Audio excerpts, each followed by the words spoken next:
Welcome to Sleepy Tales, a place where myths, legends, and ancient stories are told slowly and softly to help you drift into a peaceful sleep. Before we begin, I'd love for you to share where you're from and what time it is where you are. It's always fascinating to see how far these stories travel, and if you enjoy relaxing stories, don't forget to subscribe and hit the bell icon so you never miss a night of our peaceful tales. Now, settle in, relax, and allow tonight's bedtime story carry you into sleep. Before time itself, the gods ruled, and none were mightier than Zeus. Born to defy Cronus, his rise was shaped by betrayal, fate, and power, leaving a mark on gods and mortals alike. This is the story of Zeus, a tale of power, love, revenge, and a legacy that still echoes through history. The birth of Zeus and the fall of Cronus. Long before the world had form, before gods ruled from mountaintops and men walked the earth, there was only chaos, a deep, boundless void. Not the kind of chaos that comes with sound and fury, but rather a silent, endless stillness, an empty canvas waiting for the first brushstroke of creation. From that nothingness came the first powers. Gaia, the earth, rose as a firm foundation. Uranus, the sky, stretched himself over her. Then came Tartarus, the abyss beneath the world, and Eros, the primordial force of desire and creation. From Gaia and Uranus came the Titans, beings of immense power, older than any memory. But before we trace their rule, before we see the sky darken with war and the earth tremble with rebellion, we must speak of a child born in secret, a child destined to change the fate of gods and mortals alike. His name was Zeus. Even before his first breath, the story of Zeus rippled through the tapestry of the cosmos. Zeus did not arrive in a time of peace. He was born into a world of paranoia and tyranny.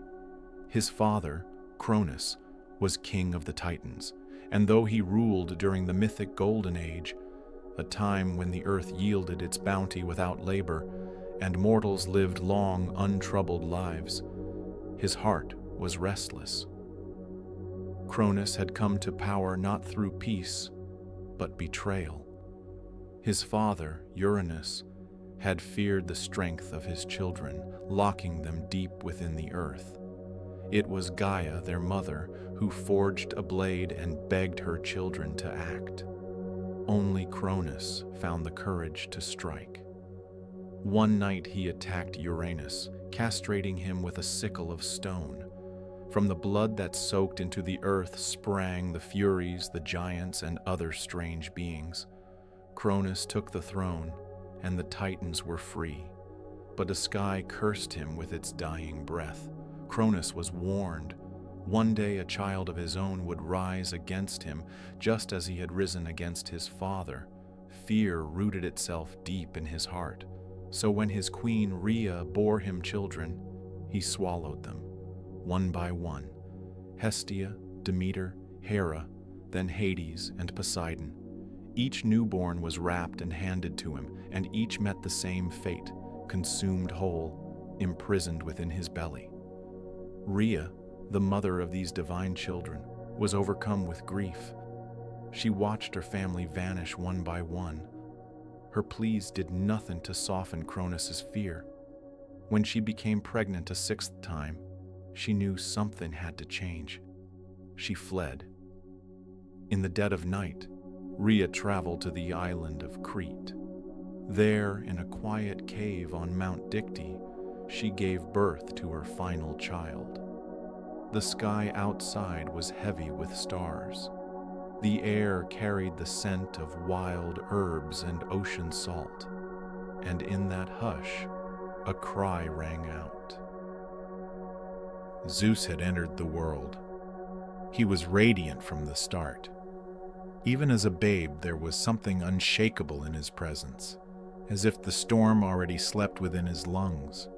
Rhea knew this was the child of prophecy, the one Cronus feared, and the one who could bring balance to a world trembling under paranoia. To protect him, she wrapped a stone in swaddling clothes and presented it to Cronus. As expected, Cronus swallowed the bundle without question, believing the threat had passed. Meanwhile, Zeus was hidden in the cave, raised in secret.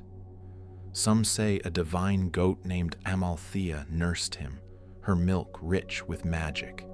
Others say he was guarded by the Corettes, young warriors who danced and clashed their weapons to drown out his cries so Cronus would not hear them.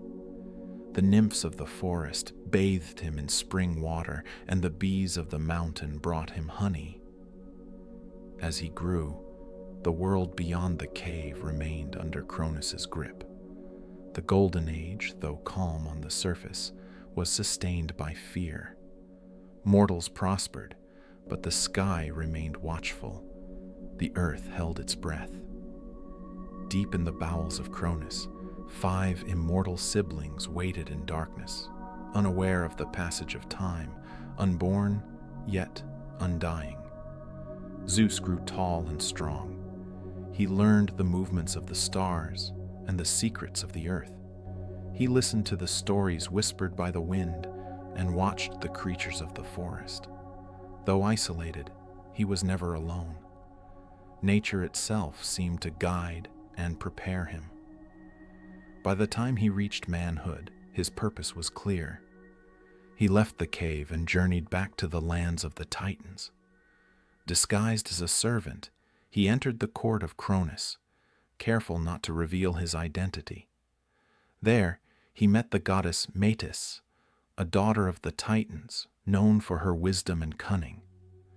Together, they devised a plan to bring down Cronus, not with violence, but with strategy.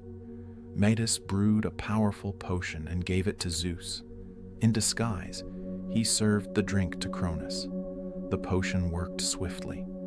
Cronus convulsed, and from his body came the children he had swallowed, fully grown and radiant: Hestia, Demeter, Hera, Hades, and Poseidon.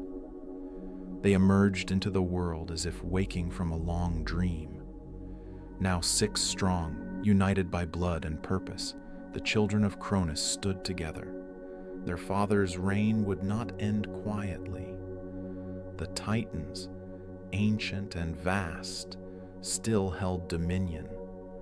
Cronus would not surrender the cosmos without a fight. And so began the Titanomachy, the war of the gods. But that tale, with its storms and fire, giants and betrayal, belongs to the next chapter. For now, it is enough to know this. The sky had cracked. The earth had shifted. A child born in a cave, hidden from fate, had stepped into the world, and the name Zeus, once a whisper in the dark, would soon echo through all of time. The Titanomachy, War of the Gods. The world, once quiet and fertile under the reign of Cronus, now shuddered with the sound of awakening power. Zeus had freed his siblings from the belly of their father, and together they had stepped into the light, no longer shadows hidden in myth, but gods poised to claim their destiny. The storm was no longer a whisper. It had a name, and that name was Zeus. But power is never surrendered willingly. Cronus, king of the Titans, did not cower before the new gods. He was ancient, shaped by the cosmos itself, his will forged in betrayal and prophecy. When he learned of his children's defiance, he summoned the full force of Titan kind. His brothers and sisters, born from Gaia and Uranus, rallied to his side. The world braced for war. Thus began the Titanomachy, the great war between the old gods and the new. It was a battle that would last 10 years. From the beginning, it was clear the war would be unlike anything the cosmos had seen. Mountains trembled, seas boiled, the sky split open with fire. The very fabric of the universe quaked beneath the force of God against God. Zeus, though young compared to the Titans, quickly emerged as a true leader. He wielded charisma, intelligence, and the ability to inspire loyalty. His brothers Poseidon and Hades stood beside him, mighty in their own right. Poseidon, god of the sea, could summon waves that swallowed entire coasts. Hades, lord of the underworld, moved through shadow and death. Their sisters, Hera, Demeter, and Hestia, brought wisdom, protection, and life to their side. Still, the Titans were formidable. Cronus led them with iron resolve. His brother Iapetus, father of Atlas, was a fierce warrior. Hyperion, lord of light, scorched the battlefield with solar fire. Coeus, Creus, and the other elder gods rained destruction on their younger kin. The early years of the war were marked by devastation. Battles erupted across the cosmos. In Thessaly, the earth cracked open as Titans hurled entire mountains. Rivers changed course, and forests were burned to ash. Mortal life, though distant and untouched by divine politics, felt the tremors in dreams and natural disasters. The war was cosmic, but its echoes reached even the smallest blade of grass. Zeus knew that strength alone would not win this war. The Titans were too many, too entrenched in their power, so he turned to those whom Cronus had long ignored and imprisoned. Long ago, Cronus had feared the power of his own siblings. Among them were the Hecatoncheires, giants with 100 arms and 50 heads, and the Cyclopes, one-eyed smiths of incredible might. These beings had been cast into Tartarus, the deepest pit of the underworld, locked away by Cronus to prevent rebellion. Zeus descended into Tartarus. The journey was perilous. Even the gods feared that shadowed abyss. But Zeus was undeterred. He passed through the Black Gates, and there he found the Forgotten Ones. He freed the Hecatoncheires and the Cyclopes, offering them justice and freedom in return for their aid. Grateful and furious at their long imprisonment, they accepted. The Cyclopes, master craftsmen, forged weapons for the gods. For Zeus, they created the thunderbolt, a weapon of storm and sky, crackling with divine energy. For Poseidon, they forged the trident, capable of shaking the seas and splitting the land. For Hades, they made the helm of darkness, which granted invisibility and the ability to move unseen. With these new weapons, the tide began to turn. Zeus, with his thunderbolt, became the sky's fury incarnate. With each strike, he cleaved through Titan ranks. Poseidon summoned tidal waves and earthquakes, tearing through enemy formations. Hades, unseen, slipped behind enemy lines, sowing fear and chaos. But the war was not won by power alone. Zeus was more than a warrior. He was a strategist. He divided his forces, striking from unexpected angles. He created alliances with lesser gods, river spirits, and woodland nymphs. He learned to harness Gaia's own will, using the terrain to his advantage. Cronus fought with the fury of an aging king who sees his legacy crumbling. He would not surrender. On Mount Othrys, his stronghold, he summoned storms and darkness. The Titans, massive and furious, tore through Olympian forces again and again. For every victory, there was a loss. Then came the final year. Zeus called upon the Hecatoncheires.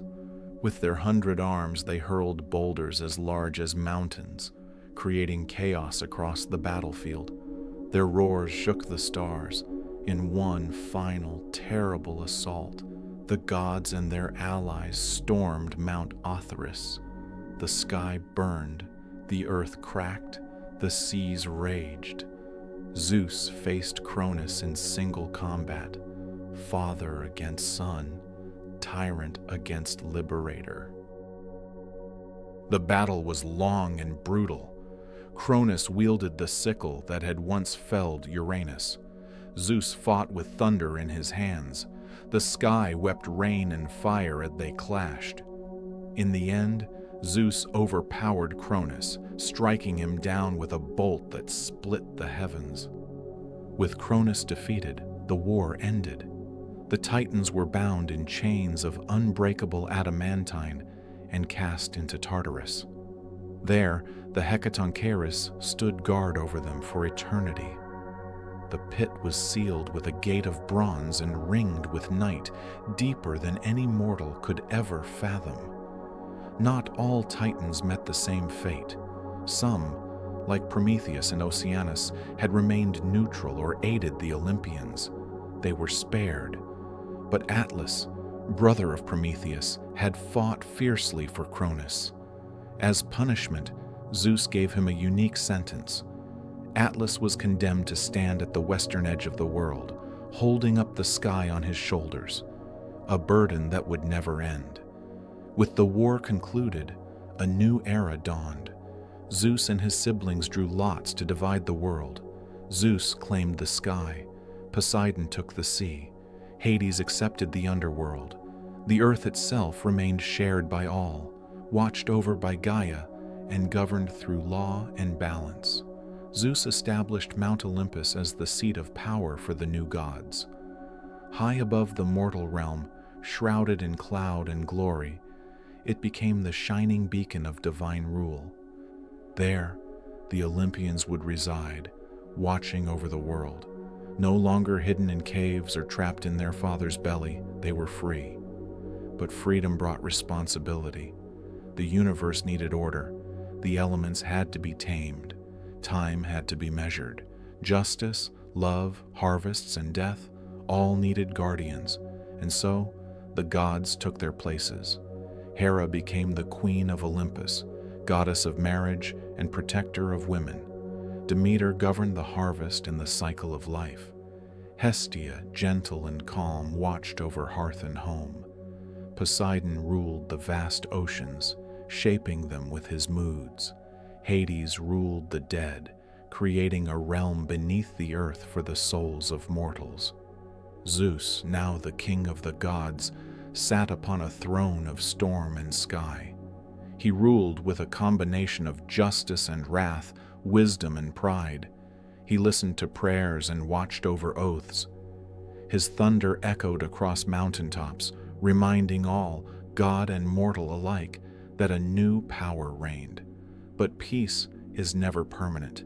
The world had changed. Titans had fallen. Gods had risen. Yet deep in the earth, rumblings remained. The seeds of future conflict had already been sown. Still, for a time, there was calm. The war was over. Olympus had risen, and Zeus, born in secret, hidden in a cave, had become the most powerful force in the cosmos. Zeus, king of the gods. The war was over. The Titans had fallen, their reign broken by the might of the Olympians. Mount Olympus now stood not only as a mountain, but as a divine throne, a realm of sky and cloud where gods ruled from lofty heights. At the center of this celestial domain sat Zeus, the new king of the gods, crowned not by ceremony, but by victory. Zeus did not inherit his crown. He earned it through strength, wisdom, and vision. Yet, the burden of rulership was vast. He was not just the god of storms and sky anymore. He had become the guardian of cosmic order, the arbiter of justice, the keeper of oaths, and the enforcer of fate. He was, in every sense, the fulcrum upon which the divine and mortal worlds would now balance. His first act as king was to establish harmony among the Olympians. The war had ended, but peace among gods was never guaranteed. Zeus knew his siblings were powerful and prideful. He offered them roles that would suit their nature, but also kept them close to Olympus, where he could watch them. Poseidon, proud and tempestuous, was granted dominion over the seas.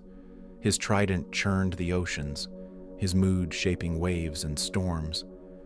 Hades, grim and secretive, took the underworld, an invisible realm beneath the earth where mortal souls would journey after death.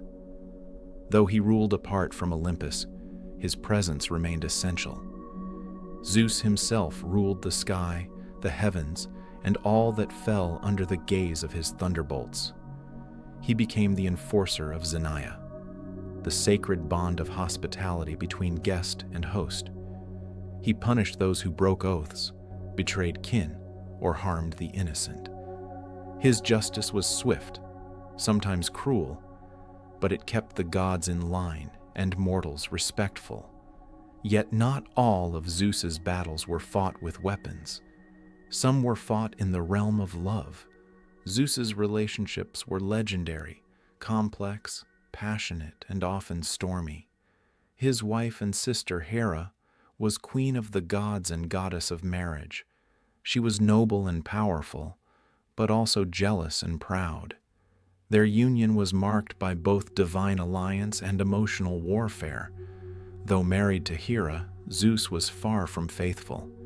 His heart, and more often his desire, wandered across goddesses, nymphs, and mortal women alike. Each affair had consequences, not just for Olympus, but for the mortal world. From these unions came a pantheon of demigods and lesser deities who would shape myth and legend for generations. From the mortal Semele, Zeus fathered Dionysus, the god of wine, ecstasy, and madness. To hide the pregnancy from Hera, he concealed Semele. But Hera discovered the truth and tricked Semele into demanding Zeus appear in his true form. When he did, the sight of his divine nature incinerated her. Zeus saved the unborn Dionysus by sewing the fetus into his own thigh, from which the child was later born, a god twice born, wild and divine. With Leto, a Titaness, Zeus fathered Apollo and Artemis, twins of light and shadow. Apollo, radiant and wise, became the god of music, healing, and prophecy. Artemis, the huntress, took to the wild, protector of animals and young women. Their birth was not easy. Hera, in her jealousy, forbade any land to offer Leto refuge, but eventually the floating island of Delos accepted her, and there the twins were born under the stars. From Maia, a shy and quiet nymph, Zeus fathered Hermes, the clever trickster and swift-footed messenger of the gods. Hermes would grow to become a patron of travelers and thieves, a guide of souls to the underworld, and a master of mischief who amused even Zeus. With Metis, goddess of wisdom, Zeus once feared being overthrown by a child she would bear. So, in a moment of both terror and cunning, he swallowed her whole. Yet Metis's power did not vanish. Instead, it lived on inside him. One day, Zeus was overcome by a terrible headache. So severe he begged Hephaestus, the smith god, to strike his skull with an axe. From the wound leapt Athena, fully grown and armored, a goddess of wisdom, war, and strategy. Athena became one of Zeus's favorite children. She was disciplined, just, and brilliant. Where Ares, the god of war born from Zeus and Hera, was raw violence and bloodlust, Athena was tactical and noble. Zeus trusted her, and she became his counselor and champion. But family harmony was always precarious. Hera's anger at Zeus's infidelities often erupted into open rebellion. On one occasion, she plotted with Poseidon and Athena to overthrow Zeus, binding him in his sleep with chains no god could break. But Thetis, a sea goddess, summoned Briareus, a hecaton Kyrie with 100 arms, who freed Zeus. His wrath was terrible. Though he spared the rebels, he reminded them of the danger of challenging his rule. Yet Zeus was not only a god of thunder and punishment. He could be wise, even compassionate, especially when the order of the cosmos was at stake. Prometheus, a titan who had aided the Olympians during the war, became a figure of conflict. He had stolen fire from the gods and gifted it to mortals, an act of defiance against Zeus's will. Fire was not merely warmth or light, it was power, knowledge, the seed of civilization.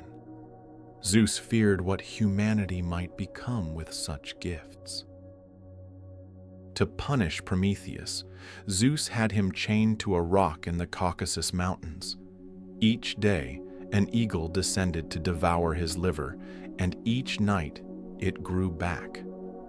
The torment was endless.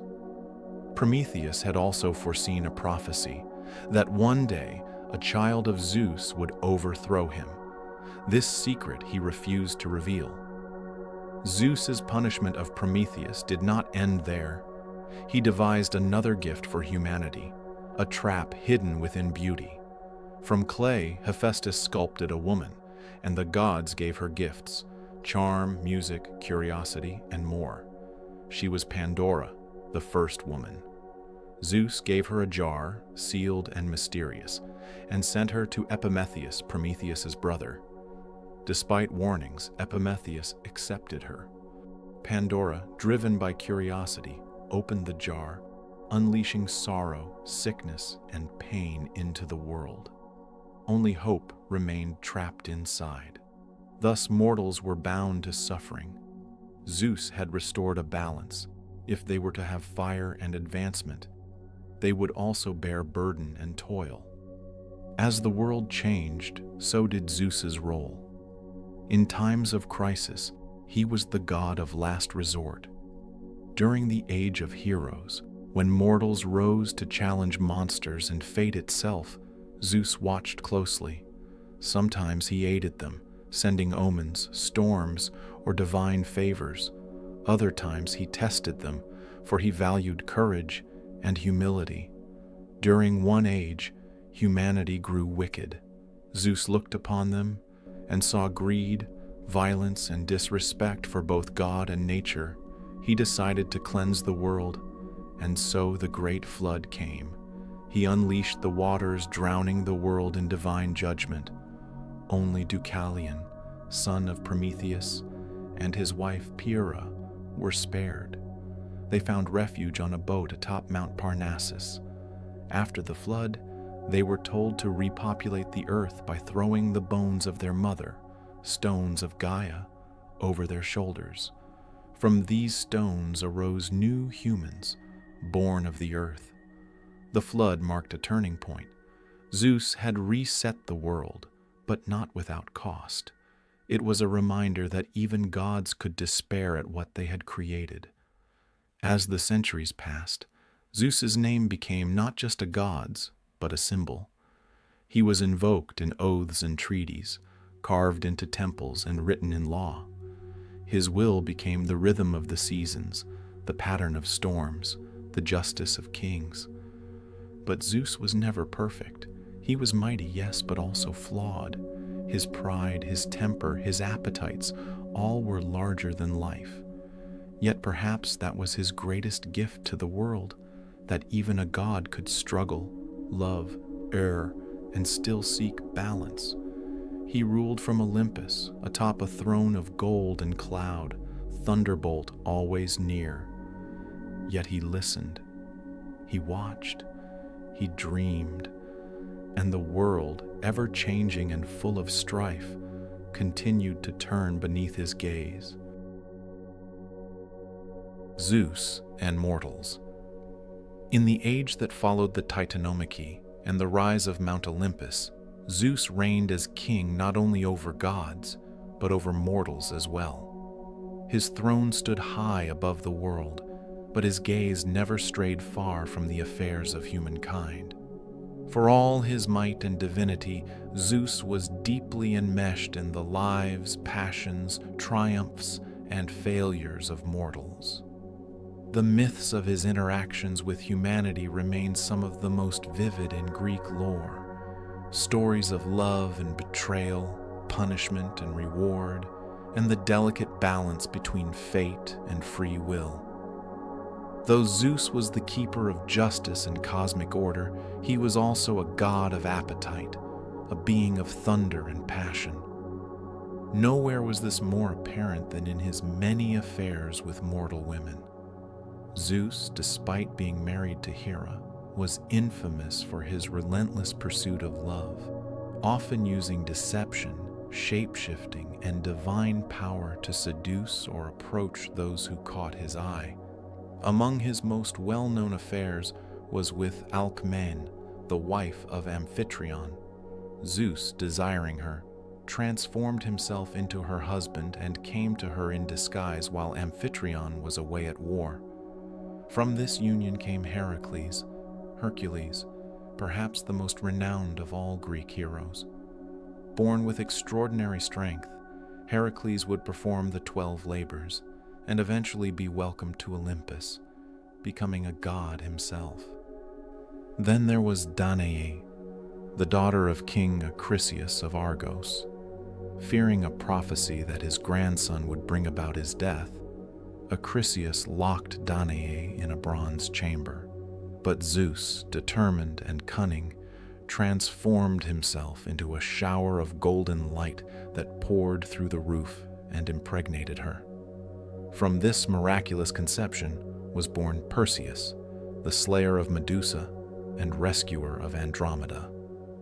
Another tale speaks of Leda, queen of Sparta. Zeus took the form of a magnificent swan and flew into her arms, seeking refuge from a pursuing eagle. Whether out of seduction or force, their union resulted in the birth of Helen of Troy, whose beauty would spark the greatest war of the ancient world. Leda also bore Clytemnestra and the twins Castor and Pollux, each child shaped by divine and mortal blood. The abduction of Europa is another enduring myth. Europa, a Phoenician princess, was gathering flowers near the sea when Zeus appeared to her as a gentle white bull. Entranced by its beauty, Europa climbed onto its back. In an instant, the bull surged into the sea and carried her across the waters to Crete. There, Zeus revealed his true form and made her the queen of the island. From their union came Minos, who would become the legendary king of Crete. In the myth of Io, Zeus's desires caused even more turmoil. Io was a priestess of Hera, and when Zeus fell for her, he enveloped the world in a mist and seduced her. To hide his infidelity, he transformed Io into a white heifer, but Hera, suspecting his actions, demanded the heifer as a gift and set the 100-eyed giant Argus to watch over her. Zeus, wanting to free Io, sent Hermes to slay Argus. After many trials, Io wandered the world, tormented by a gadfly sent by Hera. Eventually, she reached Egypt, where Zeus restored her to human form and granted her peace. Though his love brought forth heroes, Zeus's wrath was equally legendary. Those who defied divine order or committed great hubris suffered endlessly. Sisyphus, king of Corinth, was clever beyond measure and dared to deceive the gods. He chained Thanatos, the god of death, so no one could die. He betrayed Zeus's secrets. As punishment, Sisyphus was condemned to roll a massive boulder up a hill in the underworld, only for it to roll back down each time he neared the top. For eternity, he would labor fruitlessly, his cleverness turned into his curse. Then there was Tantalus, a favored son of Zeus who betrayed divine hospitality. Inviting the gods to a banquet, he served them the flesh of his own son, Pelops, to test their omniscience. The gods were horrified. For this unspeakable crime, Zeus cast Tantalus into Tartarus. There he stood in a pool of water beneath a tree heavy with fruit. But whenever he bent to drink, the water receded. Whenever he reached for the fruit, the branches lifted. He remained forever tantalized. Thus the origin of the word. Niobe, queen of Thebes and daughter of Tantalus, also faced Zeus's punishment indirectly. Boasting of her many children and mocking Leto, the mother of Apollo and Artemis, she declared herself more deserving of worship. Enraged, Zeus allowed his twin children to take vengeance. Apollo slew her sons, and Artemis struck down her daughters. Crushed by grief, Niobe fled to Mount Sipylus, where the gods turned her into stone. Even as a rock, she was said to weep for her lost children. But Zeus was not always a god of punishment. He could be a protector and savior, particularly in the story of the Great Flood. When humanity became wicked and corrupt, Zeus decided to cleanse the earth.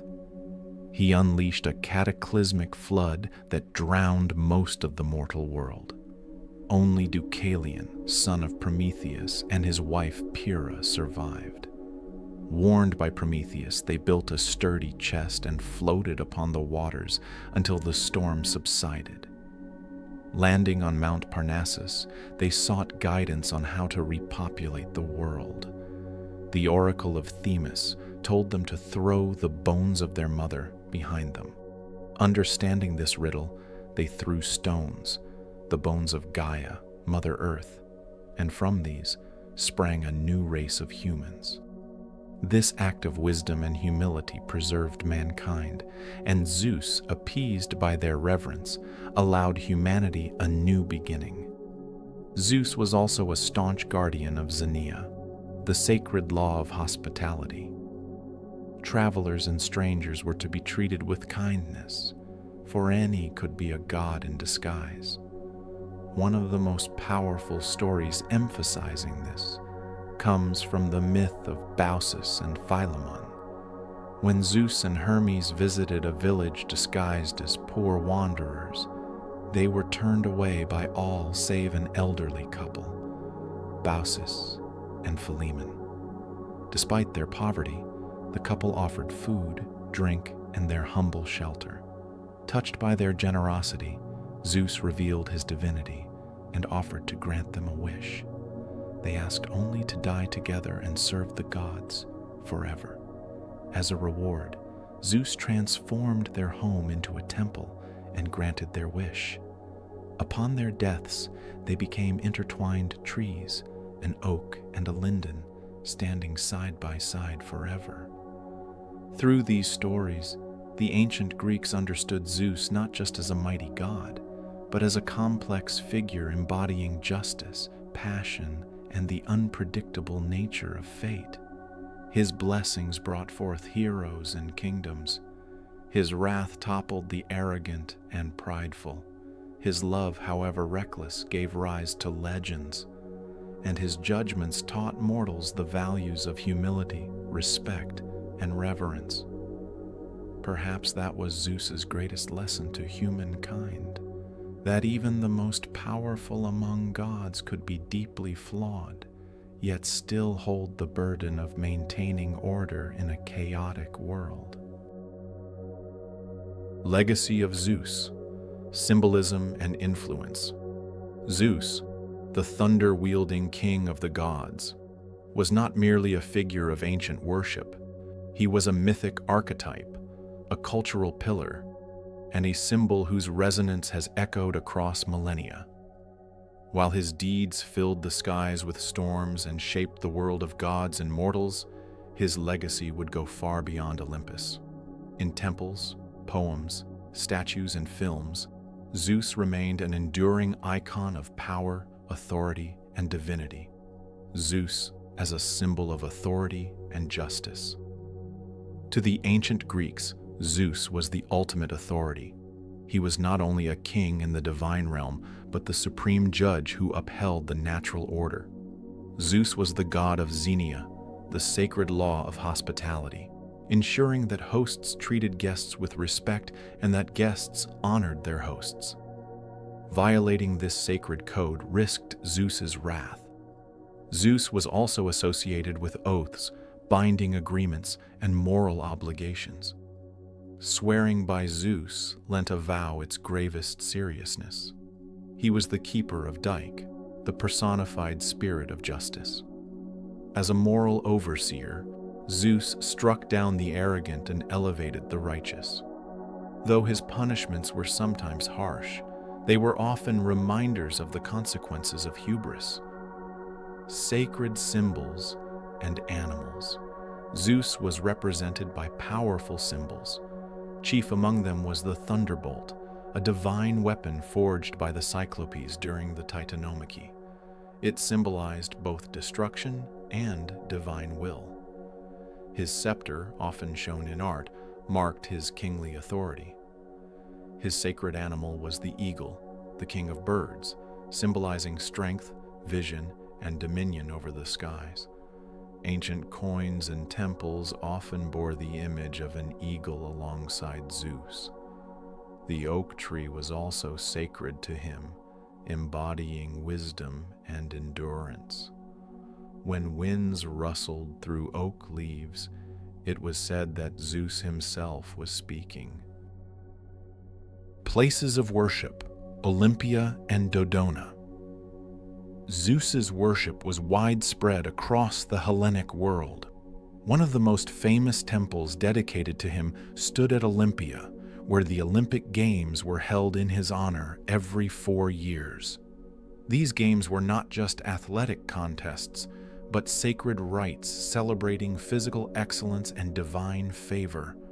A massive statue of Zeus, crafted by the sculptor Phidias, once stood in the Temple of Zeus at Olympia. It was one of the 7 wonders of the ancient world, depicting Zeus seated on a grand throne, crowned and holding a scepter. Another important sanctuary was at Dodona in Epirus, where the oldest oracle of Greece resided. Priests and priestesses interpreted the rustling of oak leaves and the sounds of doves to deliver Zeus's messages. Unlike the cryptic utterances of the oracle of Delphi, Zeus's oracle at Dodona was more direct, providing insights into everyday concerns, from agriculture to marriage. Zeus and the pantheon of sky gods. Zeus is not unique in being a sky god. In fact, nearly every major ancient culture revered a deity associated with the heavens. The Roman Jupiter, who inherited many of Zeus's traits, became central in Roman religion. Like Zeus, Jupiter wielded thunder, ruled the pantheon, and was associated with justice. In Norse mythology, Odin shared some attributes with Zeus: wisdom, authority, and leadership. Although Odin was more complex and associated with war and poetry, his position as chief god mirrors Zeus's. In Hinduism, Indra, the thunder god and king of heaven, is perhaps the closest parallel. He too wielded lightning and battled serpentine enemies to protect order. In Mesopotamian mythology, Marduk rose to become king of the gods after slaying Tiamat, much like Zeus's conquest of the Titans. These cross-cultural similarities reflect a shared human instinct to personify natural forces and establish divine order. From Zeus to Jupiter, Roman transformation. When the Romans adopted Greek gods, they reshaped them to fit their worldview. Zeus became Jupiter, also known as Jove, a god of the sky, oaths, and governance. The transformation was not just nominal. Roman mythology gave Jupiter a sterner, more state-oriented persona. While Zeus was full of passions and flaws, Jupiter emphasized law and sovereignty. Temples to Jupiter. Optimus Maximus stood at the heart of Roman cities. He was invoked in oaths of loyalty to the state and often appeared on Roman coinage. The Romans preserved many stories about Zeus, but modified them to reflect Roman ideals of discipline, duty, and empire. Zeus in Western art and literature. The Renaissance brought a resurgence of interest in classical mythology. Artists like Michelangelo, Rubens, and Goya depicted Zeus in all his majesty and fury. Whether hurling thunderbolts or abducting Europa in the form of a bull, Zeus represented divine power, creative energy, and sometimes dangerous passion. In literature, Zeus appears in countless works, from Homer to Shakespeare. He is both revered and questioned. While Homer presents him as a god of wisdom and might, later poets and philosophers often criticized his moral ambiguity. In Euripides' plays, characters sometimes defy or accuse Zeus of injustice, highlighting the complexity of his mythos. In the Enlightenment, Zeus became a symbol of outdated despotism to some thinkers, who favored reason over divine will. Yet in Romanticism, he returned as a dramatic figure of awe and imagination. Psychological interpretations, the Zeus complex. Modern psychology has found fertile ground in myth. Carl Jung and his followers viewed gods like Zeus as archetypes, primordial images embedded in the collective unconscious. Zeus represents the father archetype, the lawgiver, the enforcer, the protector, and sometimes the tyrant. In some psychological frameworks, the Zeus complex describes individuals who exhibit dominating, patriarchal, and commanding behaviors. Often associated with men in positions of power, the Zeus complex is both a critique of authoritarianism and an exploration of masculine identity.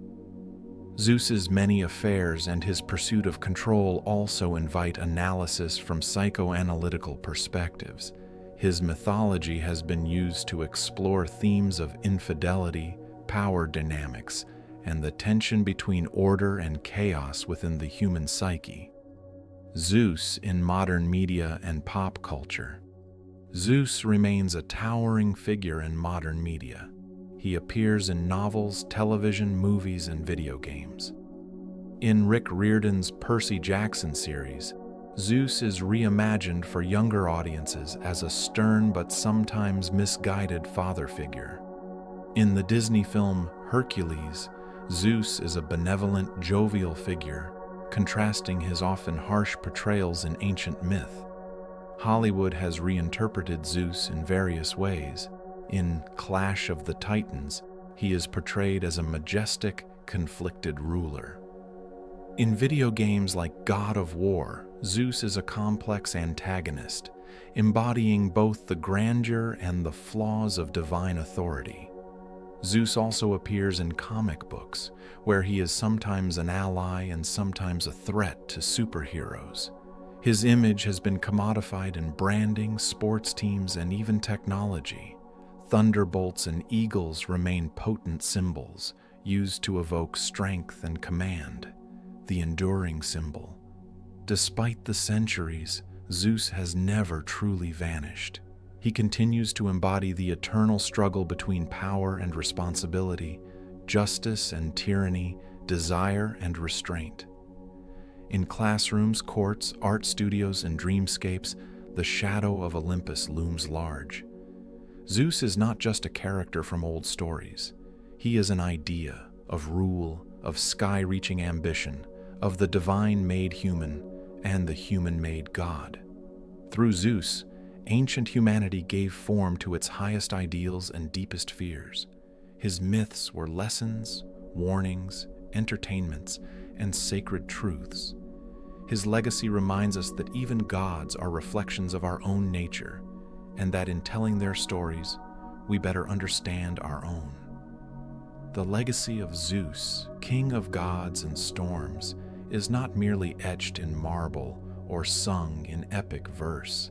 It lives on, electrified in thunder, echoed in justice, and etched in the imaginations of those who still look to the sky and wonder about the will of heaven.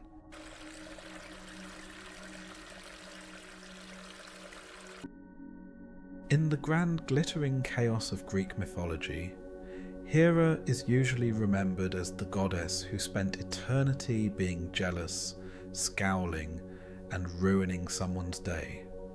But this story peels back the marble curtain to reveal the real queen of Olympus, a cosmic middle manager stuck babysitting drunk gods and dealing with her husband's latest affairs. In the beginning, there was chaos. Then, somewhat inevitably, came paperwork. Not literal paperwork. No one had invented paper yet, but the divine equivalent: chaos management. Before long, Gaia, the earth, and Uranus, the sky, brought forth an impressive roster of children, all with questionable boundaries and infinite lifespans. Among them was Cronus, a titan with a sharp sickle, a sharper temper, and the emotional self-regulation of a wet sponge. Cronus, who eventually overthrew his father by taking cutting ties, a little too literally, established a reign characterized by paranoia, impulsive decisions, and a dietary routine that, in retrospect, seemed more inspired by abstract art than nutrition. Foretold that one of his own children would overthrow him, prophecy being the ancient Greek equivalent of a legal memo he didn't read. He came to the rational conclusion that the safest way to avoid betrayal was to eat his offspring. All of them. Rhea, his sister wife, because in Greek mythology, your soulmate is statistically likely to also be a blood relative, had the dubious honour of bearing child after child, only to watch them disappear down her husband's throat like snacks at a divine wine tasting. First Hestia, then Demeter, then Hades, Poseidon, and eventually Hera. Each time, she hoped Cronus might show a flicker of paternal instinct. Each time, he opted for fibre-rich, immortal child ingestion instead. And so, Hera, the future queen of Olympus, spent the earliest phase of her eternal existence inside her father's stomach. In most cultures, this would be considered child abuse. In Greek mythology, it was just Tuesday. The atmosphere inside Cronus's digestive tract was not what one might call conducive to personal growth. It was dimly lit, unpleasantly moist, and featured constant complaints from Hades about the acoustics. There, in the cramped and echoing stomach chamber of cosmic dysfunction, Hera developed her earliest traits: patience, suppressed rage, and a highly refined sense of superiority. She would later translate these into divine attributes like dignity and regality, but the original blueprint was simply the coping mechanisms of a woman who had been prematurely swallowed and had no control over the radio. Salvation eventually came in the form of Zeus, the youngest sibling who, thanks to a clever sleight of hand involving a swaddled rock and the willful ignorance of his father, was raised elsewhere, in a cave, by goats. While some gods were nurtured by celestial tutors or golden nymphs, Zeus suckled on goat milk and presumably received life advice from cave moss. As one might expect from a child raised in secret with no supervision, Zeus grew up with an inflated sense of destiny and a pathological need to make an entrance. Armed with cunning, a poison cocktail, and a gift for dramatic timing, he confronted Cronus and forced him to disgorge his siblings in reverse order. Thus, Hera was returned to the world, a fully formed immortal woman, emotionally bruised and freshly coated in metaphysical bile. Her re-entry into reality was not marked by celebration or therapy, but by a swift introduction into divine warfare. The Titanomachy, the war between the Olympian gods and the Titans, had begun, and no one had time to unpack their trauma. Hera, along with her newly unswallowed siblings, joined the fight against their father, who remained stubbornly committed to the idea that family issues are best solved with cosmic violence. After 10 years of passive-aggressive lightning strikes and dramatic declarations, the Olympians won. Cronus was cast into Tartarus, which was essentially a bottomless pit with mood lighting. The new gods set up shop on Mount Olympus, a gleaming palace above the clouds where egos inflated faster than storm clouds. It was here, in this gilded asylum in the sky, that Hera's real work began. The term Queen of the Gods evokes a certain grandeur: golden thrones, celestial robes, the occasional lion-drawn chariot. What it actually meant was that Hera inherited a job description so vague and yet so expansive, it would make any modern-day middle manager cry into their ergonomic chair. She was the designated supervisor, conscience, and unwelcome reality check of the entire pantheon. Her marriage to Zeus was, officially, the source of her title. Unofficially, it was the divine equivalent of being handcuffed to a volcano. Hera married Zeus out of a complex cocktail of divine destiny, political alliance, and what the poets insisted on calling love. Although from every available record, it seemed more like an extended bout of delusion with legally binding consequences. Their union, performed with great ceremony and questionable consent, was billed as the golden standard of Olympian matrimony. Naturally, it collapsed into betrayal within days. But before the unravelling came the coronation.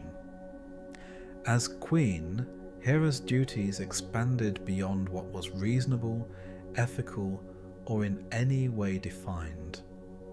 She became the goddess of marriage, despite the deeply ironic fact that her own was less a partnership and more like a 10,000-year improv sketch about betrayal and property damage. She was also saddled with the portfolio of childbirth, a role she did not so much request as begrudgingly accept after realizing no one else wanted it. Much like everything else in Olympus, this was more symbolic than practical. Hera didn't actually deliver babies. She simply sat in the cosmic break room while other people screamed, and occasionally sent her daughter Eileithia to attend births, depending on how spiteful she was feeling. More crucially, Hera served as the primary counterbalance to her husband's impulsivity. Zeus, when left unattended, had the decision-making skills of a toddler with fireworks. If he wasn't transforming into livestock and seducing mortals, he was launching curses like party favours. Hera, meanwhile, was expected to fix the aftermath, or at the very least, manage the divine PR. She spent centuries issuing retractions, damage control statements, and symbolic punishments that made sense to no one but the gods. When Io was turned into a cow because of Zeus's wandering affections, Hera's solution was to appoint a sleepless giant to watch her forever. This was neither therapeutic nor helpful, but it sent a message, which in Olympus was always more important than results. Through it all, Hera maintained a demeanour so composed it bordered on passive-aggressive sainthood. She ruled with poise, her every action dripping with the kind of contempt that only an eternal administrator could master. Mortals prayed to her for stability, and she provided it, albeit with a raised eyebrow and the unspoken suggestion that they should be solving their own problems. What made Hera exceptional, if not likeable, was her sheer endurance. The other gods flitted in and out of mortal affairs like disinterested celebrities at a charity event. Hera, by contrast, was ever present, not because she enjoyed it, but because she understood that divine continuity required at least one being to pretend they cared about the rules. Her approach to justice was slow, methodical, and at times unnecessarily poetic. She didn't strike with thunderbolts or hurl plagues. Those were Zeus's methods, blunt and attention-seeking. Hera preferred the long game, prolonged discomfort, carefully engineered consequences, and the occasional transformation into an insect for maximum irritation. She did not inspire devotion so much as wary respect. She was the goddess you prayed to, not because you loved her, but because you were afraid not to. In a pantheon filled with gods who treated mortals like toys, Hera was one of the few who recognized the concept of consequences. Not that she spared mortals from these consequences, she simply ensured they were appropriately dramatic. Her personality in myth is often flattened into jealousy and rage, but that was never quite accurate. Hera was not jealous. She was exhausted. She had seen every scheme, every lie, every poorly executed divine affair, and was tired of pretending to be surprised. Her vengeance was not an emotional outburst, but a filing system, organised, alphabetical, and deeply satisfying. By the end of this early chapter in her eternal career, Hera stood as the undisputed matron of Olympus. Her gaze steely, her crown heavy, her tolerance for idiocy hovering just above zero. She had survived a cannibalistic father, a cataclysmic war, a marriage forged in bad decisions, and a family more dysfunctional than a reality show hosted by Furies. And she did it all while wearing white robes and maintaining perfect posture. The next phase of her existence would not be easier. Now settled into her role as queen, Hera would be expected to serve as Olympus' de facto human resources department, managing divine misconduct, filing grievances, and trying, against all odds, to instill some kind of professional decorum among a pantheon that defined success as not turning into a tree mid-affair. And so, with a sigh audible only to those attuned to ancient suffering, Hera prepared to clock in. Eternity, after all, was just beginning. In the glorious summit of Mount Olympus, where marble gleamed like the overcompensation of insecure architects and clouds curled tastefully around golden columns, the divine hierarchy existed not as an elegant council of wise immortals, but as a bureaucratic disaster disguised as mythology. Hera, Queen of the Gods, bore the title like a sash at a pageant she never agreed to enter. Her real job, her day-to-day torment, was running what could only be described as the celestial HR department of the most dysfunctional workplace ever conceived, Olympus Incorporated. To be queen was not to rule, not in any meaningful way. Zeus, the self-styled CEO, handled the grand gestures, mostly thunder-related and ill-advised. Hera, in contrast, handled everything else. Incident reports, scandal containment, interdeity disputes, mortal complaints, divine misconduct, and the emotional fallout of Aphrodite's wardrobe choices. It was not divine. It was exhausting. Her office was theoretically a throne room, but more closely resembled a call centre run by a single overqualified employee on the brink of divine burnout. She kept scrolls filed by sin type, category of pettiness, and repeat offender status. The cabinet labelled Hermes had its own annex.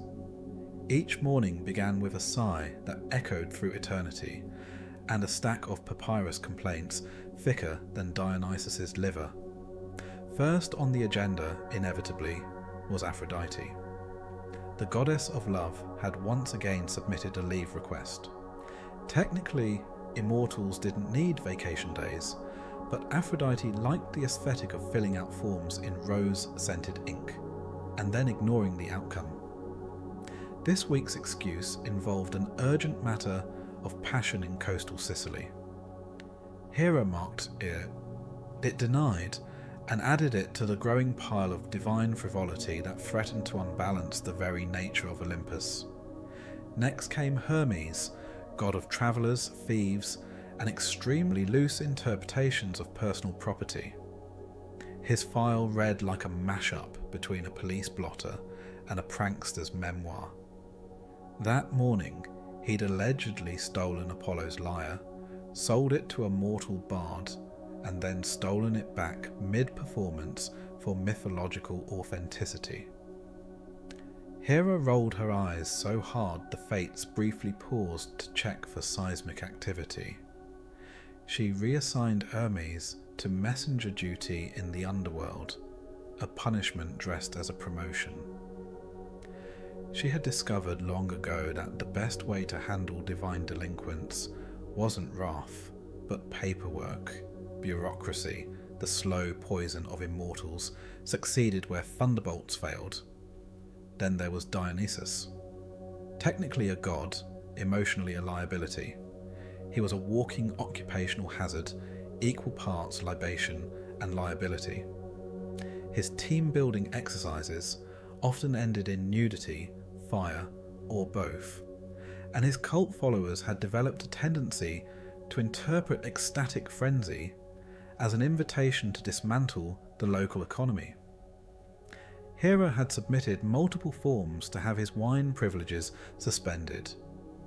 Each came back stamped with a suspicious wineglass stain, and the note, "Let the boy have fun."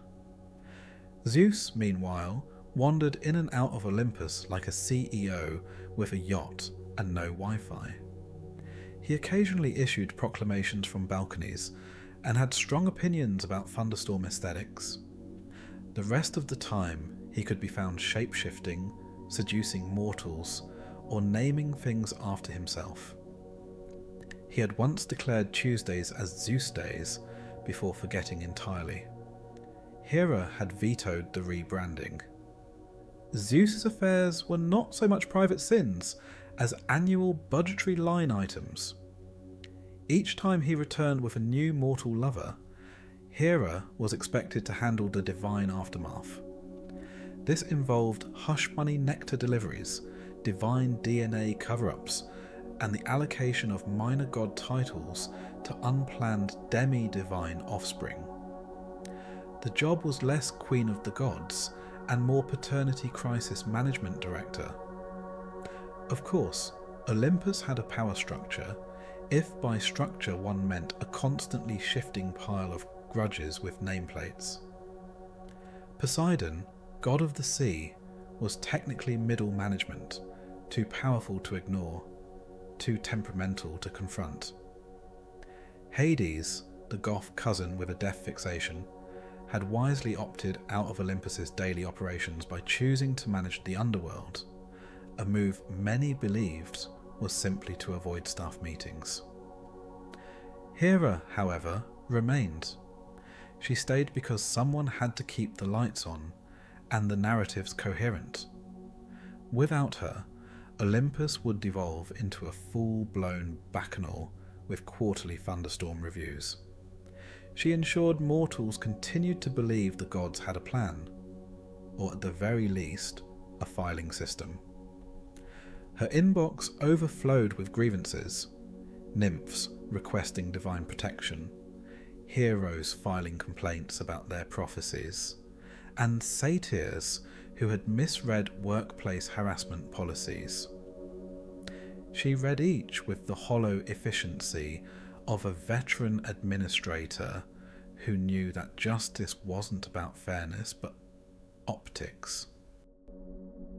There were divine budgets to maintain, mostly consisting of temples and sacrificial quotas. Mortals, it turned out, were surprisingly consistent with their offerings when they feared you. Hera's departments under marriage and childbirth were routinely underfunded, though ironically overprayed to. She filed a memo. Then came the matter of interdepartmental affairs. Ares and Athena were locked in a decade-long turf war over the definition of honourable combat. He wanted more blood. She wanted better strategy. Their shouting matches echoed through the marble halls like a very educated civil war. Hera had once attempted mediation, only to watch it devolve into a sword fight conducted with PowerPoint pointers. Apollo refused to update his oracle's software, leading to vague prophecies that were open to interpretive dance.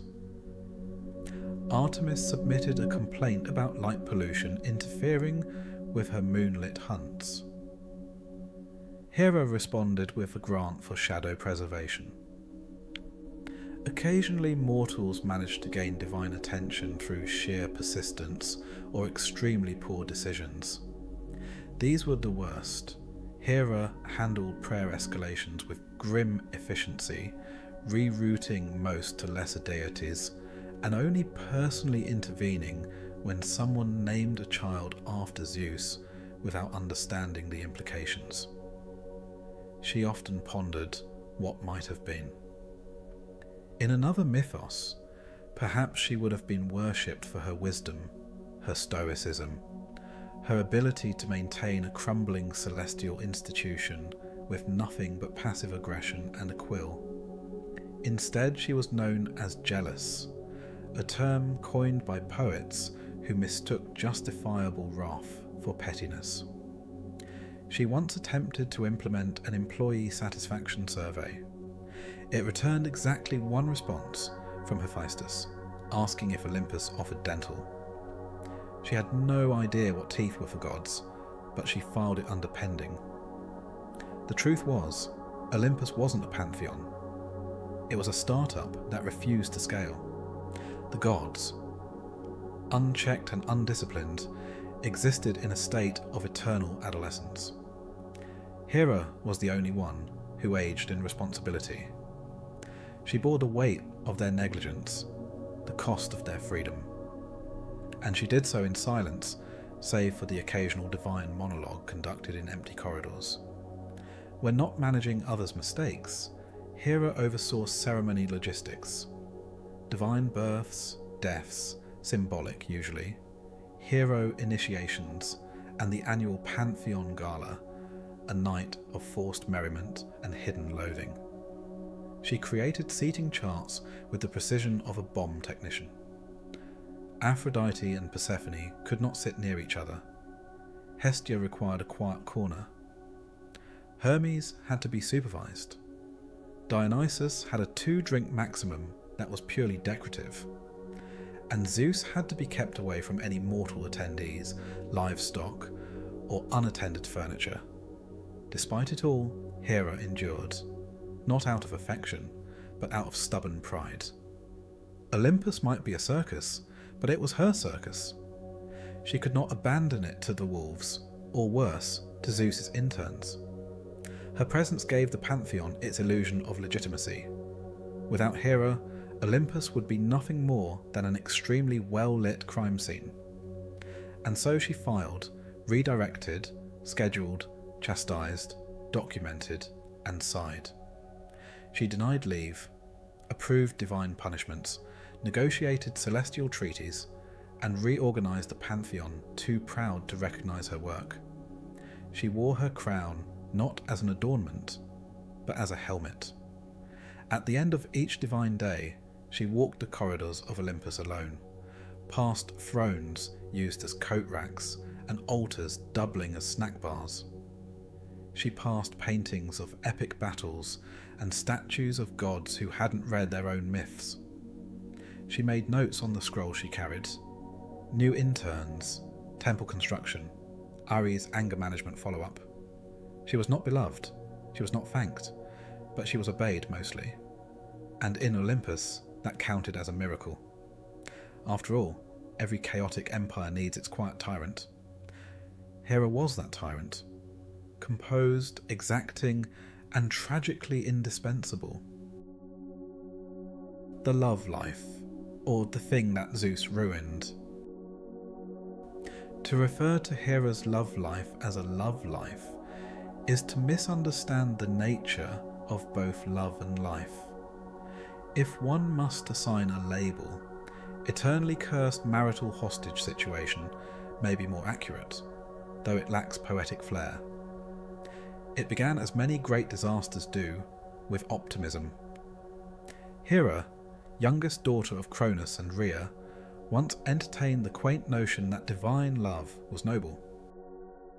This delusion lasted exactly until Zeus transformed into a bedraggled cuckoo, flung himself dramatically into her arms during a storm, and seduced her with the emotional equivalent of a poorly written Hallmark script. Thus began history's longest cautionary tale.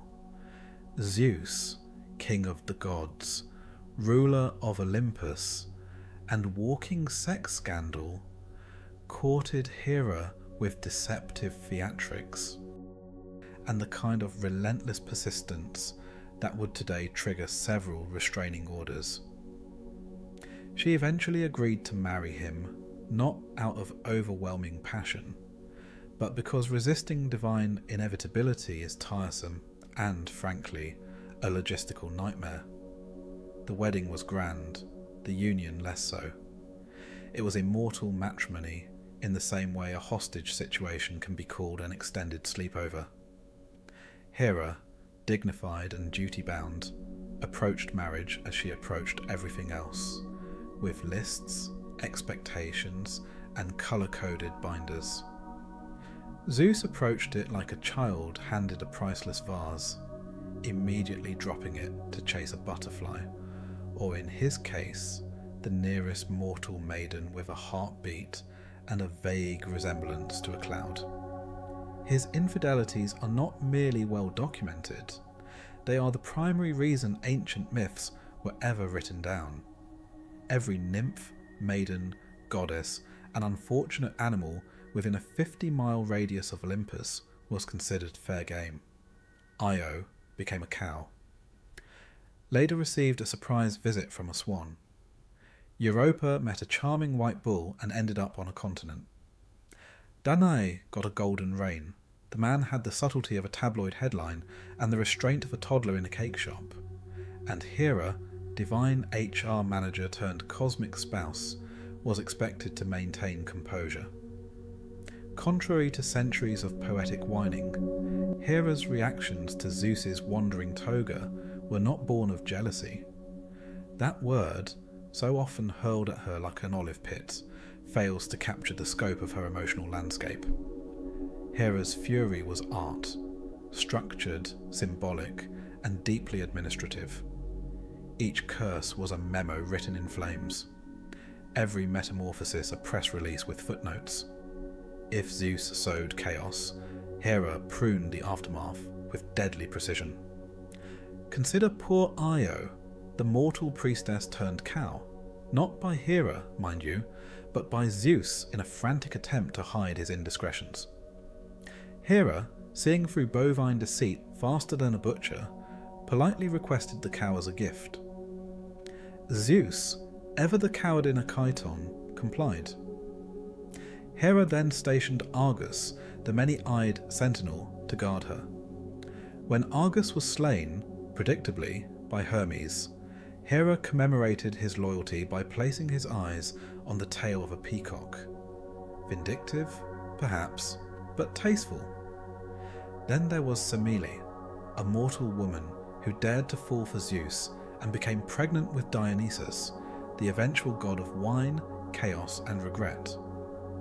Hera, unwilling to let this sort of celestial HR violation pass unaddressed, appeared to Semele in disguise and convinced her to ask Zeus to reveal himself in his full divine form.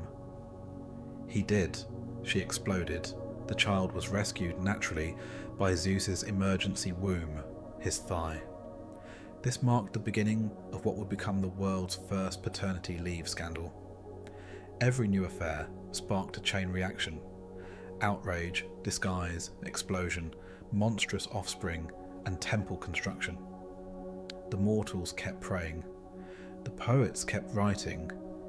Hera kept filing complaints that vanished into the ether, or more accurately, the Zeus-shaped vacuum where accountability should have lived. Her vengeance wasn't always directed at the women, though they were unfortunately easier to reach. She punished the entire idea of illicit romance with the same enthusiasm Prometheus showed for fire theft. Echo was cursed for helping Zeus lie. Callisto turned into a bear. Lamia driven mad. It was less retribution and more crowd control. And then there were the children. Zeus fathered demigods like a divine hobbyist. Each one a new folder in Hera's ever-growing illegitimates drawer. Hercules, or Heracles, depending on your preferred translator, remained the most infamous. Despite being named Glory of Hera, presumably as some sort of cruel celestial joke, he was the product of Zeus's dalliance with Alcmene. Hera, undeterred by irony, made it her personal mission to ensure Hercules never had a peaceful moment. She sent snakes to his cradle, madness to his mind, and labours to his schedule. If anything, she taught him resilience. You're welcome, hero. Yet for all her carefully executed vengeance, Hera never quite managed to escape the cruel optics of divine PR. Zeus's affairs were recast as great romances. His lovers, victims sure, but also chosen. Hera? She was the shrew, the harpy, the scorned wife. This despite being the only god trying to instill some semblance of moral consistency. But history, like Olympus, favours charisma over competence. Even the other gods refused to take her seriously. Aphrodite saw her as uptight, Hermes a prank waiting to happen. Dionysus invited her to wine-fueled orgies she politely declined with threats of plague.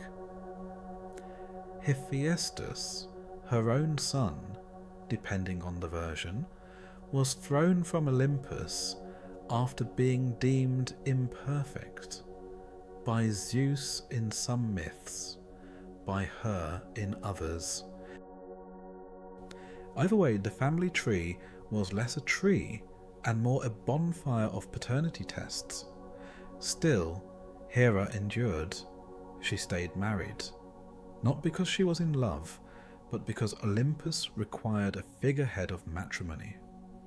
The goddess of marriage could not be divorced. That would raise questions. And gods do not answer questions, they smite them. In truth, Hera's existence was a paradox. She was the embodiment of sacred union, bound eternally to a serial adulterer. She championed fidelity in a pantheon where even the furniture flirted, and yet she never truly gave in to bitterness. No matter how many betrayals, no matter how many swans, bulls, golden showers, or celestial paternity suits, she remained composed. Her approach to infidelity evolved over the millennia. Early on, there were storms and serpents. Later, she leaned into psychological warfare, guilt, silence, and heavily ironic festivals in her own honour. She once hosted a week-long celebration of marital harmony while Zeus was busy seducing a beekeeper in Arcadia. When asked why, she responded with a smile that could curdle ambrosia. Each year she planned her own wedding anniversary. Each year Zeus forgot. She scheduled reminders, sent prophetic dreams, even once hired the Muses to sing an original composition about their union. Still nothing. Hera eventually stopped trying. Instead, she marked the occasion by reviewing infidelity statistics and sending out anonymous relationship pamphlets titled "So Your Husband Thinks He's a Swan, a Guide to Accepting Failure." Despite everything, Hera never left, because gods don't get divorces, they get myths.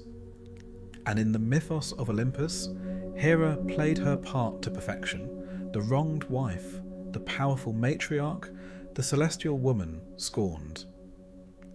Yet beneath the veneer of rage lay something far more complex: disillusionment lacquered with divine pride. She wasn't trying to fix Zeus. She knew better.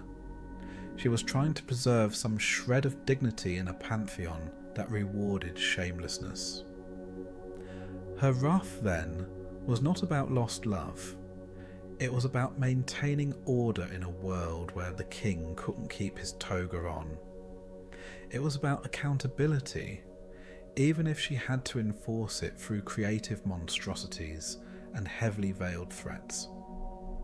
If anything, she took comfort in the legacy of her fury. Mortals remembered her not as some celestial doormat, but as a goddess who, despite centuries of betrayal, never stopped fighting back, even when it was futile. Especially when it was futile. The poets misunderstood her. The priests misrepresented her. The mortals prayed to her out of fear or obligation, not affection. But in the quiet moments between thunderbolts, Hera ruled, not through love, but through endurance. Because sometimes the greatest act of defiance is staying. And sometimes the most tragic love story isn't the one with unrequited longing or doomed romance. It's the one that drags on, immortal and tedious, held together by bureaucracy, divine ego, and a contract too sacred to break. Now, onward to part 4, Legacy and Other Accidents, where Hera's carefully cultivated public image faces its greatest challenge: generational myth-making. If the gods had performance reviews, Hera's parenting report would read something like, "Delivers outcomes with ruthless efficiency. Interpersonal warmth remains theoretical."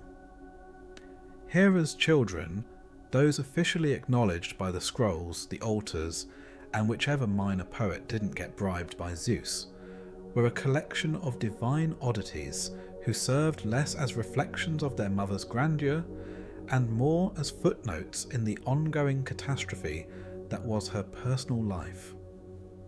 First, there was Hephaestus, a god of fire, forge, and being metaphorically and literally thrown under the divine chariot. Hera produced Hephaestus without any male involvement, a flex of reproductive independence that was instantly overshadowed by the fact that the child arrived, by divine standards, aesthetically challenged.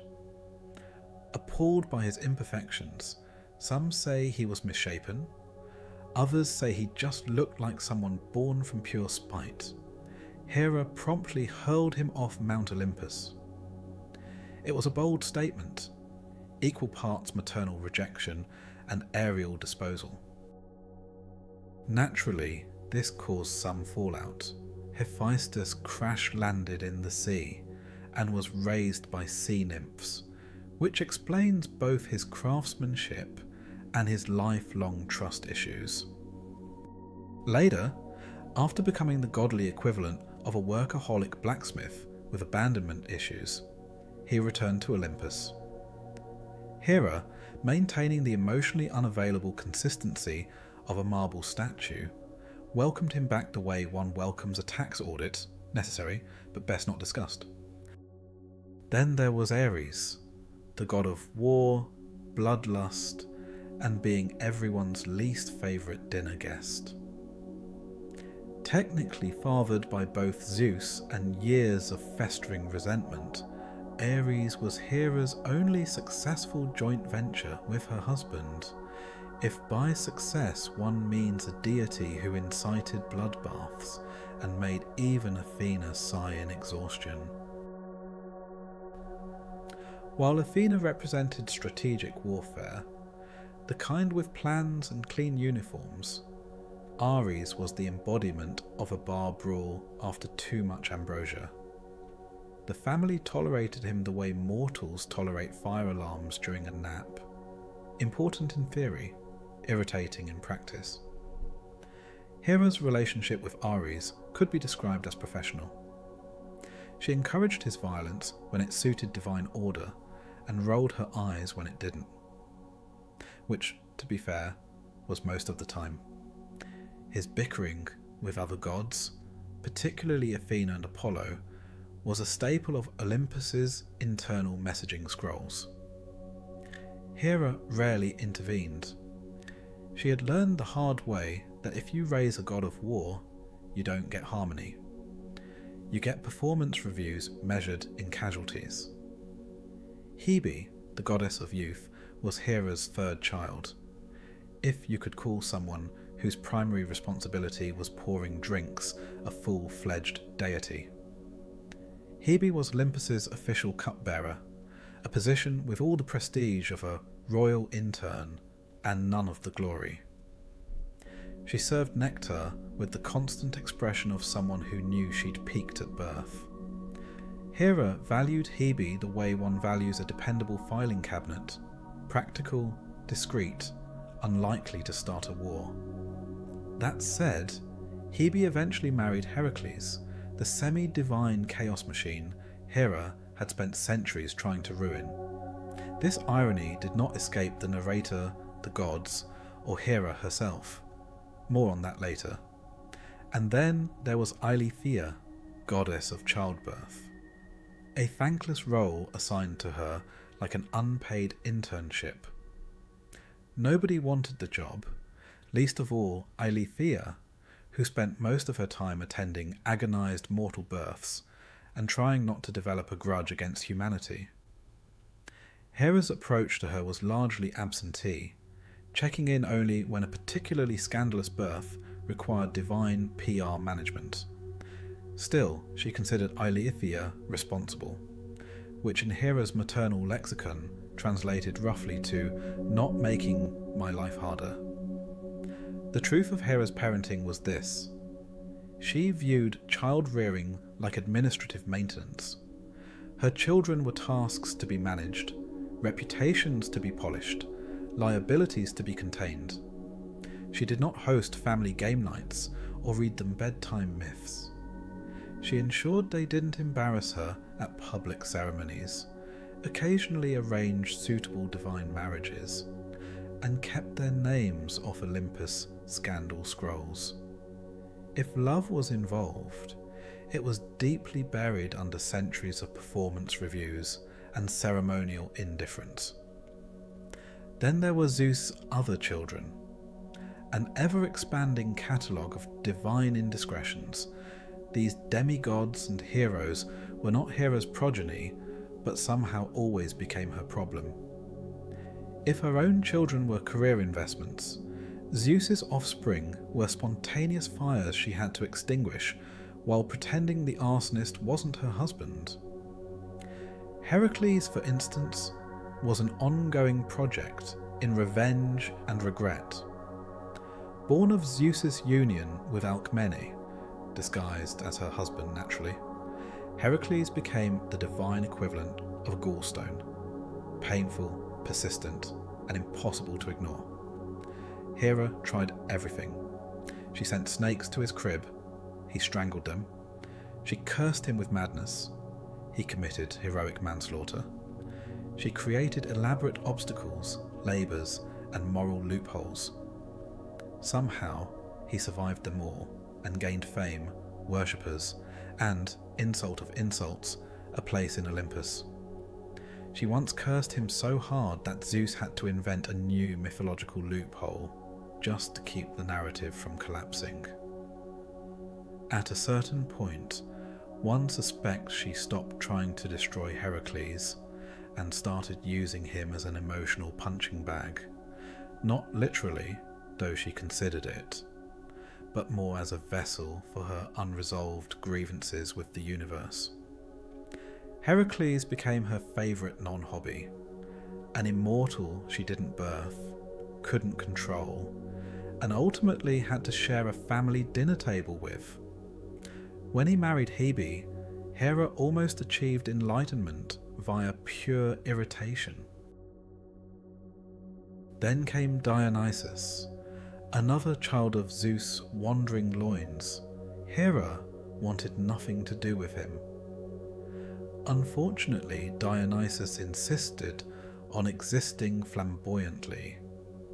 Born from a mortal woman incinerated by Zeus's true form and gestated in Zeus's thigh, Olympus had questionable prenatal policies, Dionysus arrived with all the subtlety of a toga party in a library. He was technically divine, legally ambiguous, and deeply committed to turning structured events into chaotic spirals of drunken insight. Hera initially tried to exile him. When that failed, she attempted silence. That failed too. Dionysus simply treated her disapproval as performance pressure. Perseus, Helen, Minos, Pollux, and a cavalcade of other semi-divine spawn cluttered the edges of her divine existence like post-it notes on a fridge she never agreed to own. She did not parent them, but she bore the weight of their reputations. Each time one achieved greatness, mortals credited Zeus. Each time one committed divine-level idiocy, mortals blamed the gods, which Hera noted always seemed to mean her. She dealt with this the way she dealt with most problems: targeted curses, passive-aggressive miracles, and the occasional accidental smiting.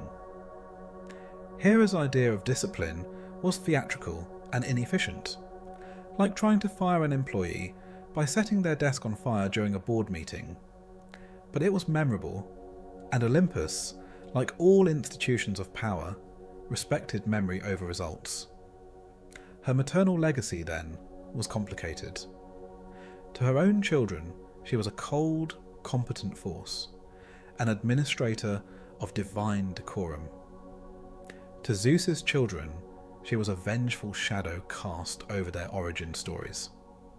To mortals, she was the goddess you prayed to if you wanted a child, but not too loudly, lest she interpret your sincerity as insubordination.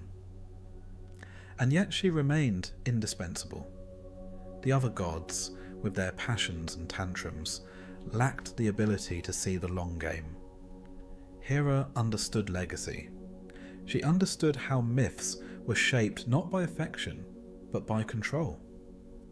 If she couldn't be the loving mother of a united pantheon, she would be its editor, censor, and reluctant publisher. She did not raise heroes. She raised the standards they failed to meet.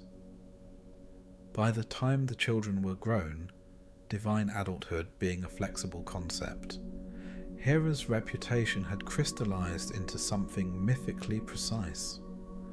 A mother not to be trifled with. A matriarch whose love was best expressed through avoidance and subtle manipulation. It wasn't warmth, but it was structure. In Olympus, that passed for affection. As her children scattered across mythologies, building temples and inciting fan clubs, Hera stayed behind. She monitored the stories, corrected inaccuracies, issued divine subpoenas when necessary. She kept the family tree pruned, the reputations managed, the legacy curated. No one thanked her. That was fine. Love was optional, order was mandatory. And so Hera, Queen of the Gods, continued her thankless supervision of Olympus's most chaotic department. Family. She did not believe in the tender mercies of motherhood. She believed in containment, in discipline, in reputational risk mitigation. She believed in the divine equivalent of boundaries and the occasional lightning bolt memo. If that made her cold, so be it. Warmth, as Hera knew well, was the first step toward fire. And in her experience, most divine fires were started by Zeus, fueled by mortals, and extinguished by her. Someone had to be the extinguisher. Someone had to be the adult. An eternity in management. There is a certain majesty to eternal employment that only the gods can truly suffer. Mortals, with their retirements, pensions and death, have options, but not Hera.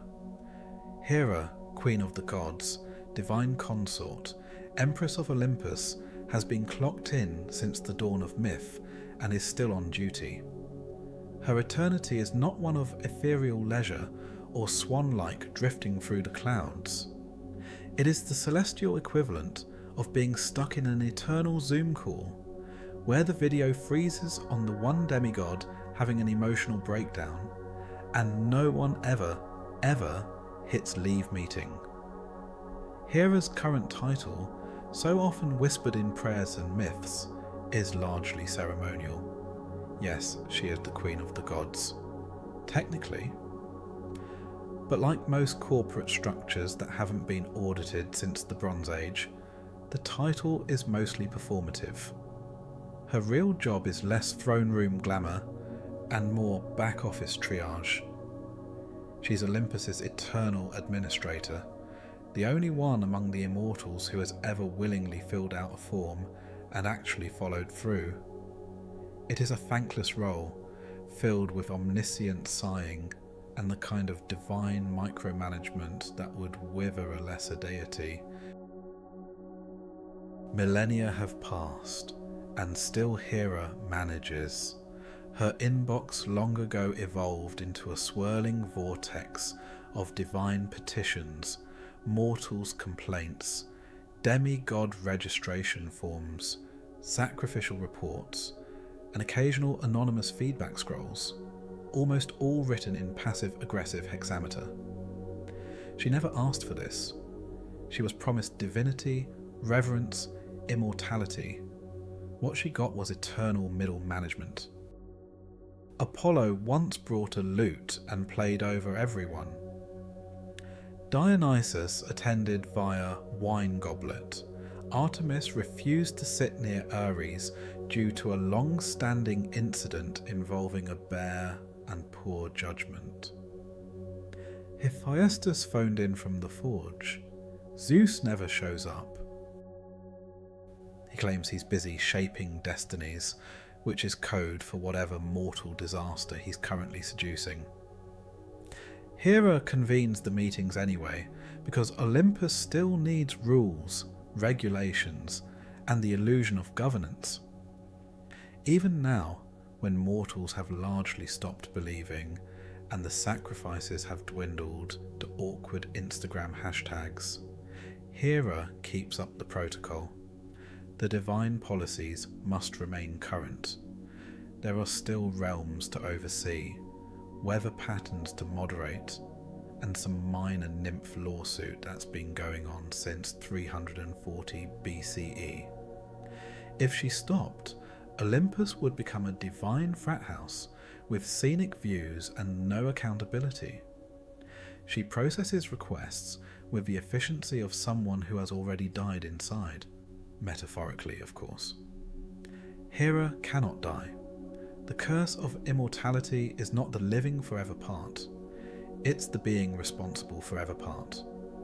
And unlike her colleagues, she cannot simply vanish for a century to explore the depths of the ocean, Poseidon, contemplate the underworld's mysteries, Hades, or become a swan and flirt with mortals, Zeus, thrice this week alone. Hera is expected to keep Olympus operational regardless of the decade, belief system, or latest poetic reimagining. She's seen it all. The fall of Troy, logistical nightmare. The rise of Rome, deeply rude. The Renaissance, marginally flattering portraits, and modernity, the less said, the better.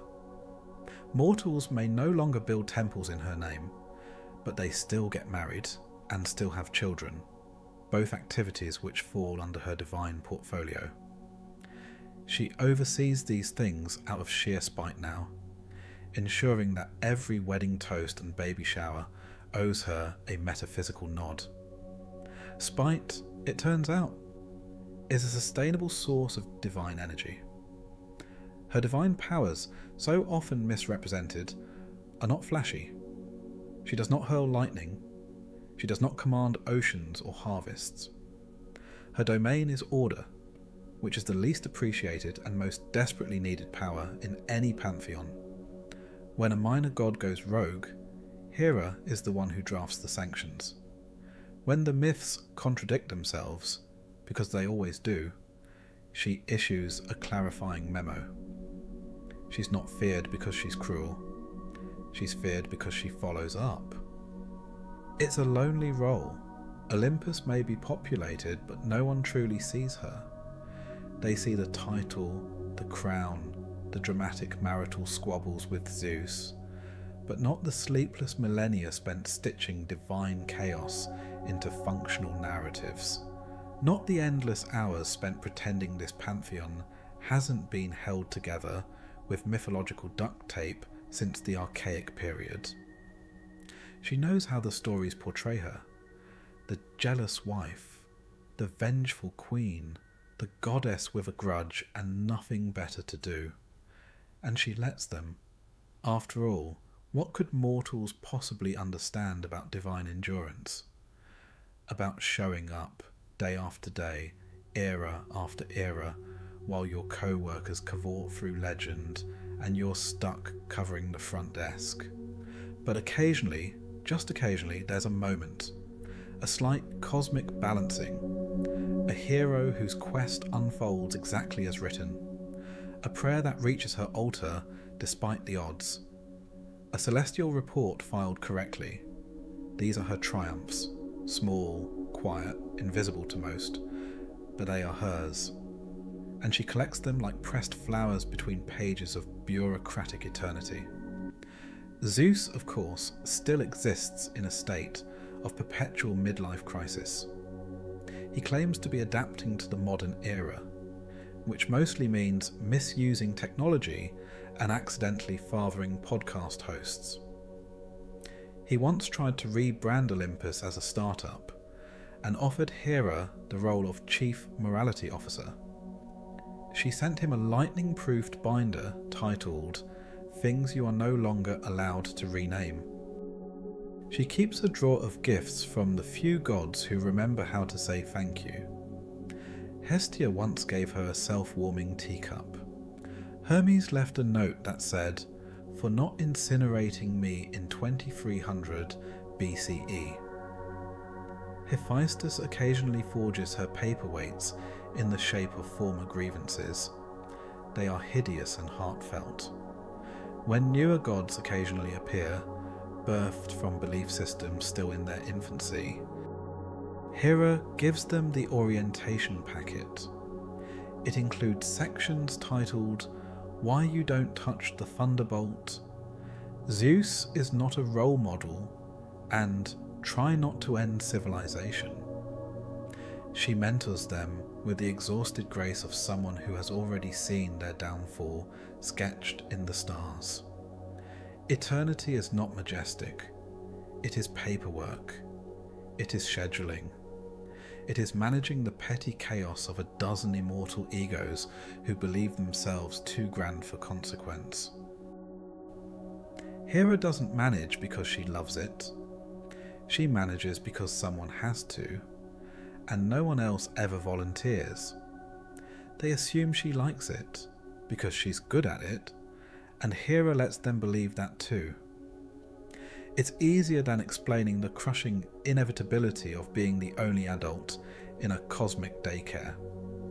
Once, long ago, a mortal philosopher attempted to write an ode to Hera's perseverance. It never caught on. Perseverance is not as marketable as lust or war. And yet, had the philosopher known anything, he would have built a temple not of marble, but of receipts, checklists, and the weary divinity of someone who never gets to leave early. And still, she endures. Still she wakes, reviews the list of catastrophes, updates the divine roster, and pretends Olympus is functional. She signs her name on scrolls no one will read, oversees ceremonies no one respects, and enforces rules no one thanks her for. Her internal scream echoes through myth, history, legend, and poorly translated epics.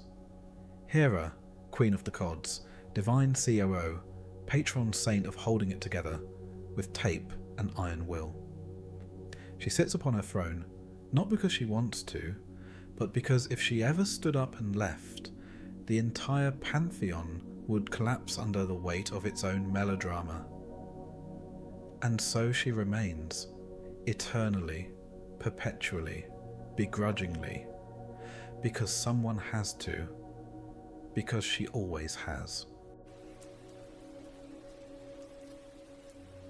The story of Poseidon, where the waves are moody, and the only thing deeper than the ocean is his need for attention. Poseidon, god of the seas and earthquakes, was a little unpredictable. While Zeus got all the thunderbolt glory, Poseidon was out there causing chaos in his own special way, like sinking ships and stirring up storms, just to keep things interesting. But as it turns out, mortals don't exactly want to worship a god who might flood their village on a whim. Son of Cronus, the aquatic middle child. Before Poseidon became the unpredictable, moody god of the sea, earthquakes and the occasional horse, he was just another kid born into the mess that was the Olympian family. And if you think your family dynamics are complicated, imagine being born into a clan of divine beings who could destroy mountains for fun, and whose father thought eating his children was a valid parenting method. Good times. Let's start with Cronus, Poseidon's father. Cronus wasn't exactly a model father figure. He had a bit of a control issue, stemming from an ominous prophecy: one of your children will overthrow you. In response, he did what any rational deity would do. He swallowed each of his kids as soon as they were born. After all, if you can't defeat a prophecy, you can at least defeat the children responsible for it. A little on the nose, but we get it, Cronus. So, Hestia, Demeter, Hera, Hades, and Poseidon, one by one, found themselves swallowed by dear old dad. And I'd like to think they probably formed a sort of family support group inside Cronus's stomach, offering advice like, "You should have seen the look on his face when he realised he was swallowing his own child."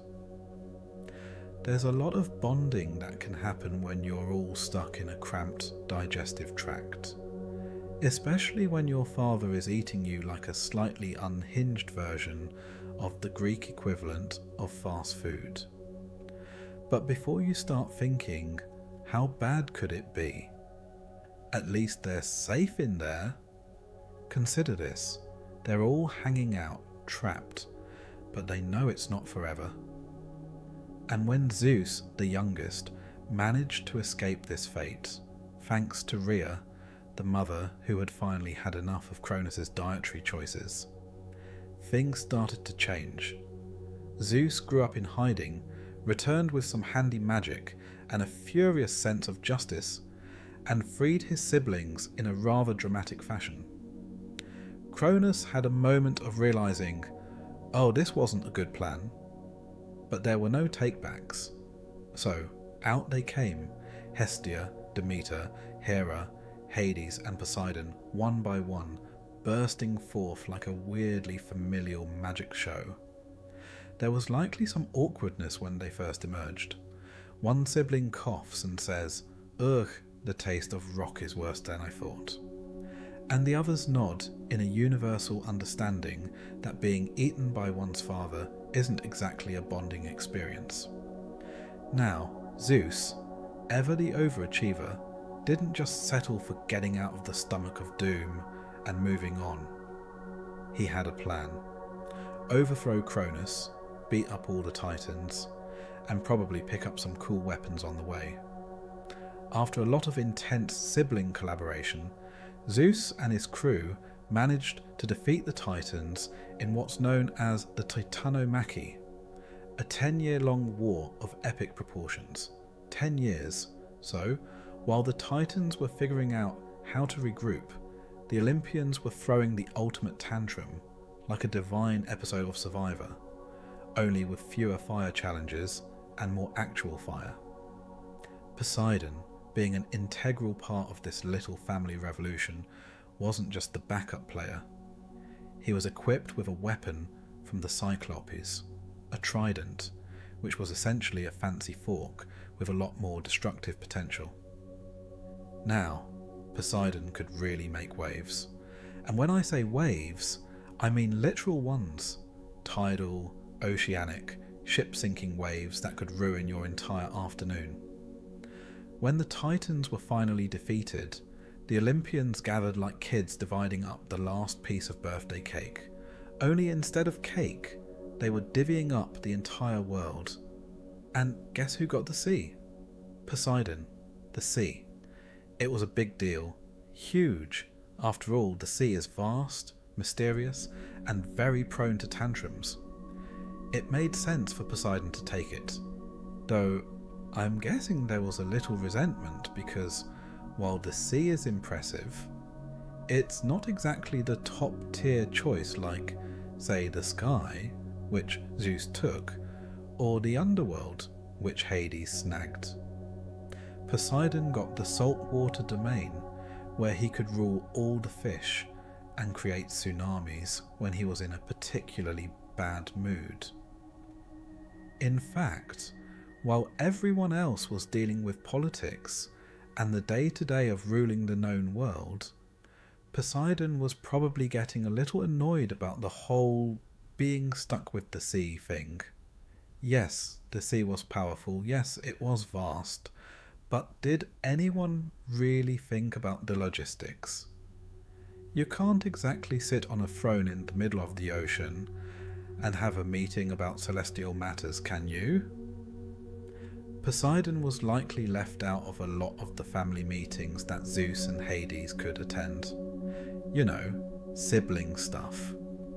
Zeus was probably like, "Don't you worry, Poseidon, we'll take care of the land stuff, and you just keep whatever it is you do with waves." The sea is unpredictable, which is probably an understatement. You can never plan for the sea's bad days. 1 minute, it's a serene blue expanse, and the next you're looking at a storm that could wipe out an entire coastal village.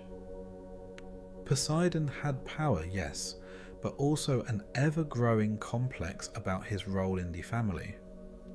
Let's be honest, when you're the god of the sea, it's hard not to have some emotional baggage about how people view you. Sure, you could drown a city with a bad mood, but that doesn't exactly lead to warm family dinners. It's like being the one god who's always a little bit too literal and too intense for the relaxed crowd. Speaking of his domain, Poseidon's underwater palace was nothing short of magnificent. Picture it. An ethereal castle made of coral, seashells, and glittering gemstones. You'd think that living in a world of salt water might lead to some discomfort, but Poseidon was so used to it by now that the perpetual dampness didn't faze him. To be fair, what else was he going to do? Build a land-based condo and complain about the view? Despite the allure of his majestic underwater kingdom, Poseidon wasn't content with just being the god of the ocean. he wanted more. After all, there's only so much one can do with a never-ending sea. Sometimes he would look at his siblings, who had grand temples built for them on land, and he'd have a thought, why not me? So Poseidon would throw himself into task to prove himself, like trying to win over Athens, until Athena swooped in and left him holding the salty bag of, well, salt water. In the grand scheme of things, Poseidon remained an important figure in the Olympian lineup.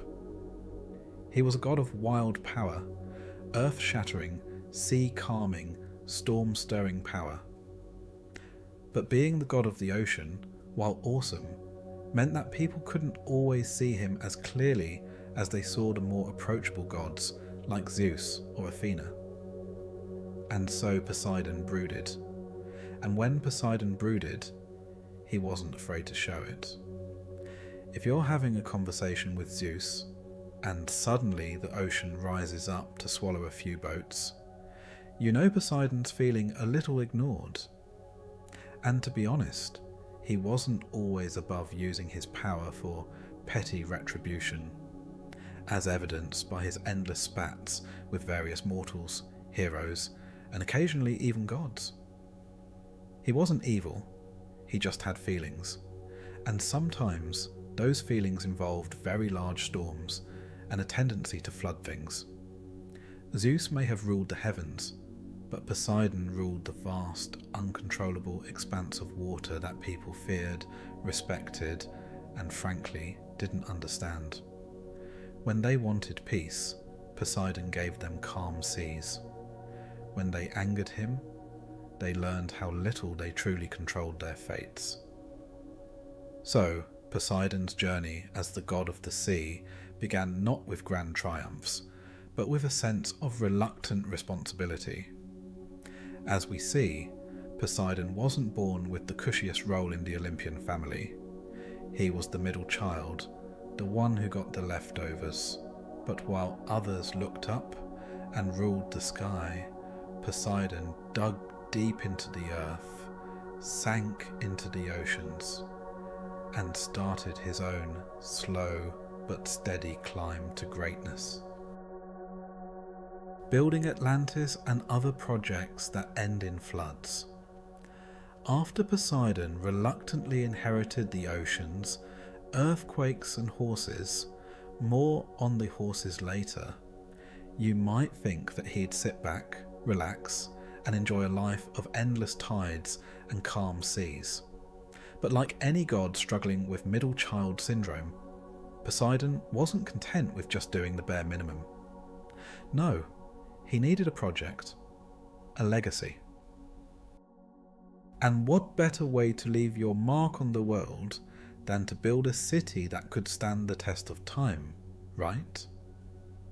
Enter Atlantis, Poseidon's grandest architectural disaster, and quite possibly the most ambitious and misunderstood construction project in all of ancient mythology. Now, before we go any further, let's clarify one thing. Building an entire city under the ocean wasn't as glamorous as it sounds. Sure, Poseidon had the power to control the waters, manipulate the earth, and essentially create a city that would make even the most awe-inspiring civilizations look like sandcastles. But when you're living in a realm that's mostly wet, salty, and prone to natural disasters, your choice of real estate is limited. It's like deciding to build a mansion on top of a constantly erupting volcano and then being surprised when things don't go well. It's possible, but only if you're Poseidon and you're convinced you can make it work. So Poseidon set out to build Atlantis, an island city that would be the envy of the world. Of course, the gods weren't really known for their ability to plan things through. Poseidon may have had an army of sea creatures at his disposal, but construction projects aren't the same as creating massive tidal waves. Building a thriving metropolis wasn't just about flooding a couple of boats and sending a few whales to help with the heavy lifting. No, it took planning, coordination, and most importantly, patience. Unfortunately, Poseidon had about as much patience as a toddler in a candy store. Nevertheless, the idea of Atlantis was grand. The city was meant to be an architectural marvel, with lush gardens, golden streets, and palaces made from coral and precious stones. Poseidon was going all out, using his powers to command the earth and sea to create the perfect island, one that could serve as a beacon of his creativity and might. But, as you might expect, Poseidon's vision for Atlantis was ambitious. So ambitious, in fact, that he never really stopped to think about a few minor details, like the fact that the ocean is, well, kind of unpredictable. In classic Poseidon fashion, the moment Atlantis was completed, things started to go wrong. And not just a little wrong, things went catastrophically wrong. The city, which was meant to be a triumph, quickly turned into Poseidon's very own white whale. Sure, the palace was beautiful, the gardens were stunning, and the streets shimmered like gold in the sun.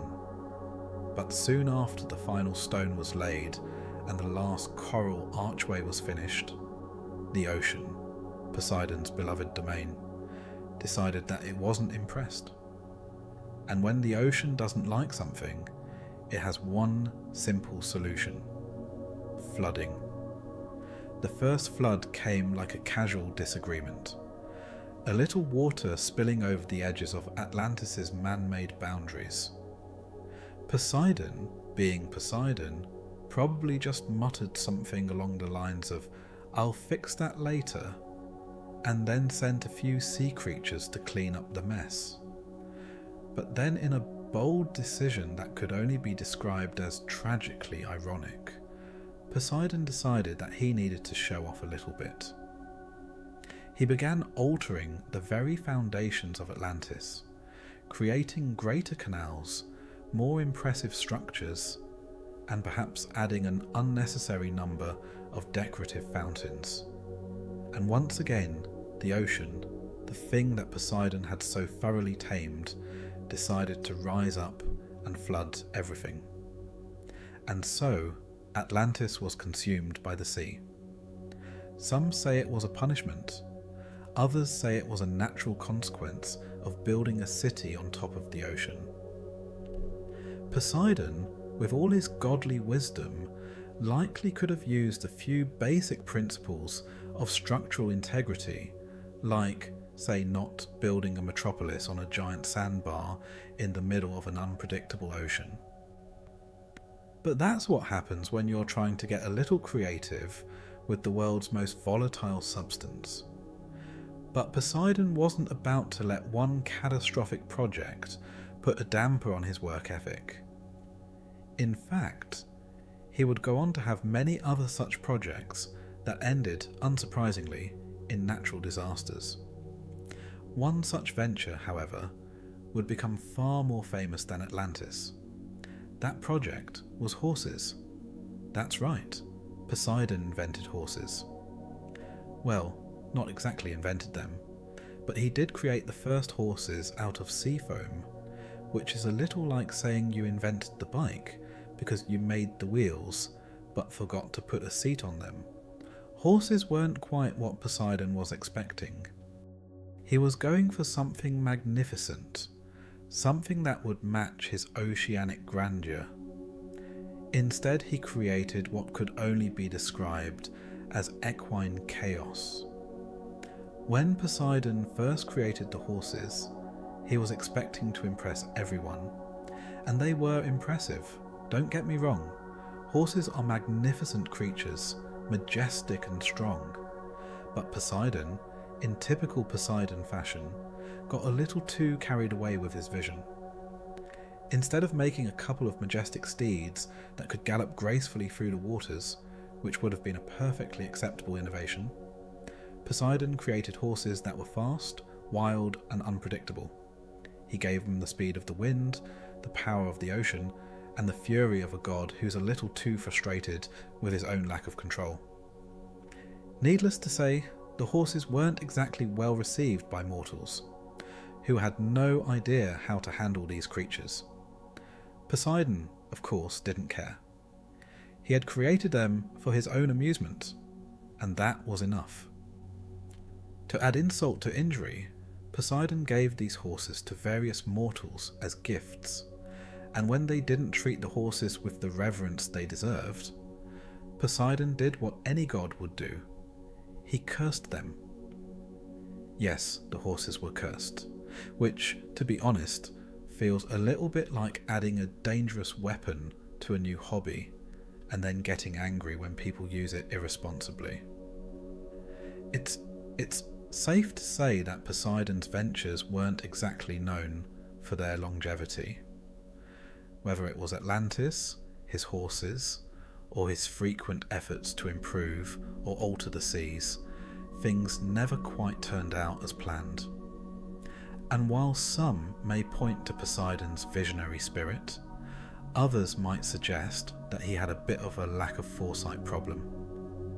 Every project Poseidon undertook was grand, ambitious, and in constant danger of being swept away by the very forces he controlled.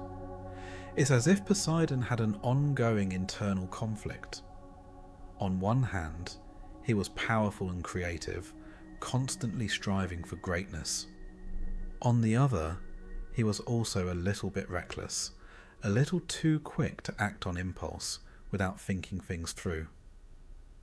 The fact that Poseidon's most ambitious creations usually ended in destruction only added to his complicated personality. He was never evil, per se.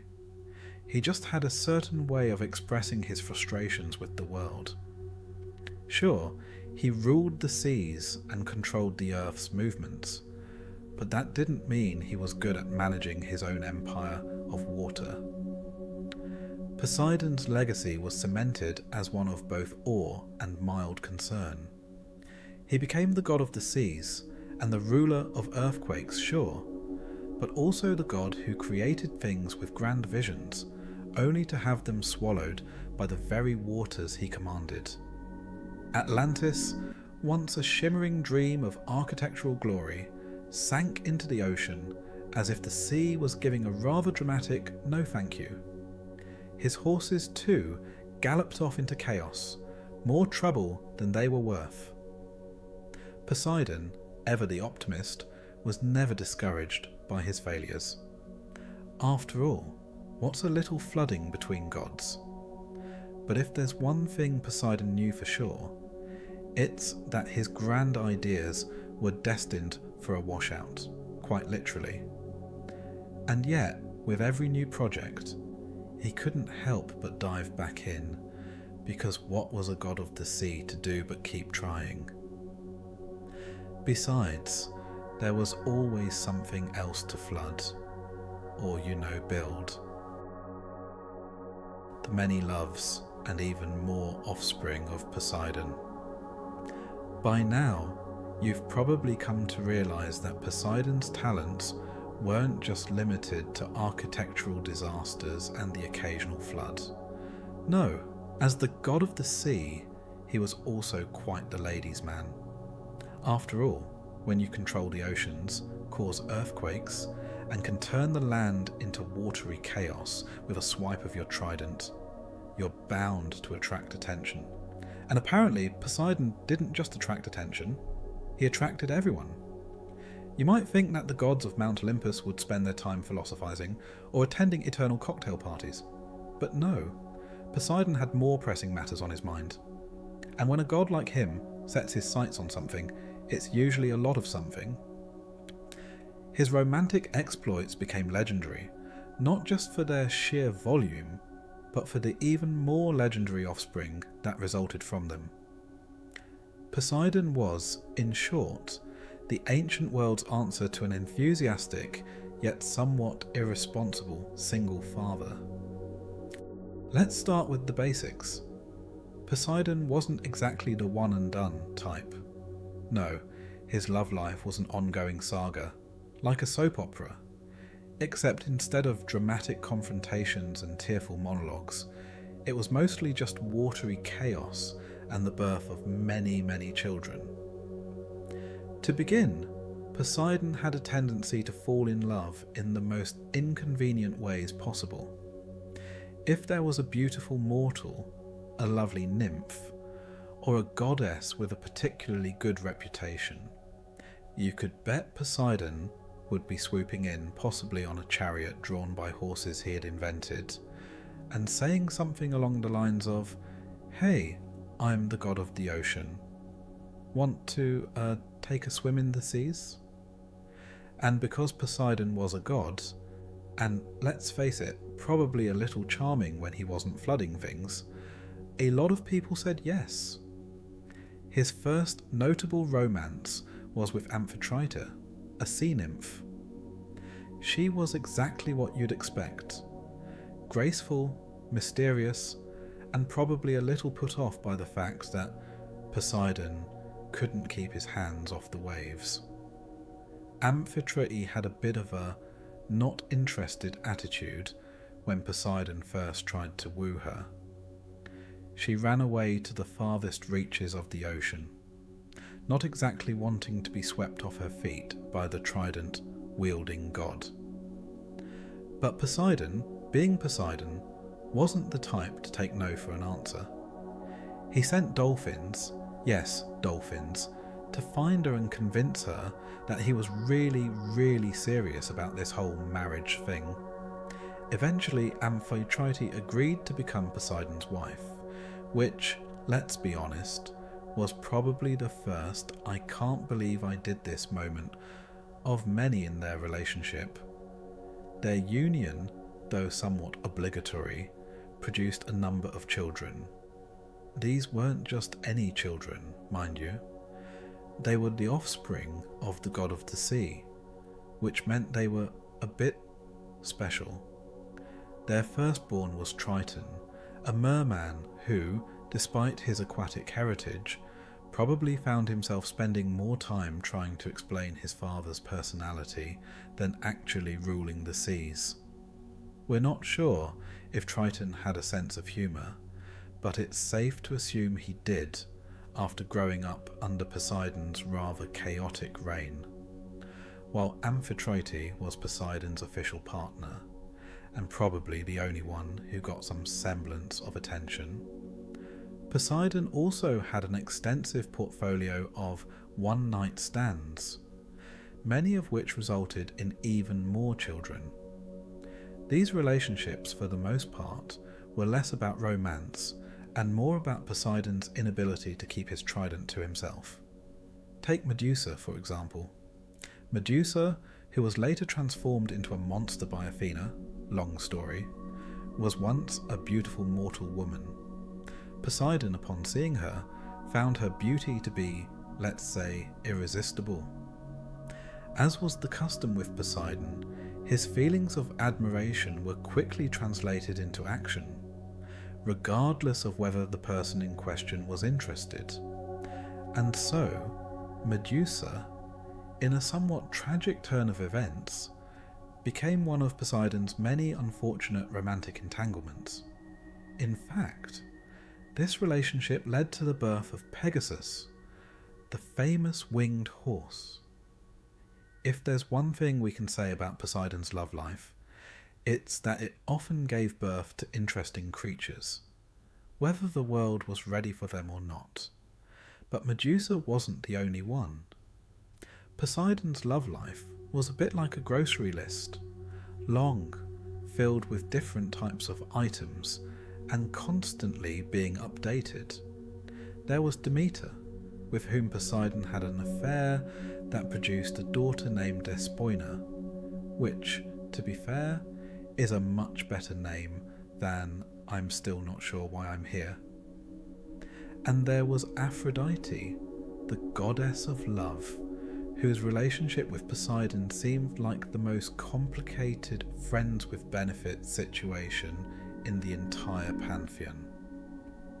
Poseidon also had flings with a variety of nymphs, including Thessalonike, a Macedonian nymph who, much like everyone else, found herself swept into the whirlwind that was Poseidon's love life. This pattern of enthusiastic, often chaotic romances resulted in a sea of children, literal and metaphorical.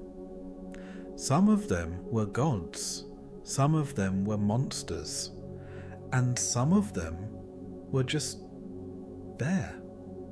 Let's just say Poseidon didn't exactly check the fine print when it came to his relationships. A lot of the time, he was just in the moment, enjoying the fact that he could turn into a whirlwind of desire and, well, other things. Now, it's important to note that Poseidon's lovers, though often swept up in his grand gestures, weren't exactly in it for the long haul. And by long haul, we mean survival. You see, Poseidon wasn't exactly the best at keeping things peaceful.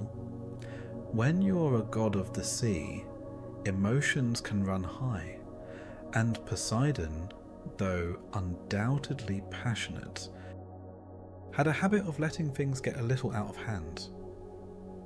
His lovers, nymphs and mortals alike, often found themselves at the receiving end of over-enthusiastic gestures. A romantic evening with Poseidon could quickly turn into a tidal wave of affection. Literally. Take Scylla, for example. Scylla, once a beautiful nymph, caught Poseidon's eye while she was swimming near his domain. Poseidon, thinking she was a fine catch, who wouldn't be flattered by his attention, decided to bless her with a special gift. The gift turned out to be a horrible transformation that turned her into a hideous monster with 12 legs and 6 heads. So much for the smooth moves of a god. Poseidon's idea of romance often ended with his lovers finding themselves in rather unfortunate circumstances where the sea was the only thing that would ever truly take them. Then there was Charybdis, a woman whom Poseidon, in his infinite wisdom, decided to transform into a giant whirlpool. This transformation was certainly memorable, but not exactly a model for healthy relationships. A whirlpool, while certainly effective at cleaning up trash or sinking ships, isn't exactly what you'd call romantic. The truth is, Poseidon had so many offspring that it's honestly a bit difficult to keep track. Some were gods and goddesses, others were creatures of the deep, like the aforementioned monsters. And of course, as his many romantic entanglements suggest, these children weren't always conveniently placed in a neat family tree. Some were conceived with mortals, others with nymphs, and a few with goddesses, all of whom had their own very complicated relationships with the sea god. He didn't just have 1 or 2 kids who became heroes or famous figures. No, Poseidon's children were legion, a sea of personalities, some of which you probably didn't even know existed until now. By now, you might have come to the conclusion that Poseidon wasn't just a god of the seas. He was also a god of complicated family trees, blessed with an unfortunate ability to create creatures, both magnificent and monstrous. And while he never stopped trying to manage his ever-growing brood, you could say he was probably just happy that he had a way of making sure there was always something new in the world.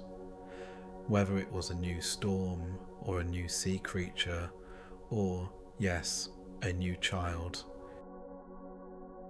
Poseidon's hobbies: wrath, salt water, and earthquakes.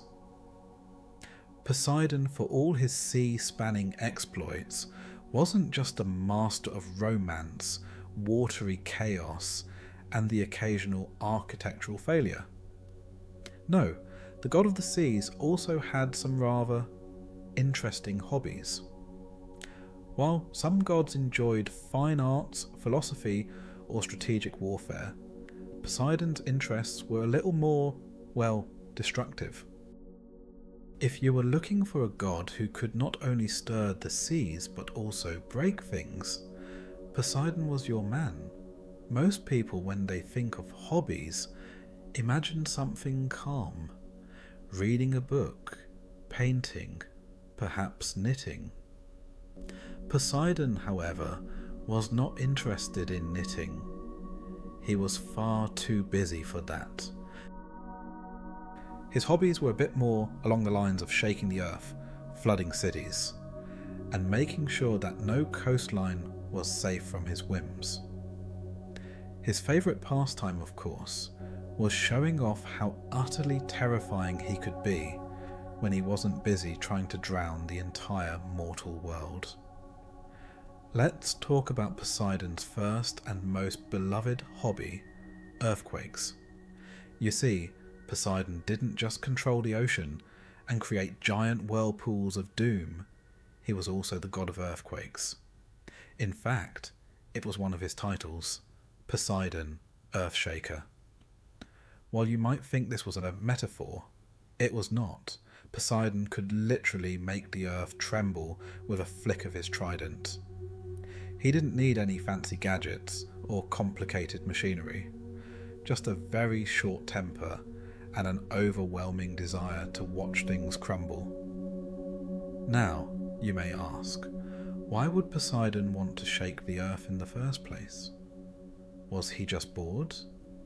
Was it a weird stress release method, like some kind of ancient yoga? Except the breathing was replaced with tremors, and the downward dog was replaced with panic-stricken mortals running for their lives. Well, it's hard to say. Poseidon's mood was often, let's say, volatile, and nothing got him going more than the feeling of a good old-fashioned earthquake.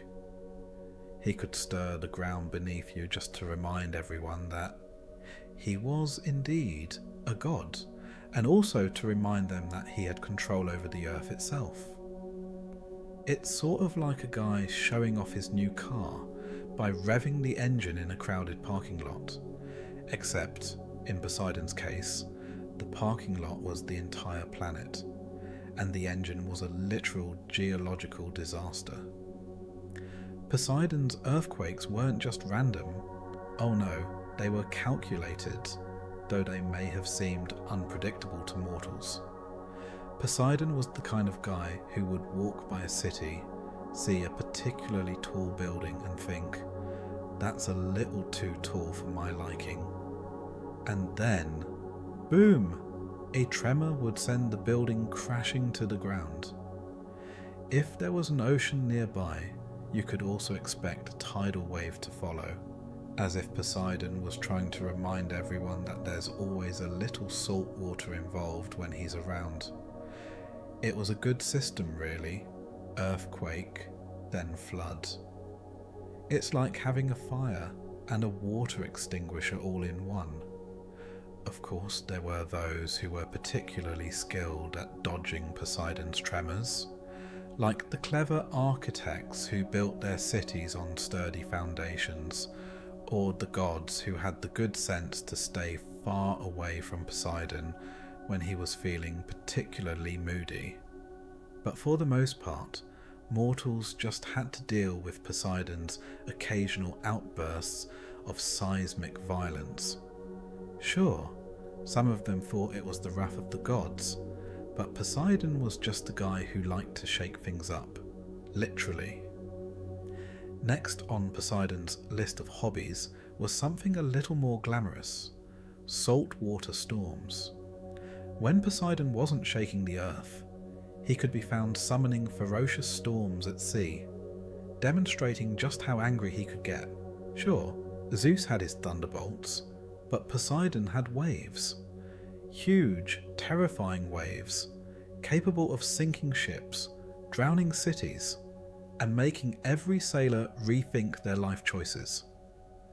If Zeus liked to remind people of his power with flashes of light and crackling thunder, Poseidon reminded them with an ocean that could go from peaceful to apocalyptic in 2.5 seconds. For Poseidon, creating storms wasn't just about wreaking havoc, it was also about keeping things fresh. You know how people do a little spring cleaning? Well, Poseidon's version of that was to create a good old-fashioned saltwater storm and let it cleanse the seas of anything that had overstayed its welcome. Whether it was a ship full of mortals or an island that was starting to look a little too smug with its palm trees and warm breezes. Imagine Poseidon sitting on his watery throne, gazing out at the horizon with a furrowed brow. Maybe he was having a particularly bad day, or maybe he just thought the ocean looked a bit stale. Either way, he'd swipe his trident in the direction of a nearby ship and, bam, a storm would appear out of nowhere. Sailors would desperately try to steer their vessels, but it was no use. Poseidon controlled the waves, and the waves were having none of it. But it wasn't always about sinking ships. Sometimes Poseidon just liked to mess with things a little. You know, a small storm here, a massive wave there, no big deal. After all, what's the point of having control over the entire ocean if you can't create a little mayhem now and then? Storms, after all, were Poseidon's way of making sure no one ever got too comfortable. The moment someone thought they could safely sail from one place to another, Poseidon would pop up, reminding them that no matter how skilled they were at navigating the seas, they were still at the mercy of his whims. Of course, let's not forget Poseidon's greatest hobby of all, floods. You'd think that after building and flooding Atlantis, Poseidon would have learned a little something about the whole flooding thing. But no. Poseidon, ever the optimist, was all too happy to keep experimenting with the forces of nature. And sometimes a flood was just the right way to remind people that they were tiny, and that their control over the land was more illusory than they cared to admit. Now, you might be wondering, why did Poseidon flood cities, towns, and entire civilizations? Was it just for fun? Was he simply bored? Was he trying to make a point about how great the ocean was, and how much better it was than dry land? Probably all of the above. Poseidon wasn't exactly the let's sit down and have a civilized conversation type of god. When he had a point to make, he made it by drowning everything in sight. Let's be clear, Poseidon wasn't always the one who intended for things to flood. Sometimes it was an accident. He'd be having a pleasant swim in the Mediterranean, playing with his trident, and then, oops, an entire coast would get flooded. The mortals would panic, run around screaming, and Poseidon would just casually wave his hand and pretend it wasn't his fault. After all, he wasn't trying to flood anything. He was just moving water from one place to another. Sure, it sometimes involved entire cities disappearing beneath waves. But who's counting? You could imagine Poseidon's frustration. How was I supposed to know that would happen? I was just moving the tides. It's not my fault the tides got a little bit enthusiastic. But Poseidon's floods weren't just limited to accidental whoopsies. No, sometimes he flooded areas just to make a point, or perhaps as a reminder that his domain was the sea, and the sea had no boundaries. You build your cities too close to my shores? Poseidon seemed to ask. Enjoy your new oceanfront property. He had an excellent sense of humour when it wasn't drowning people. And then there was Poseidon's signature hobby, rough, Some might call it revenge, but Poseidon saw it as a very necessary and much underappreciated hobby. Nothing got him more excited than the idea of punishing someone, usually mortals, but occasionally gods, if they were too smug for their own good. When someone offended Poseidon, and you'd be amazed at how often that happened, he took it personally. No one got away with crossing Poseidon without some form of watery retribution, even if it meant flooding an entire city or causing a series of disastrous earthquakes just for the sheer drama of it.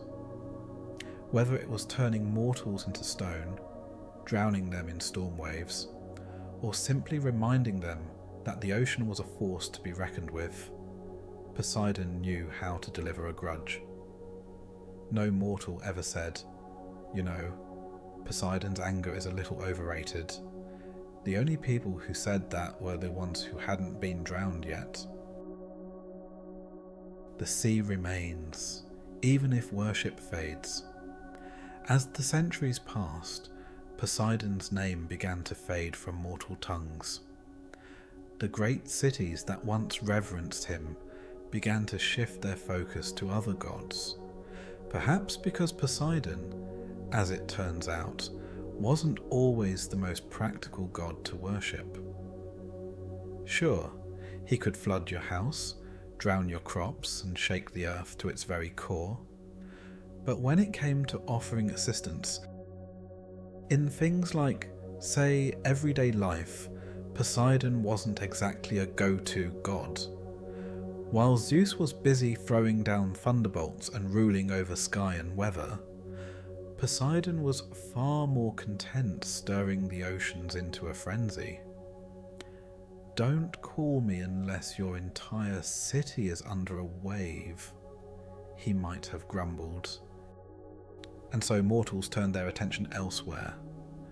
But Poseidon, being the eternal god he was, didn't particularly mind the loss of earthly praise. Sure, it might have stung at first when he found out that a group of mortals had started sacrificing to Apollo for a good harvest instead of him, but he quickly shrugged it off. The sea, after all, remained. Oceans still roared, whales still swam, waves still crashed. What need did he have for a few incense offerings or a couple of sacrificial goats when the sea was already doing such an excellent job of reminding people of his power? In fact, Poseidon probably preferred it this way. The ocean, after all, was a bit more loyal than the mortals he'd spent millennia trying to impress. The sea didn't forget. The sea didn't stop worshipping. The sea, unlike the fickle mortals, didn't need constant praise to keep flowing. It just was. And Poseidon, being Poseidon, appreciated that. It wasn't as though Poseidon was outright neglected. In some regions, people still threw him the occasional offering. But as cities grew and empires expanded, people started gravitating toward gods who were, frankly, a little more useful. They wanted gods who could help them win wars, secure fertile crops, or win that last-minute race at the Olympic Games. Poseidon, bless him, was not particularly helpful in those areas. What could he offer in a world that demanded practicality? Sure, he could stir the sea into a frenzy and ruin a navy's entire supply of fresh fish. But how was that going to help you win a harvest festival? How did that make him a top contender for most useful god of the year? At least Apollo could send a few rays of sunshine for crops, and Hermes could assist with trade and travel. But Poseidon, the best he could do was make sure you didn't sink halfway through your voyage, or, flood your entire city and leave you looking like a very wet fool. It was a niche skill, really. As the centuries went by, mortals turned to other gods for practical matters. the temples dedicated to Poseidon started to crumble, slowly overtaken by the encroaching winds of time.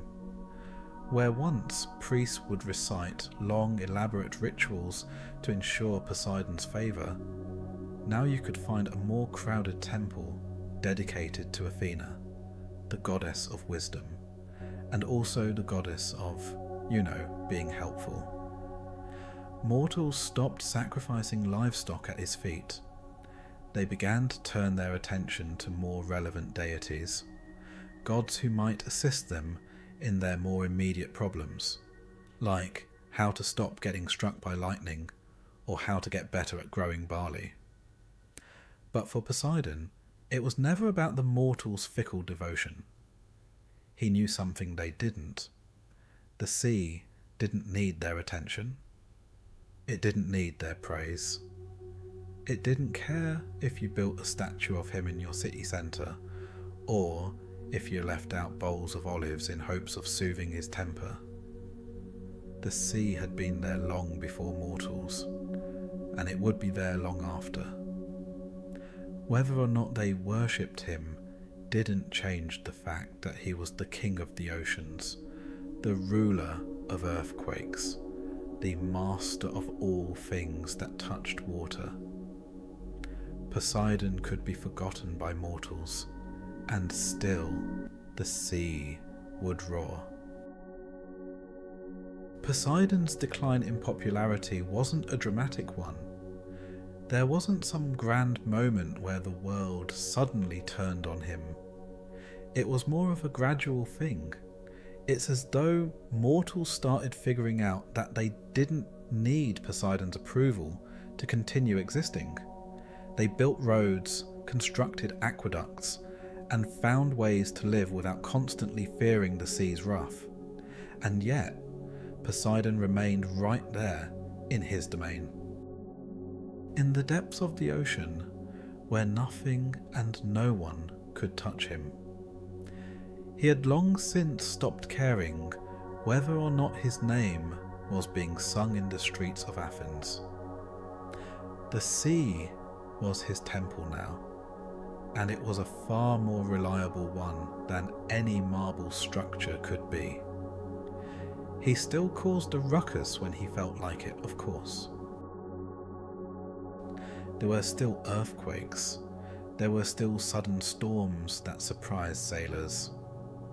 And from time to time, Poseidon still really enjoyed messing with anyone who dared get too cocky about their ability to control nature.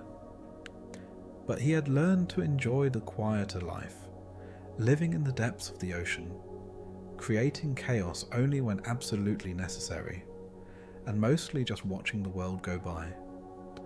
Perhaps Poseidon's greatest revelation came when he realized that his glory, as it was, didn't lie in mortal worship. No, Poseidon's glory was eternal because the sea itself was eternal. Worship might fade, temples might decay, but the ocean didn't need validation from anyone. It would churn and rise regardless of what mortals thought.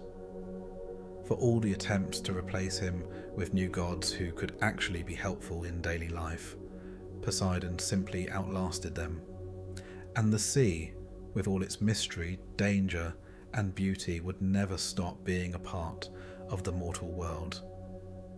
Even if no one was offering him sacrifices, the tides still turned, the waves still crashed, and Poseidon, as always, was still there, underneath it all, just waiting for someone to come along and annoy him enough to trigger another earthquake or flood. In the grand scheme of things, Poseidon was perfectly content. The mortals may have moved on, but he had always known that the sea was more enduring than any fleeting human devotion.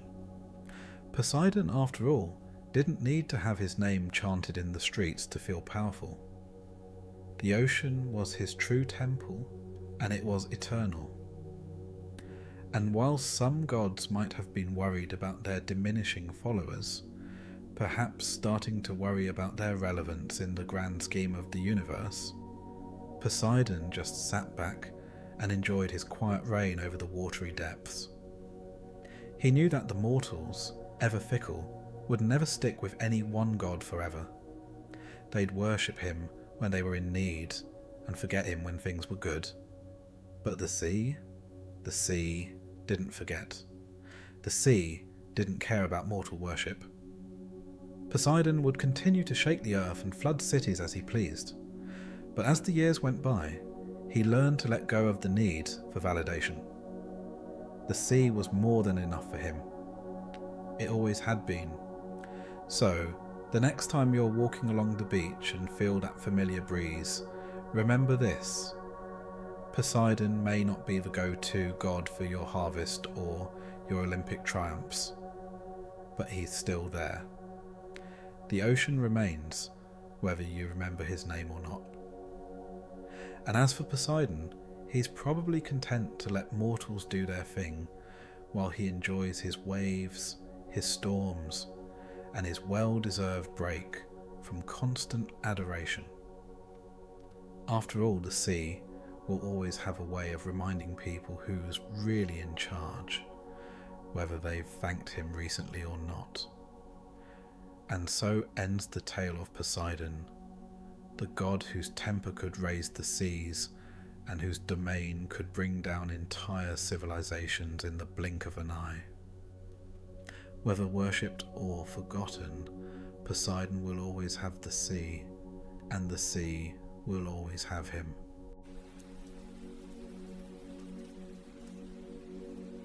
Hades, the ruler of the dead, spends his eternity avoiding paperwork and managing souls who can't remember why they're here.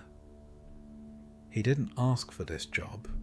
He got it thanks to some bad sibling gambling. But now he's stuck in an endless cycle of divine mismanagement and existential dread. It's not hell, it's middle management, but with a lot more paperwork and a lot fewer coffee breaks.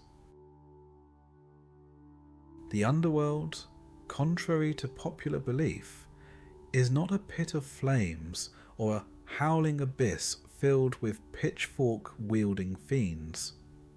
It is, instead, more of a cosmic after-hours office, maintained by a reluctant middle manager with a death motif.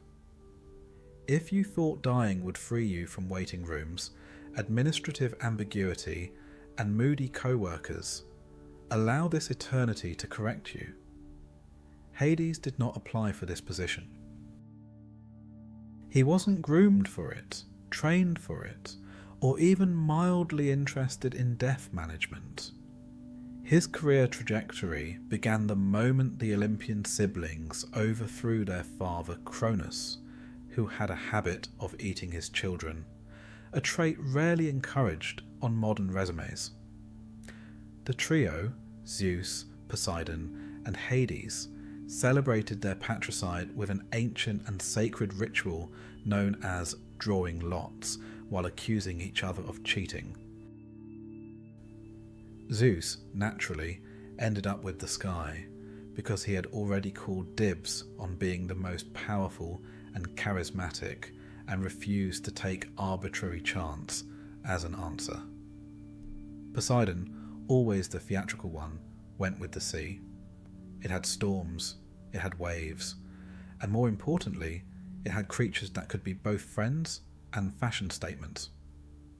Hades, without blinking, drew the last lot and became the lord of the underworld.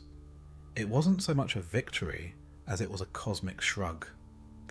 Thus began Hades' eternal tenure as the custodian of everything that couldn't afford a heavenly PR agent. While Zeus got thunder and attention spans, and Poseidon got tridents and wet drama, Hades was handed an ever-expanding inbox of expired mortals. His kingdom was 1 part tomb, 2 parts administrative centre, and 3 parts uncomfortable silence. It was a domain populated by souls, regrets, and the occasional skeleton with questions about their paperwork. First-time visitors, well, technically every visitor is a first-time visitor, are treated to the scenic desolation of the river Acheron. It is a body of water that captures the essence of moaning, and possibly the last known place where sighs echo for eternity. Ferried across by Charon, a boatman who has never smiled and has a suspicious monopoly on ancient coins, one reaches the gates of the underworld. These gates are neither gilded nor grand. They are iron, mildly creaky, and smell of damp limestone. They were designed by someone who thought imposing and inconvenient were synonyms. Past the gates lies the endless sprawl of the Asphodel Meadows, the underworld's answer to suburban malaise. Here wander the vast majority of human souls, those who neither committed great heroism nor spectacular evil. They weren't good enough for Elysium or bad enough for Tartarus. They were just people, the kind who returned their library books on time but never volunteered for anything. Their punishment, if it can be called that, is eternal boredom. They drift like human tumbleweeds, occasionally trying to remember their names, or wondering if they locked the front door before they died. They didn't. No one ever does. The Asphodel Meadows are unchanging. The grass is a uniform grey-green, always slightly dewy, never growing, and definitely never dying. It has a faintly nauseating scent of wet parchment and forgotten intentions. Birds exist there, but only in theory. Sound carries poorly, memories carry worse, and everyone's sense of purpose evaporates like morning fog. It's not hell, but it is where the phrase eternal blah was coined. To the left, which may or may not mean anything in the underworld depending on how spatial metaphysics behave that day, lies Tartarus. This is the punishment wing of the afterlife, designed for souls who had the audacity to be ambitious in all the wrong ways. The Titans are imprisoned here, alongside a long and ever-growing guest list of ancient misbehaviours. Sisyphus rolls his rock endlessly uphill, each attempt a masterclass in upper body futility. Tantalus reaches for food and drink that perpetually retreats, a metaphor so on the nose that it's been nominated for a divine award in cruel symbolism. Then there are the Danaides, sentenced to fill a basin using leaky jugs. They exemplify the fatal intersection of murder and poor hydrodynamics. Also present is Ixion, spinning eternally on a flaming wheel for reasons no one remembers clearly, but which probably started with a party Zeus was invited to. Tartarus is less a fiery pit and more an ancient internship program for doomed souls, where no one gets school credit and everyone regrets their choices. On the rare occasion someone dies heroically, virtuously, or with just enough flair to be mythologically useful, they're sorted into Elysium. This is the underworld's VIP section. Here lie warriors, poets, and occasionally philosophers who manage to impress the gods without being too clever about it. Elysium is warm, perpetually spring-like, and so disgustingly peaceful that most modern souls would find it unsettling. There are soft breezes, aromatic groves, and an endless supply of ambrosial snacks that do not affect your weight or ethics. Unfortunately, there is also an aggressive amount of self-congratulation. Hades himself avoids Elysium. It's not that he dislikes the virtuous, it's that he can't stand smug eternity. The real problem is the lighting. It's far too cheery, and every time he tries to introduce a shade appreciation corner, the residents organise passive-aggressive poetry readings until he leaves. Of course, to navigate this multi-layered deaf bureaucracy, one must cross rivers. There are 5, which is 4 more than necessary, but exactly the right number for mythological symbolism. Styx is the most dramatic, associated with oaths, curses, and emotionally charged declarations. It is legally binding, incredibly salty, and has the emotional temperament of a deeply wounded teenager. Lethe, the river of forgetfulness, is used by souls who wish to erase their memories before reincarnation or eternal loitering. It is not recommended for anyone with outstanding favours. Phlegethon, the river of fire, is the underworld's attempt at visual flair. It glows, it sizzles, it looks impressive in promotional frescoes. Do not attempt to swim in it unless your idea of leisure involves eternal combustion. Cocytus, the river of lamentation, is quieter but no less emotionally taxing. It is popular among playwrights, romantics, and anyone who enjoys the sound of dramatic sobbing at a distance. Acheron, already mentioned, is the river of woe, but more of the slow, burning existential kind than outright despair. Together these rivers form a hydrological pentagram of despair and occasional poetic inspiration. Cerberus, the underworld's guardian, is a dog with 3 heads, each equipped with a unique level of distrust. He is technically a good boy, though standards vary. The left head is alert, the right is skeptical, and the middle head is usually asleep. He prevents the living from entering and the dead from leaving, except when bribed with music, food, or philosophical riddles, which he does not understand but pretends to find offensive. Cerberus once ate a minor god for attempting to stage a surprise inspection. No one complained. Despite his fearsome appearance, Cerberus is also the only resident who regularly acknowledges Hades' authority, mostly by not growling at him. The rest of the underworld's denizens have developed a sort of selective awareness. They know he's there, but unless something is on fire, or more on fire than usual, they prefer not to make eye contact. Hades, in turn, has learned to manage his kingdom with the weary resignation of someone who has accepted that eternal significance is largely made of paperwork. The architecture of the underworld is best described as consistently ominous. Grand halls fade into cavernous shadows, where frescoes of noble deeds peel slightly at the corners. Columns loom dramatically without structural necessity. Everything echoes, even thoughts. Torches flicker without fuel. There is no dust, yet everything feels like it should be dusty. A team of spirits once tried to clean the place for Hades' birthday. They are now haunting a mop. The underworld is not cruel, just relentlessly indifferent.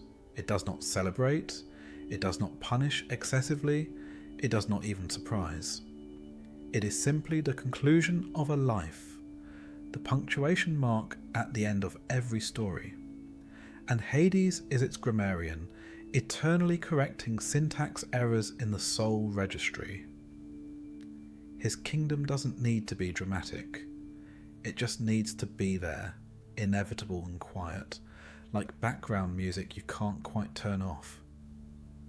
Hades sometimes wonders what would have happened if he'd argued harder during the lot drawing ceremony. Maybe the sky wouldn't have suited him. Too bright, too loud. The sea, full of unpredictable currents and emotional wails. No, perhaps this was always going to be his.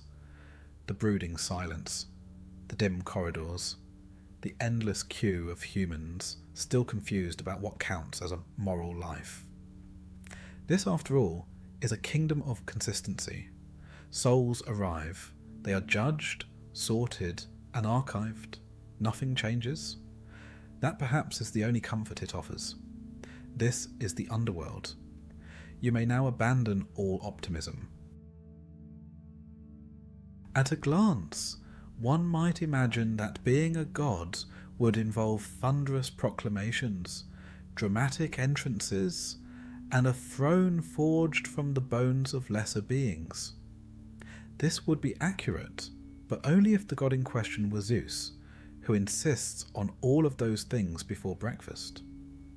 Hades, on the other hand, is a god who wakes up not to the fanfare of trumpet-bearing cherubs, but to a scroll titled Outstanding Soul Filings, Urgent, and the unmistakable scent of something metaphorically burning.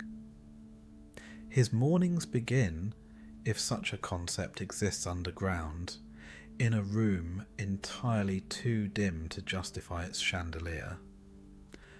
The chandelier itself was a gift from Poseidon, who claimed it was made from ethically sourced shipwrecks. It hangs slightly crooked, possibly as a metaphor. Hades wakes up precisely 36 minutes before his first scheduled haunting, not because he's punctual, but because Hypnos, the god of sleep and professional narcoleptic, snoozes through his wake-up duties again. His inbox is an ornate bronze urn overflowing with complaint scrolls, soul petitions, and memos from Olympus marked urgent, in a handwriting suspiciously similar to Zeus's. The top 3 messages are, without fail, a soul requesting early reincarnation, because the Asphodel Meadows are killing their vibe. A passive-aggressive note from Persephone about seasonal floral placements, and an all-caps missive from Charon demanding hazard pay. Hades reads each one with the enthusiasm of a god who knows none of them will resolve themselves.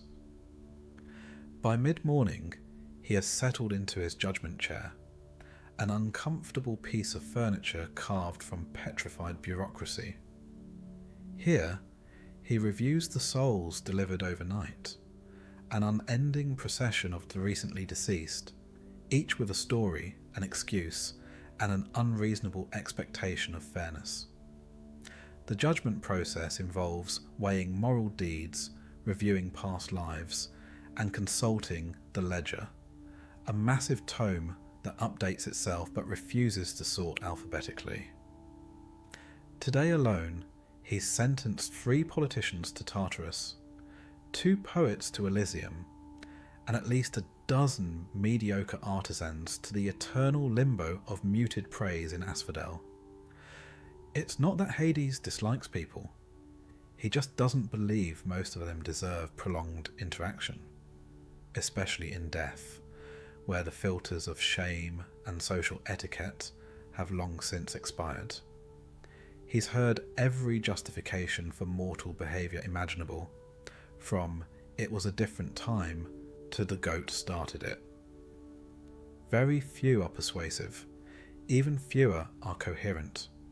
The real challenge, however, comes in the form of divine interruptions. Sometime around the underworld equivalent of noon, marked by Cerberus letting out a sigh audible across 5 realms, Zeus usually attempts to call.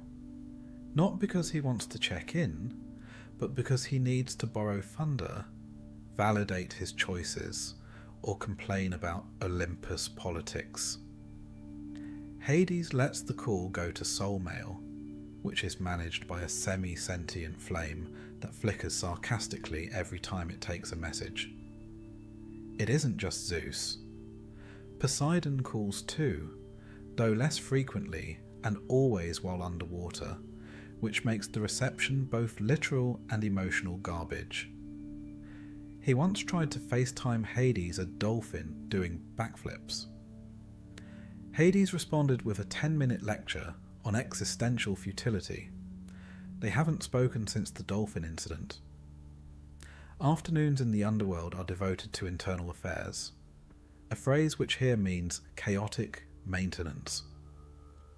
The staff, such as it is, are more a gallery of dysfunction than a functioning team. Thanatos, god of death and noted dramatist, insists on making every soul collection a theatrical performance. He wears a cloak that billows even when there's no wind, and frequently monologues to an invisible audience. His job performance is technically excellent, though exhausting to witness. Hypnos, his brother, manages the sleep department, which is ironic given that he is never awake. He has not filed a report since the Bronze Age, and responds to inquiries with gentle snoring and the occasional dreamy giggle. Hades considered firing him once, but the paperwork was too long and the silence without him was unnerving. Then there's Charon, who runs the ferry with all the charm of a toll booth operator in a horror film.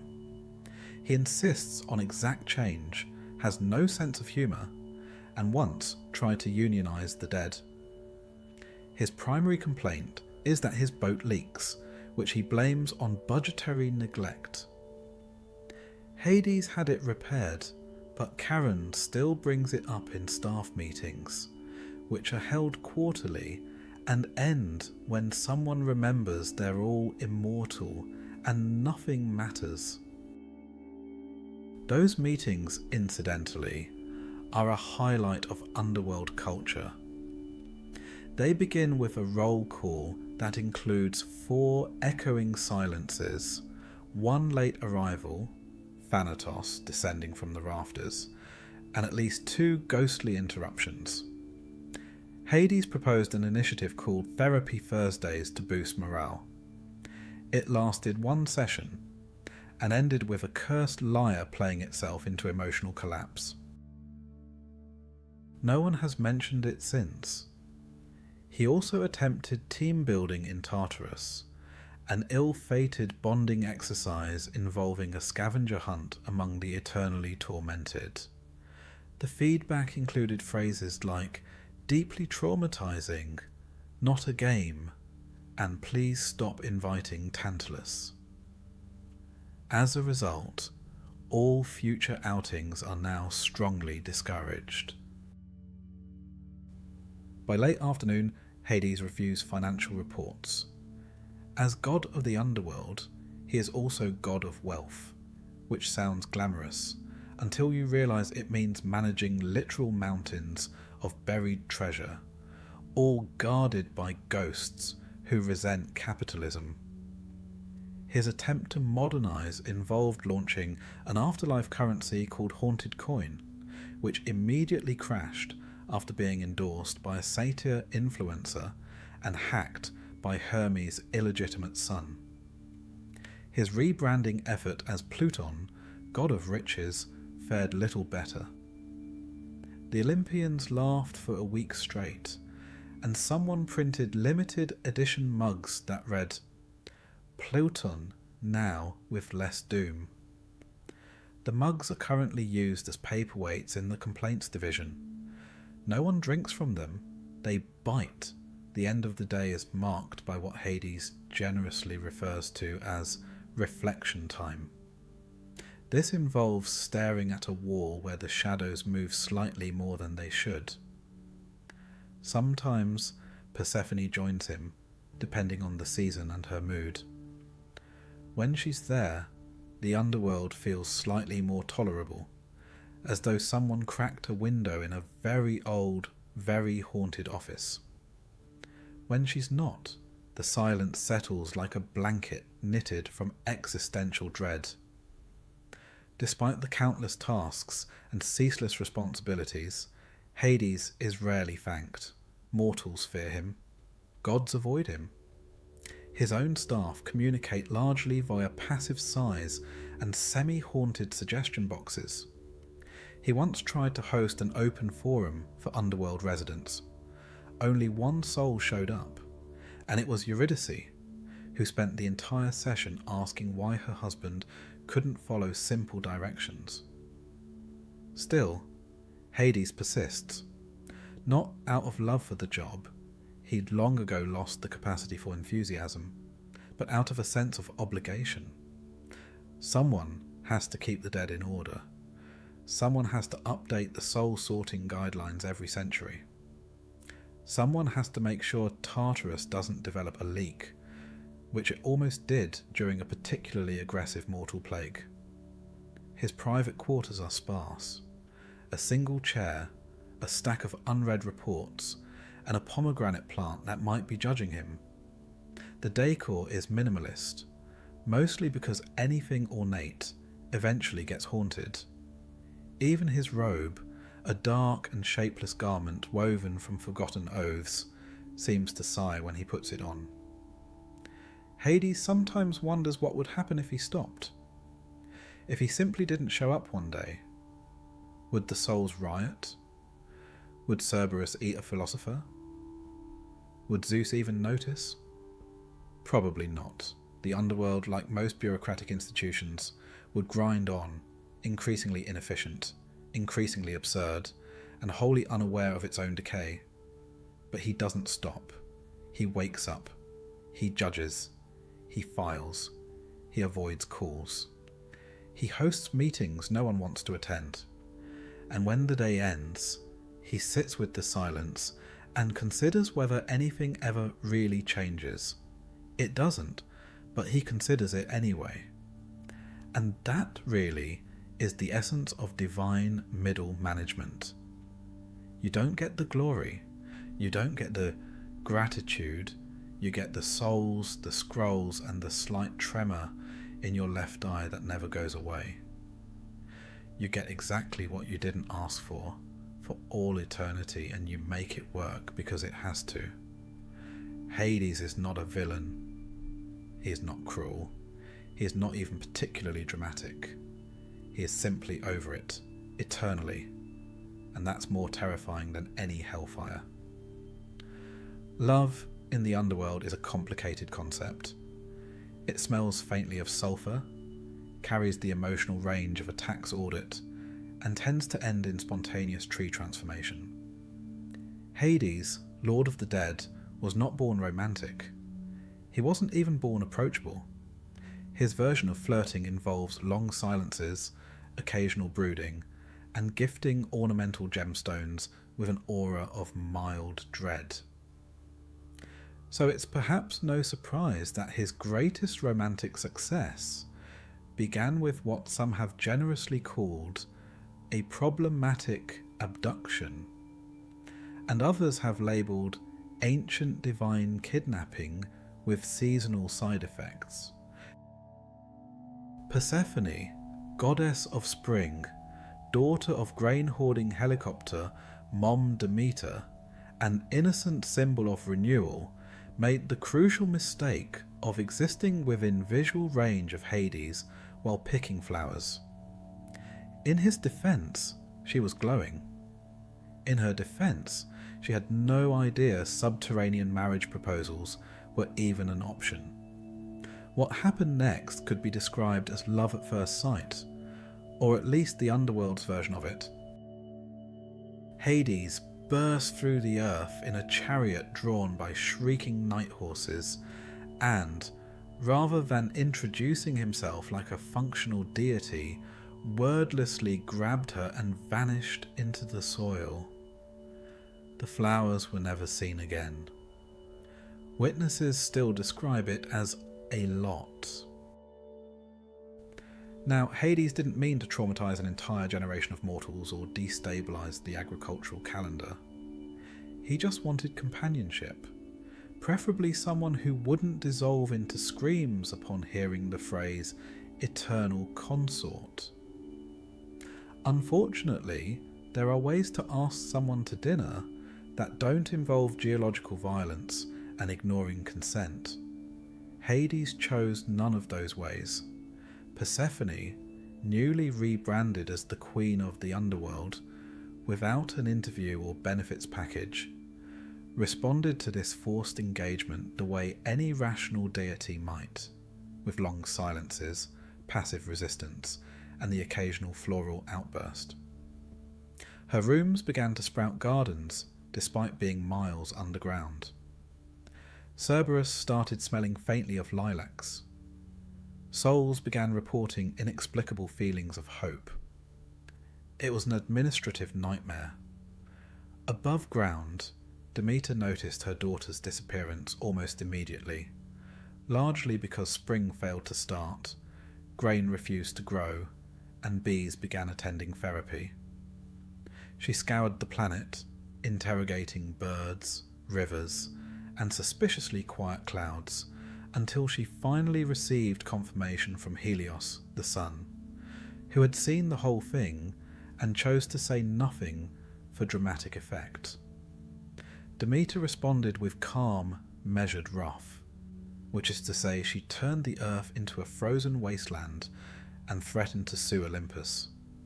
Zeus, whose primary parenting style is denial mixed with thunderbolts, tried to ignore the problem until the humans began sacrificing burnt bread out of sheer desperation. He eventually caved, not out of empathy, but because a famine meant fewer sacrifices, and fewer sacrifices meant fewer gold-plated goat statues in his name.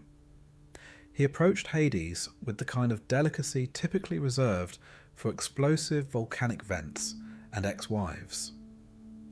Hades, when confronted, maintained the air of someone who believed this was all a misunderstanding and not a public relations crisis of mythological proportions.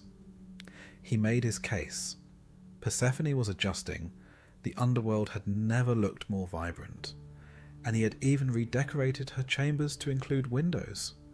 Granted, they faced a wall of weeping souls, but still windows.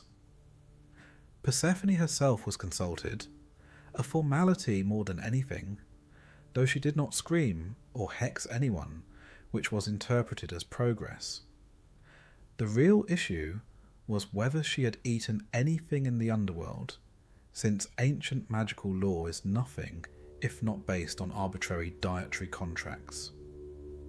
Hades, in what could only be described as a romantic gesture wrapped in poor judgment, had offered her pomegranate seeds. She ate 6. That's all it took. 6 seeds, and the contract was sealed.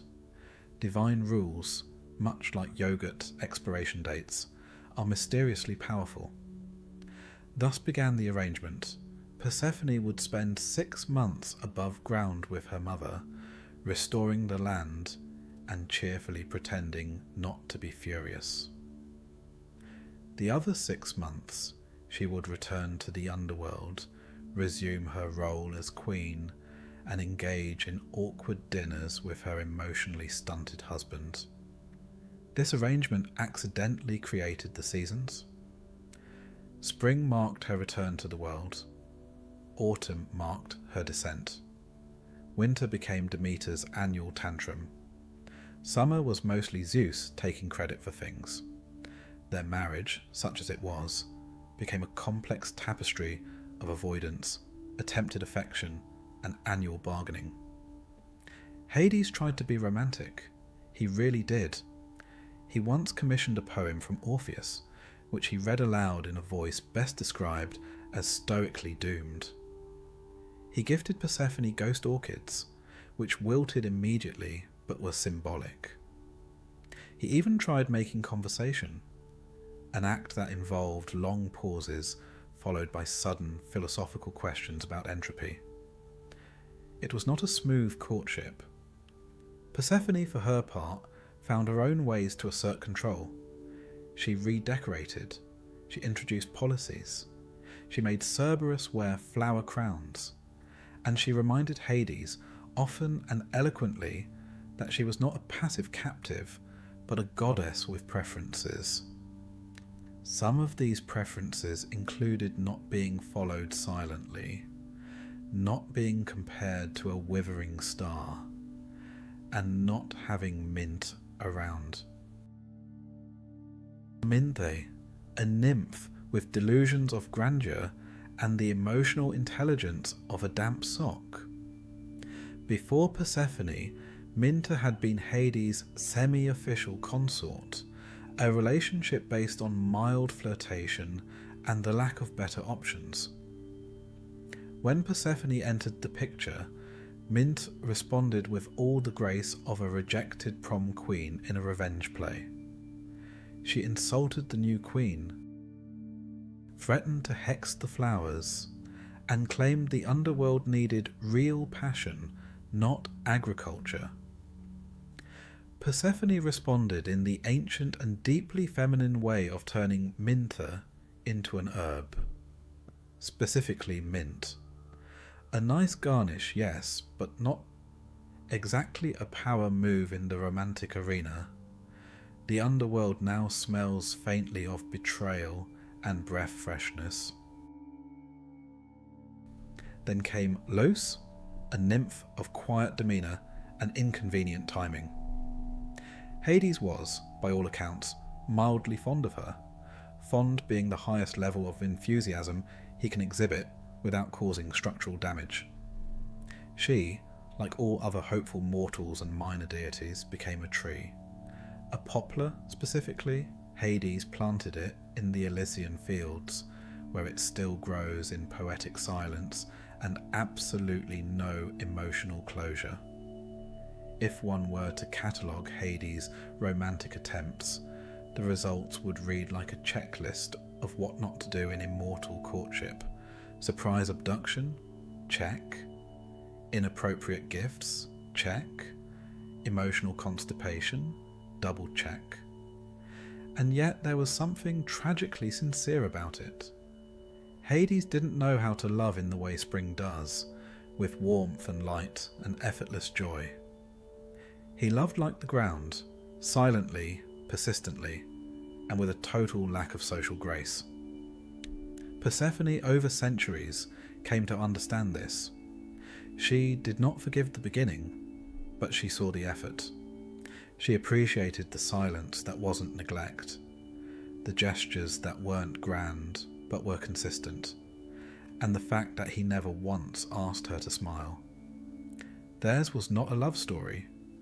It was a divine merger negotiated over time, sealed with fruit, and maintained through mutual understanding and the occasional murder of a disrespectful dryad. They became, in a way, complementary forces. She softened the underworld, turning it into more than a cryptic holding facility for the emotionally unresolved. He gave her space to grow, not in the radiant meadows of Olympus, but in the quiet corners of forgotten places, where seeds sprouted against the odds. Their love wasn't sung about in epics. It didn't involve swans, golden showers, or rampant adultery. It was awkward, slow-burning, and slightly unholy, which, for the underworld, is practically a fairy tale. Even the mortals adjusted. They learned to mark the seasons not just as changes in weather, but as reminders that even gods have to compromise. Farmers waited for Persephone's return with offerings. Poets wrote lines about the pomegranate's curse and blessing. Hades continued to misplace romantic metaphors, and Persephone continued to correct him, usually with annotated scrolls and passive-aggressive floral arrangements.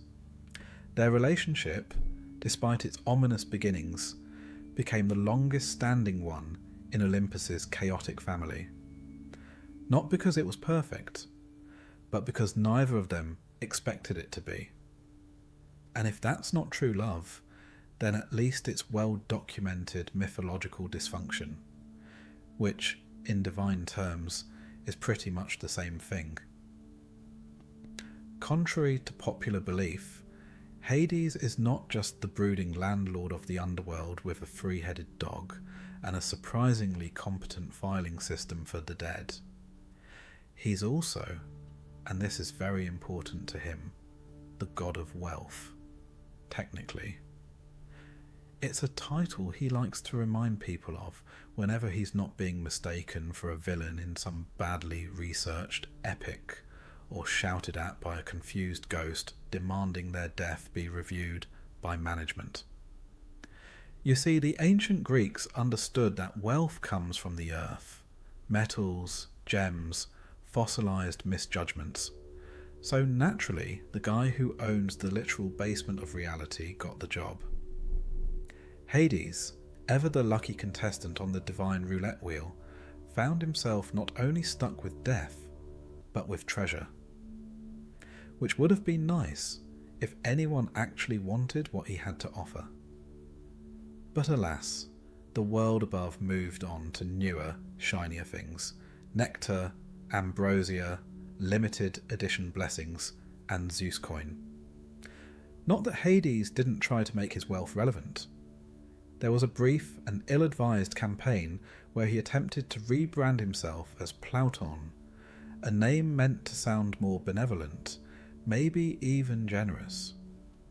Plauton, the provider, read the scrolls, as if renaming himself after his loot box would distract everyone from the part where his day job still involved ushering souls into eternal stasis. Mortals remained unimpressed. They still preferred wealth they could actually use without crying first. The gods, predictably, were even less helpful. Zeus, for instance, treated the rebrand like a punchline. Pluton, he'd snort, while seated atop a solid gold throne built from worship and self-esteem issues. Sounds like a discount perfume, or a planet no one respects. Poseidon, ever eager to participate in mockery when not wrestling sea monsters or aggressively flirting with cliffs, suggested Pluton sounded like the name of a fish no one wanted to eat. Neither offered alternative branding advice, of course. That would require effort and empathy, both of which are strictly outside their portfolio. This feud between the three brothers, Zeus, Poseidon, and Hades, has lasted eons, largely because no one has invented godly therapy yet. Zeus got the sky, which is flashy and full of dramatic weather. Poseidon got the sea, which is full of storms and metaphors. Hades got the underworld, which is full of regret and paperwork. From day one, Hades has been managing a facility for the universally unwanted, and yet, despite being saddled with the least glamorous domain, he is the only one who actually turns a reliable profit. Think about it. Souls don't stop dying. They don't unionize. They don't demand refunds. They show up, get sorted, and sit quietly in eternity, occasionally weeping. Hades doesn't run a kingdom. He runs a never-ending deposit system. Every war, every plague, every dramatic, poetic monologue about death adds to his numbers. The sheer volume of human exploration has made him unimaginably rich. He is, by default, the wealthiest of the gods. He just doesn't get to flaunt it. Part of the problem is optics. No one wants underworld treasure. It's all cursed heirlooms, melancholy emeralds, and coins you have to put in your mouth to use. Meanwhile, Zeus walks around in lightning-infused robes that glow under moonlight, and Poseidon wears coral like it's couture. Hades, meanwhile, still owns a single black robe he's had since the Bronze Age. It's technically enchanted, but mostly it's threadbare and smells like existential dread. The gods receive tributes, offerings, feasts. Hades receives teeth, sometimes molars. In a desperate bid to modernise, Hades dabbled in investment. The results were, as the Underworld's official ledger put it, ambitious, misguided, and deeply confusing. One of the first ventures was a soul-based currency system known as Haunted Coin. The idea was that each coin was backed by the regret of one soul, giving it infinite theoretical value and absolutely no practical use. Mortals refused to accept it, claiming that emotional debt wasn't a viable economic model. Hermes tried to use it once to pay for a sandwich and was banned from the bakery. Then came the Underbank, a financial institution meant to store the wealth of the dead and offer loans to the recently departed. The pitch was simple: you can't take it with you, but we'll hold on to it for you just in case. uptake was slow. Dead people, it turns out, aren't interested in compound interest. The system crashed when Sisyphus tried to take out a line of credit to fund his rock-rolling startup, and refused to stop applying every day. There was also an ambitious real estate project, Elysium Villas. These were luxury afterlife properties located near the fields of Asphodel, complete with shade-controlled lighting and low wailing acoustics. Hades envisioned it as a timeshare experience for retired heroes. Unfortunately, heroes rarely retire. They die dramatically, and the few who did qualify insisted on being reincarnated instead, claiming eternity is overrated. The villas now serve as overflow storage for unsorted souls and lost sandals. To make matters worse, Hades' PR team consists mostly of bats and unpaid interns. His image, already suffering from the kidnapping your wife incident, is not helped by the fact that he refuses to attend Olympus galas and thinks charisma is a form of punishment. Every time he tries to explain that he's not evil, just deeply introverted, and running a massive post-life infrastructure without help, the response is the same blank stare, followed by a panicked offering of olives. Zeus and Poseidon, naturally, exploit this. They arrive at events together, dressed like thunderous influencers, clapping each other on the back, and loudly referring to Hades as the basement brother. On more than one occasion, Zeus has accidentally introduced him as the god of mould. Poseidon once handed him a bucket of dirt at a summit and asked him to make it richer. These jokes do not land, but they are repeated with divine enthusiasm. Hades, being Hades, responds the only way he knows how.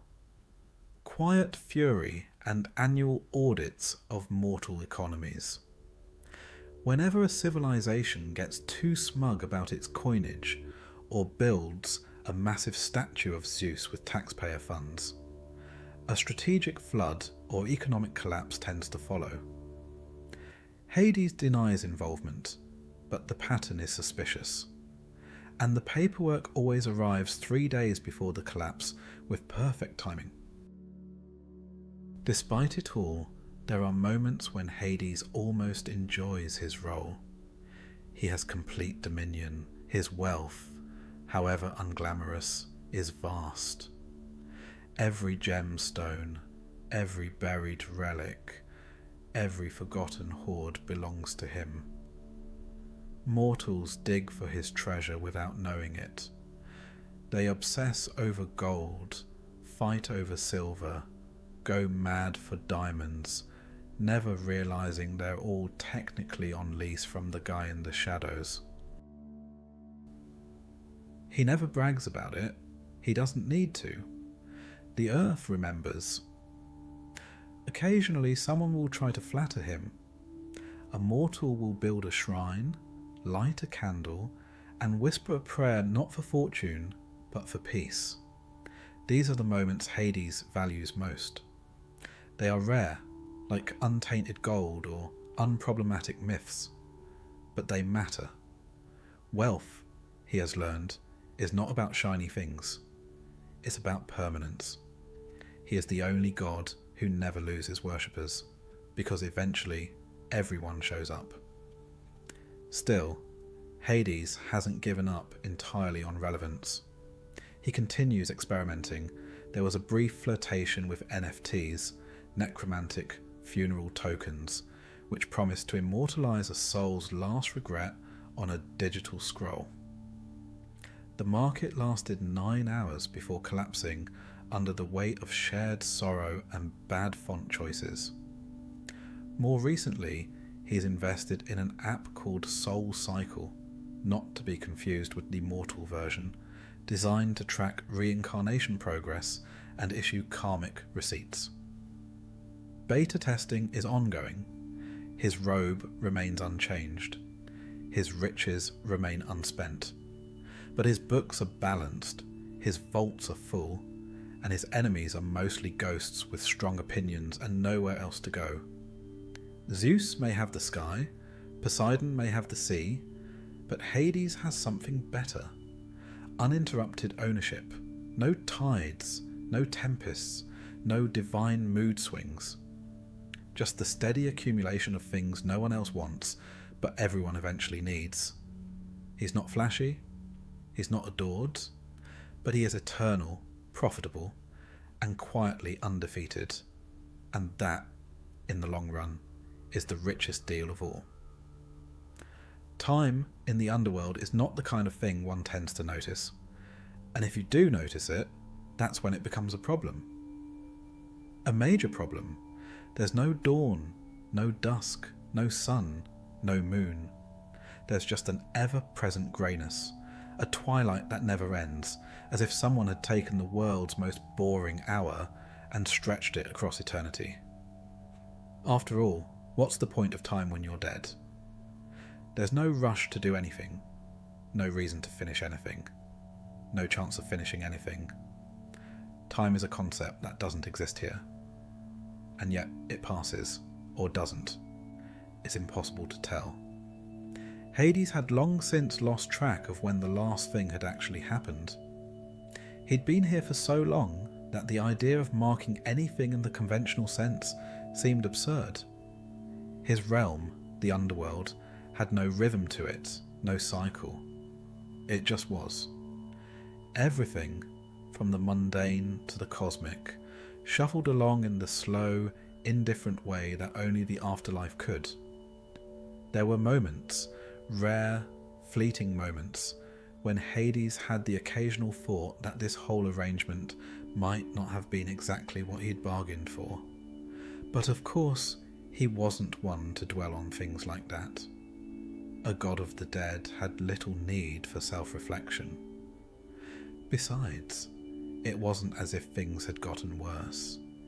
It was just that they'd gotten consistent, which was probably the most anyone could ask for. In a place where your biggest task was to manage souls and keep track of everyone's eternal suffering. Still, it was a little disappointing. After all, even gods get bored. There were the usual suspects in his realm. Sisyphus, eternally rolling his boulder up the hill, with the hope that maybe, just maybe, today would be the day it would stay at the top. The poor guy had been doing it for so long that Hades couldn't help but wonder if Sisyphus had forgotten why he was doing it in the first place. But then again, that was the point. The punishment wasn't meant to be about success. It was about repetition. Eternal, soul-crushing repetition. It was, if anything, a great metaphor for existence itself. The guy was doomed to think that something could change when it never would.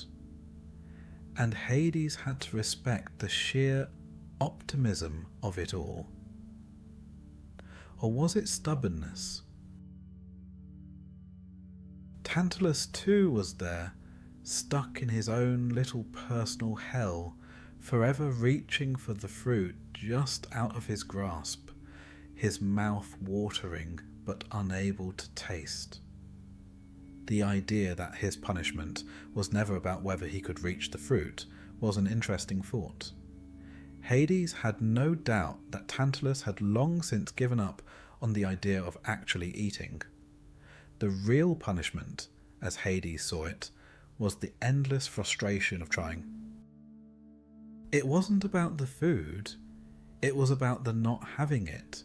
And then, of course, there was Orpheus. Orpheus with his lyre, strumming and singing to his heart's content, playing melodies that, in some bizarre twist of irony, only made the place even more mournful. Orpheus wasn't just a sad musician.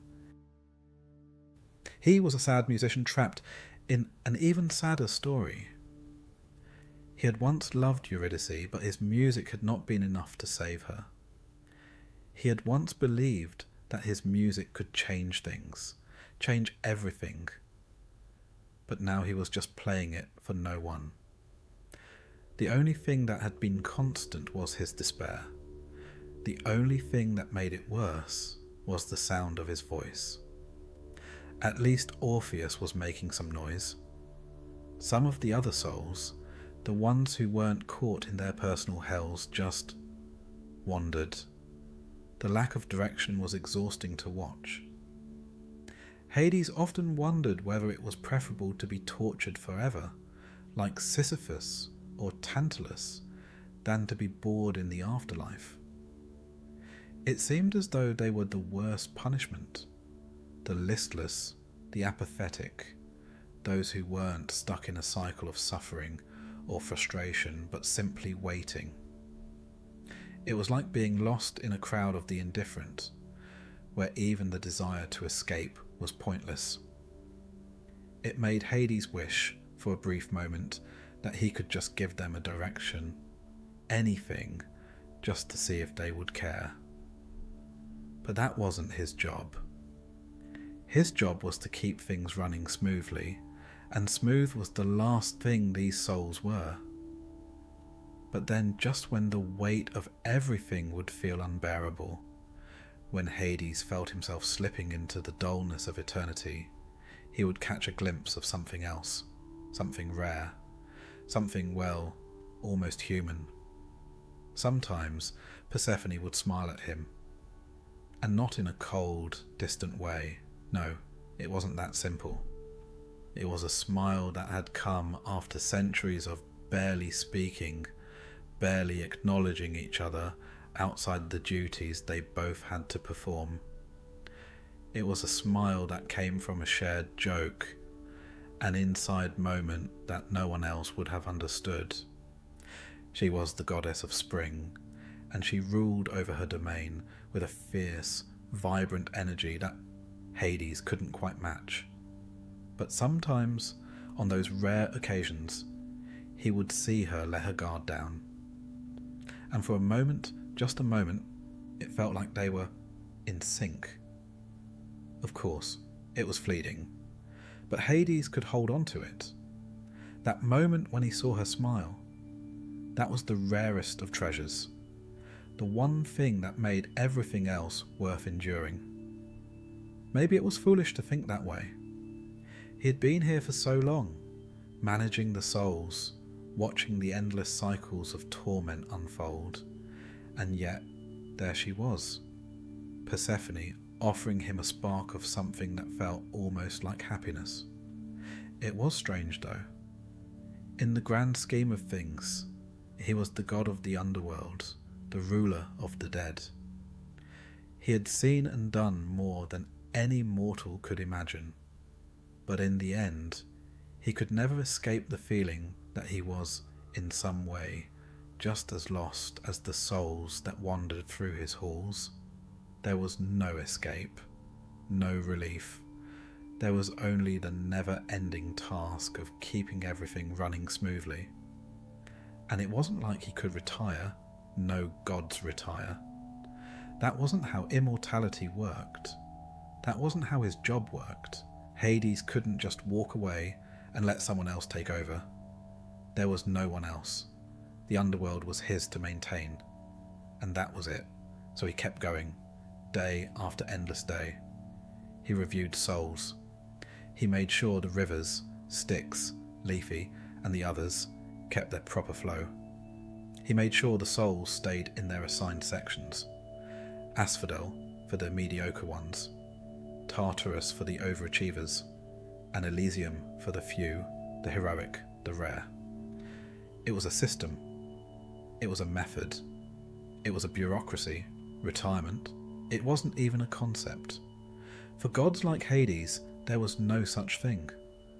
The only thing that changed, if anything, was the occasional moment of clarity when Hades realized just how little he had changed himself. He had the same job, the same eternal duties, the same hollow existence. He had never even had the chance to want to retire. And besides, what would he even do if he did retire? The idea of leaving the underworld was ridiculous. This was his place, his domain. Even if he could leave, there was nowhere else for him to go, no other role to take. He would still be stuck in his own endless loop. At least here, he had some sense of purpose, even if it was just making sure the souls didn't get too rowdy. So he carried on, as he always did, managing the dead, keeping order, watching the eternal, self-contained cycle spin around him. He might have had fleeting thoughts of something else, something brighter, something more, yet they would always fade. There was no escaping what he had been given. The underworld was his reality, his burden, his place, and deep down he knew that, like everything else in the underworld, it would never change. At least the paperwork would be eternally consistent.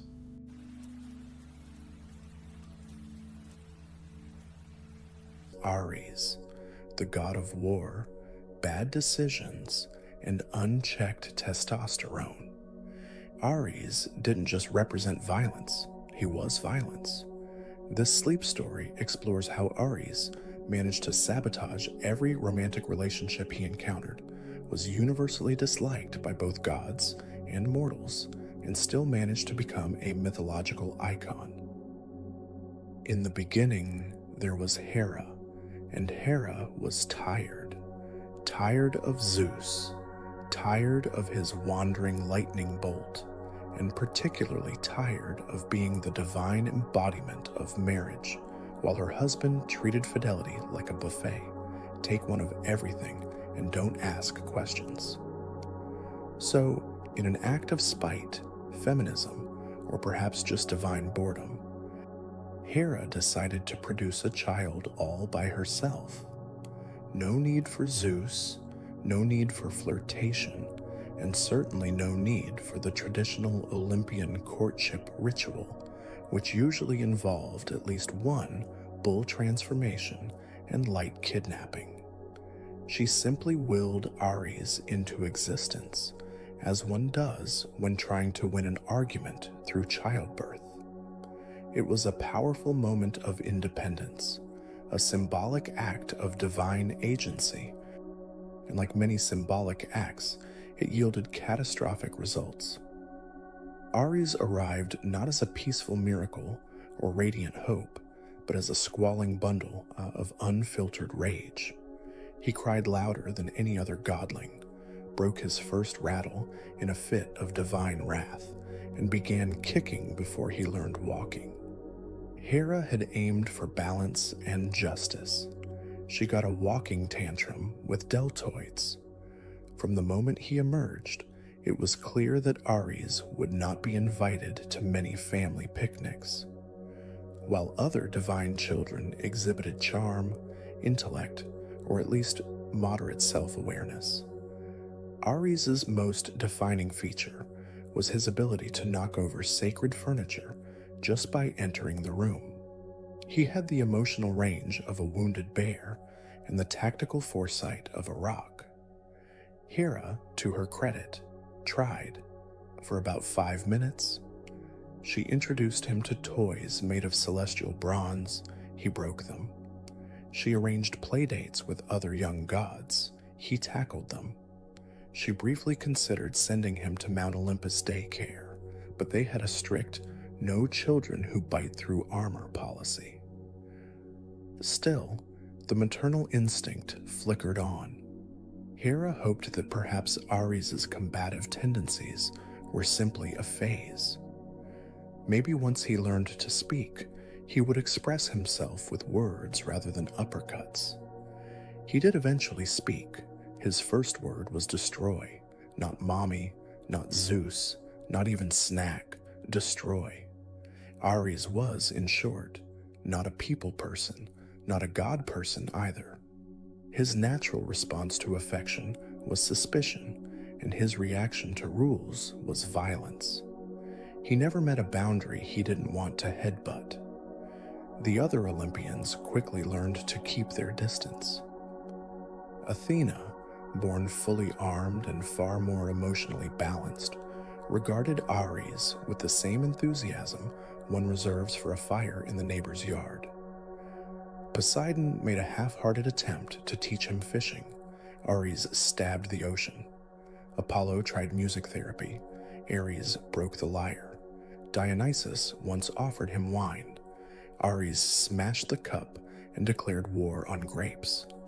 Despite his enthusiasm for destruction, Ares was not particularly clever. His strategic mind functioned more like a sledgehammer than a chessboard. If something didn't move, he hit it. If it did move, he chased it and then hit it.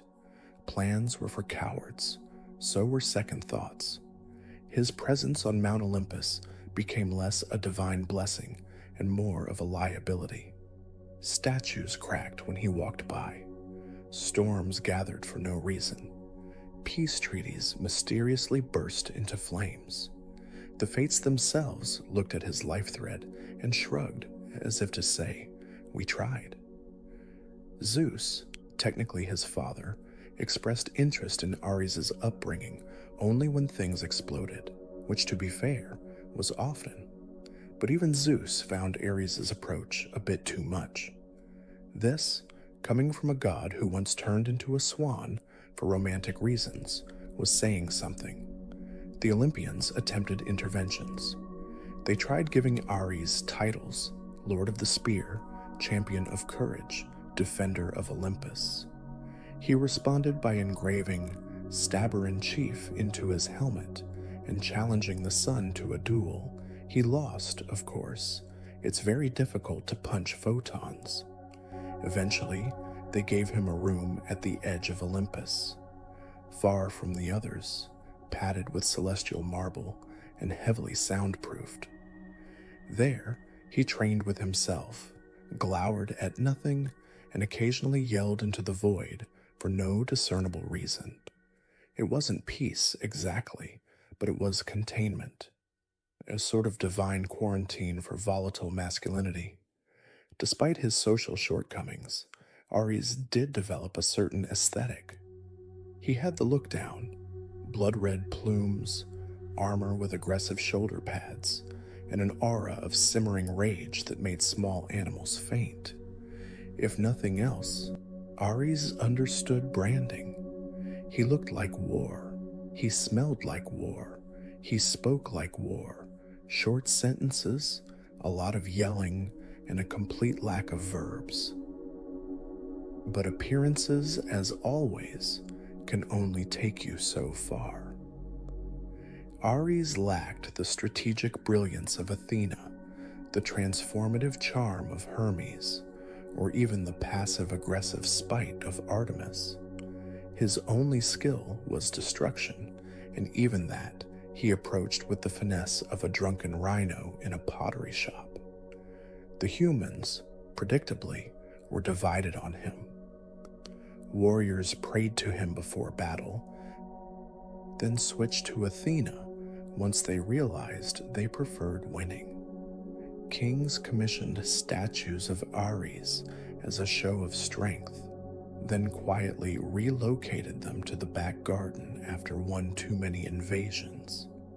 He was honored, yes, but mostly out of fear, like a volcano or taxes. Still, mortals gave him offerings, mostly sharp things, bloody things, or things on fire. Ares didn't mind. Appreciation, even in the form of charred goats, was better than being ignored. His temples were few, but intense, the kind of place you'd expect to find rusty altars and extremely questionable incense. His priests were often former soldiers or people who flunked out of hospitality school. Unlike the other gods, Ares didn't bother cultivating a personality. He had no riddles, no poetry, no festivals involving fruit. His only holiday involved two neighboring villages beating each other with sticks. the winner received an official nod from a statue that may or may not have been looking in their direction. He did, however, gain a few followers in the underworld. Not the respectable dead, mind you, but the kind of spirits who muttered to themselves and tried to bite the ferryman. They viewed Ares as a kindred spirit, angry, misunderstood, and extremely fond of pointy objects. Hades himself remained unimpressed. He preferred order. Ares brought none.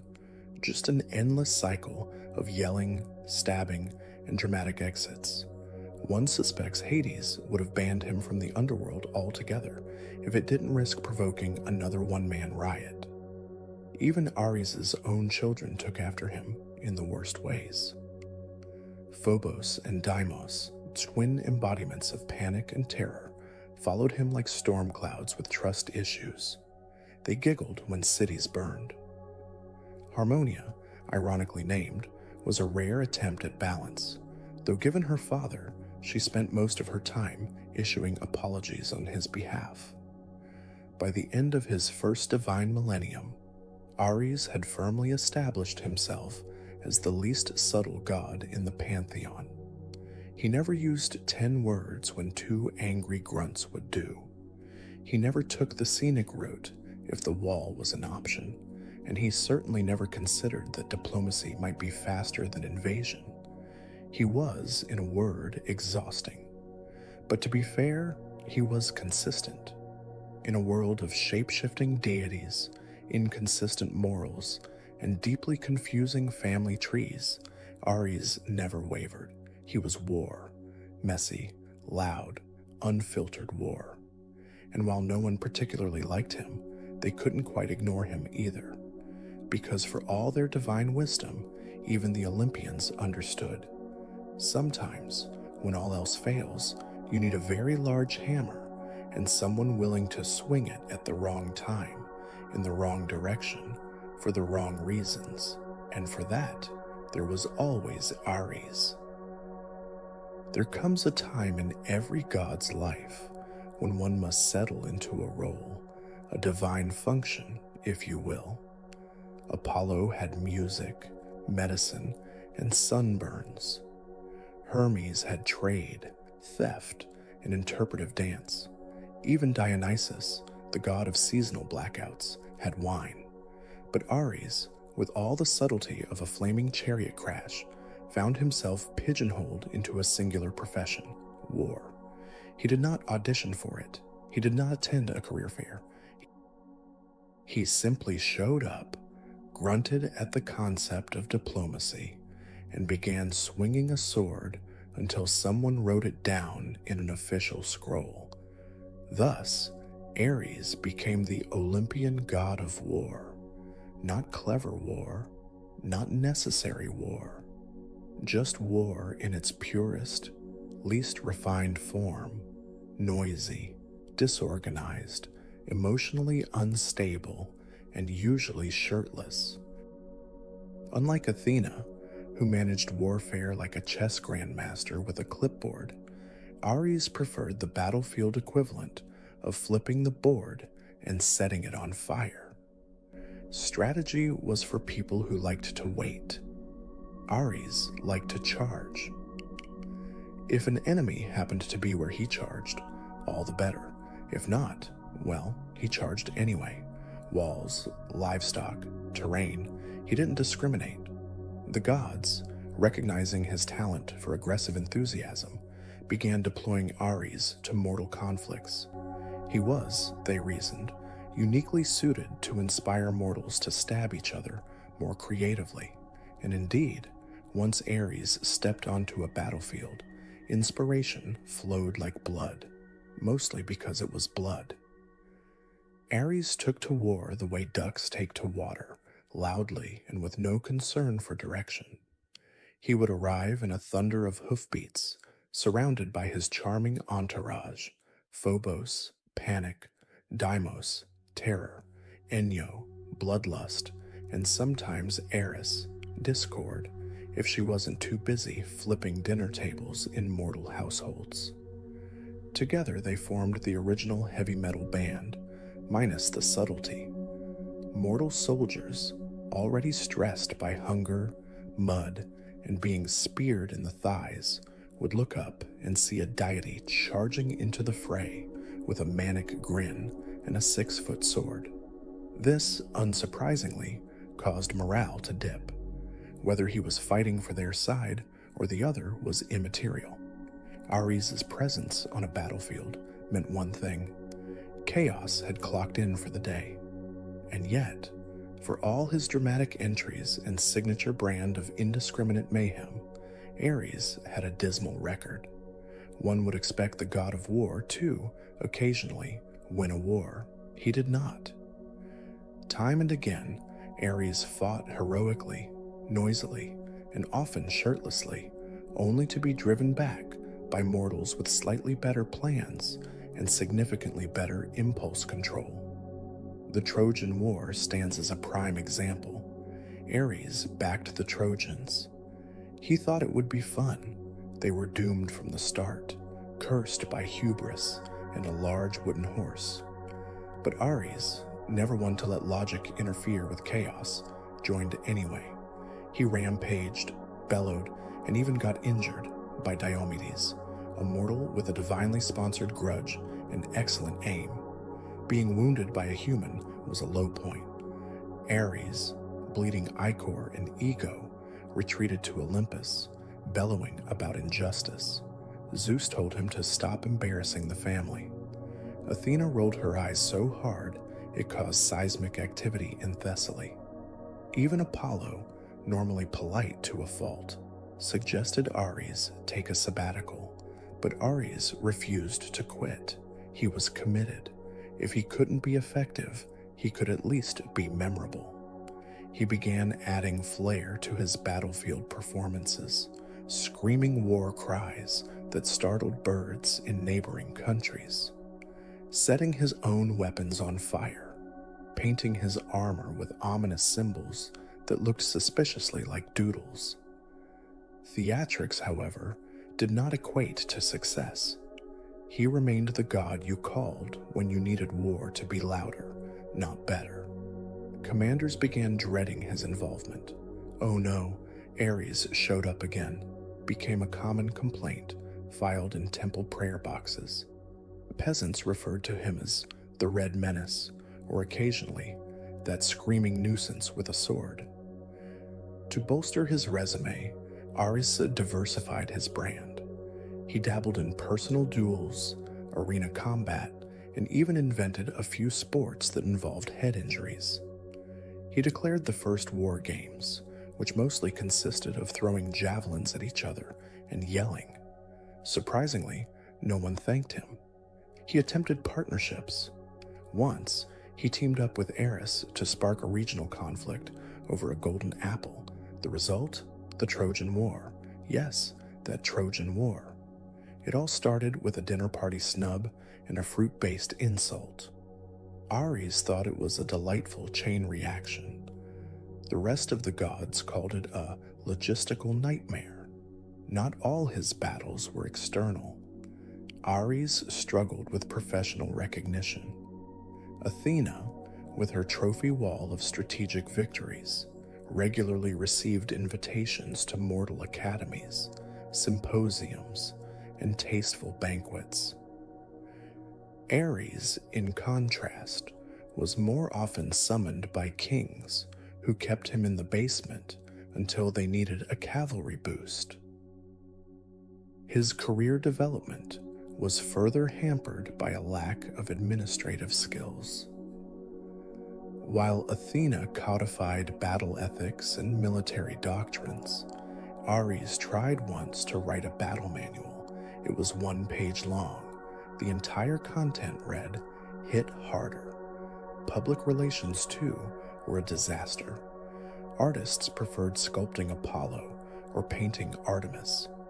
Ares was difficult to capture because he refused to sit still and insisted on brandishing a weapon at all times. When depicted, he looked less like a noble warrior and more like someone who'd just lost a bet with a forge. There were attempts to rehabilitate his image. A temple official once suggested Ares try smiling in portraits. The resulting sculpture looked like he was about to punch the sculptor. Another time, a mortal playwright wrote a tragedy in which Ares was a misunderstood anti-hero. Ares attended opening night, declared it boring, and set the stage on fire. Still, mortals kept praying to him, not because they liked him, but because in the terrifying moments before battle, it helped to scream into the void and believe the void might scream back. Ares was that void, loud, angry, and extremely well armed. He did have admirers of a sort, mercenaries, warlords, and people who enjoyed lighting things on fire professionally. They named their sons after him and wore red into battle.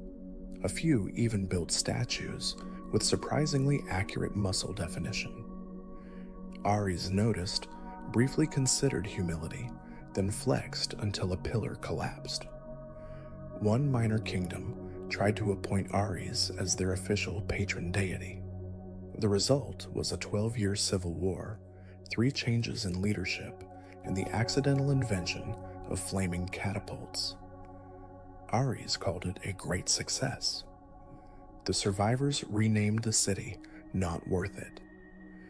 Despite the mixed reviews, Ares never doubted his calling. He was not, strictly speaking, employed in the traditional sense. He had no salary, no schedule, and certainly no performance reviews. But he considered himself extremely busy. Every morning, he sharpened his spear, shouted at the horizon, and waited for the next excuse to rage into a battlefield like a divine bull in a bronze shop. Over time, his reputation became oddly dependable. He was the god of war, not because he won, but because he showed up every single time. Rain, shine, or siege tower, Ares arrived with wild eyes and poor judgment. While other gods debated morality or weighed consequences, Ares had already declared the battle begun by throwing a rock at the nearest soldier. The Olympians learned to tolerate him, much like one tolerates a very loud neighbor with questionable hobbies. He was, after all, family. He may have been the uncle who turned every barbecue into a fight club, but he was their uncle. At council meetings, Ares was given a seat, near the back, and ideally next to Dionysus, whose presence tended to mute everything around him. When asked for input, Ares typically growled something about honor, blood, and loyalty, then smashed a goblet for emphasis. The minutes from those meetings were largely unprintable. He once tried mentoring. A few enthusiastic mortals asked for his guidance in war. Ares agreed, led them to a battlefield, pointed at the enemy, and said, "Go." One survived, barely. The others were honored with very aggressive funerals. Even among his failures, there was a certain grim charm. Ares did not pretend. He was not a god of complexity. He did not wield nuance like a weapon or engage in philosophical debates. He was there to fight, to yell, to bleed, preferably on someone else's tunic.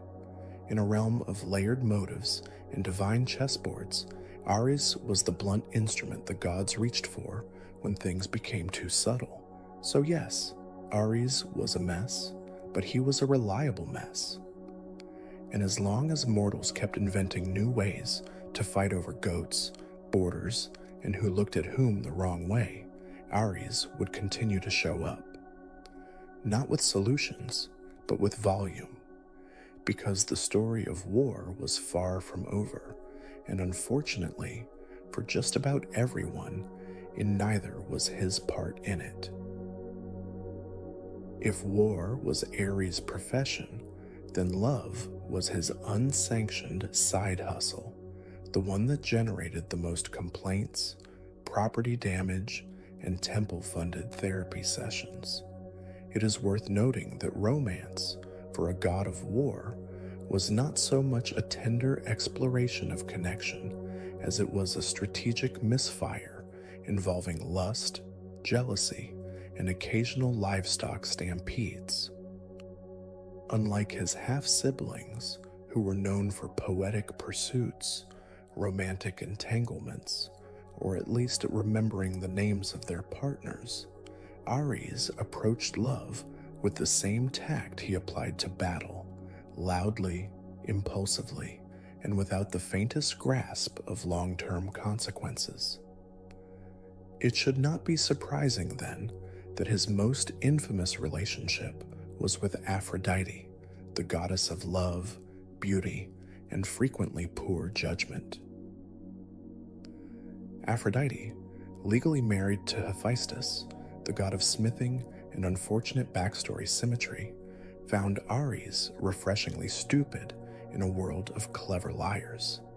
He didn't pretend to be noble, he didn't write poetry, he never tried to seduce her with vague metaphors about the moon. He simply flexed, grunted something vaguely complimentary, and offered her a seat on his war chariot. Apparently, that worked. The affair was passionate, mostly in the sense that small countries were destabilized whenever they met. Their rendezvous were loud, frequent, and tactically reckless. They chose hiding spots that were only marginally private, behind columns, in partially lit shrines, and once, infamously, on a cloud directly above Mount Ida during peak festival season. Hephaestus, who may not have been charming, but was certainly detail-oriented, eventually installed a fine mesh net in their marital bed.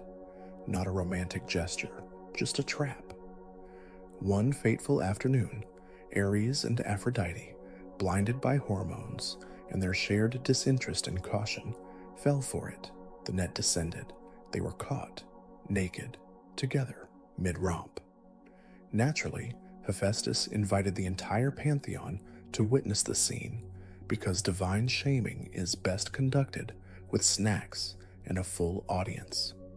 Gods and goddesses gathered around the disgraced couple like critics at a particularly awkward performance art exhibit. Apollo laughed so hard he dropped his lyre. Hera looked vaguely pleased. Poseidon, bafflingly, offered to pay Hephaestus for the net. The scandal became the subject of plays, poems, and pottery. Mortals immortalized the moment with questionable anatomy and exaggerated facial expressions. Ares, humiliated, did the only thing he knew how to do, threatened everyone with immediate and disproportionate violence. Unfortunately, divine contracts protected most of them. He was forced to sulk. Despite the catastrophic embarrassment, the affair continued. Subtlety remained elusive. They conducted their relationship like a siege, bold, chaotic, and surrounded by a lot of screaming. They had children, many children, too many children. Some were personifications of battlefield byproducts, like Phobos, fear, and Deimos, terror. Others seem to have been named during a hangover. There was Harmonia, a curious accident of harmony emerging from a union of discord. The irony was so potent, it nearly imploded a temple. Then came Eros, the original Cupid, who wielded the power of love the way his father wielded a mace, blindly and with shocking collateral damage. Not all of Ares' romantic ventures were with fellow deities. He occasionally dabbled in mortal affairs, quite literally. This usually resulted in children, drama, and minor wars. Ares did not believe in ghosting. He believed in personally starting a skirmish near the village of his most recent ex just to feel something. Take Oenomaus, for example. Ares fathered him with a mortal princess and left behind a child who would go on to become a king, a chariot enthusiast, and a noted sociopath. Another was Diomedes, different one than the guy who stabbed him, who kept man-eating horses and a charming absence of ethics. Ares' legacy among mortals was less a proud lineage and more an intergenerational warning. To Ares, love was adrenaline with better lighting. He didn't seek connection, just combustion. He wasn't so much vulnerable as he was intermittently distracted by hormones. Commitment was a battlefield he had no map for. Intimacy required a kind of emotional reconnaissance he found exhausting and probably for cowards. This is not to say he lacked emotion.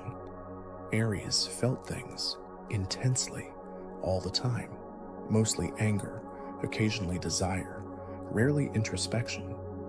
When Aphrodite toyed with other gods, which she often did, out of boredom, vengeance, or sheer sport, Ares would react by flipping siege towers or hurling javelins at clouds. His rage was as predictable as it was unproductive. He once tried writing a love poem.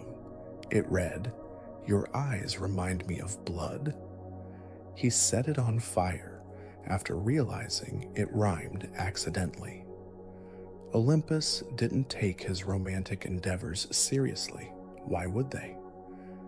Ares, the eternal man-child with a spear, falling in and out of love like it was a bar fight.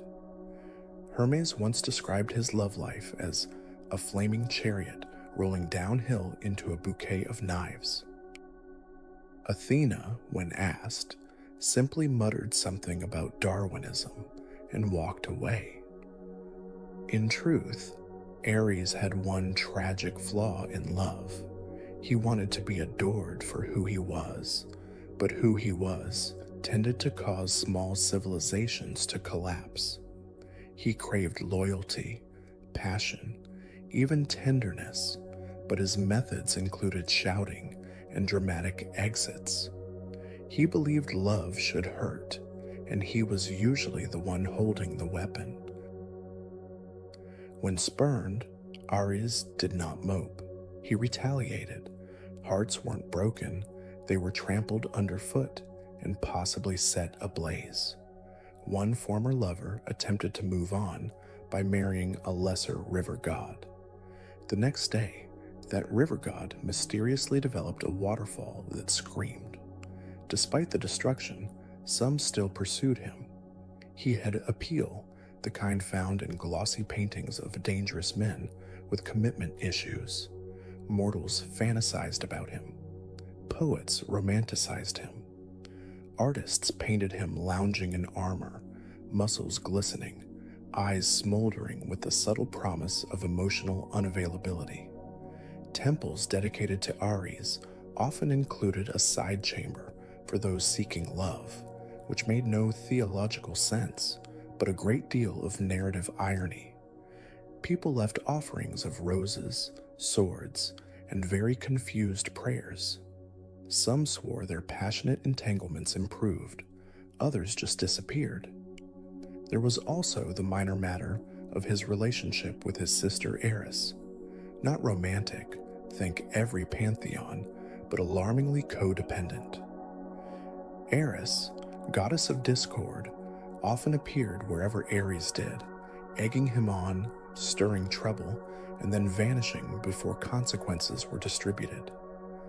Some theorized that their emotional dynamic formed the original blueprint for all toxic friend groups. Ares never learned, or rather, he never wanted to. Love, like war, wasn't something to be learned.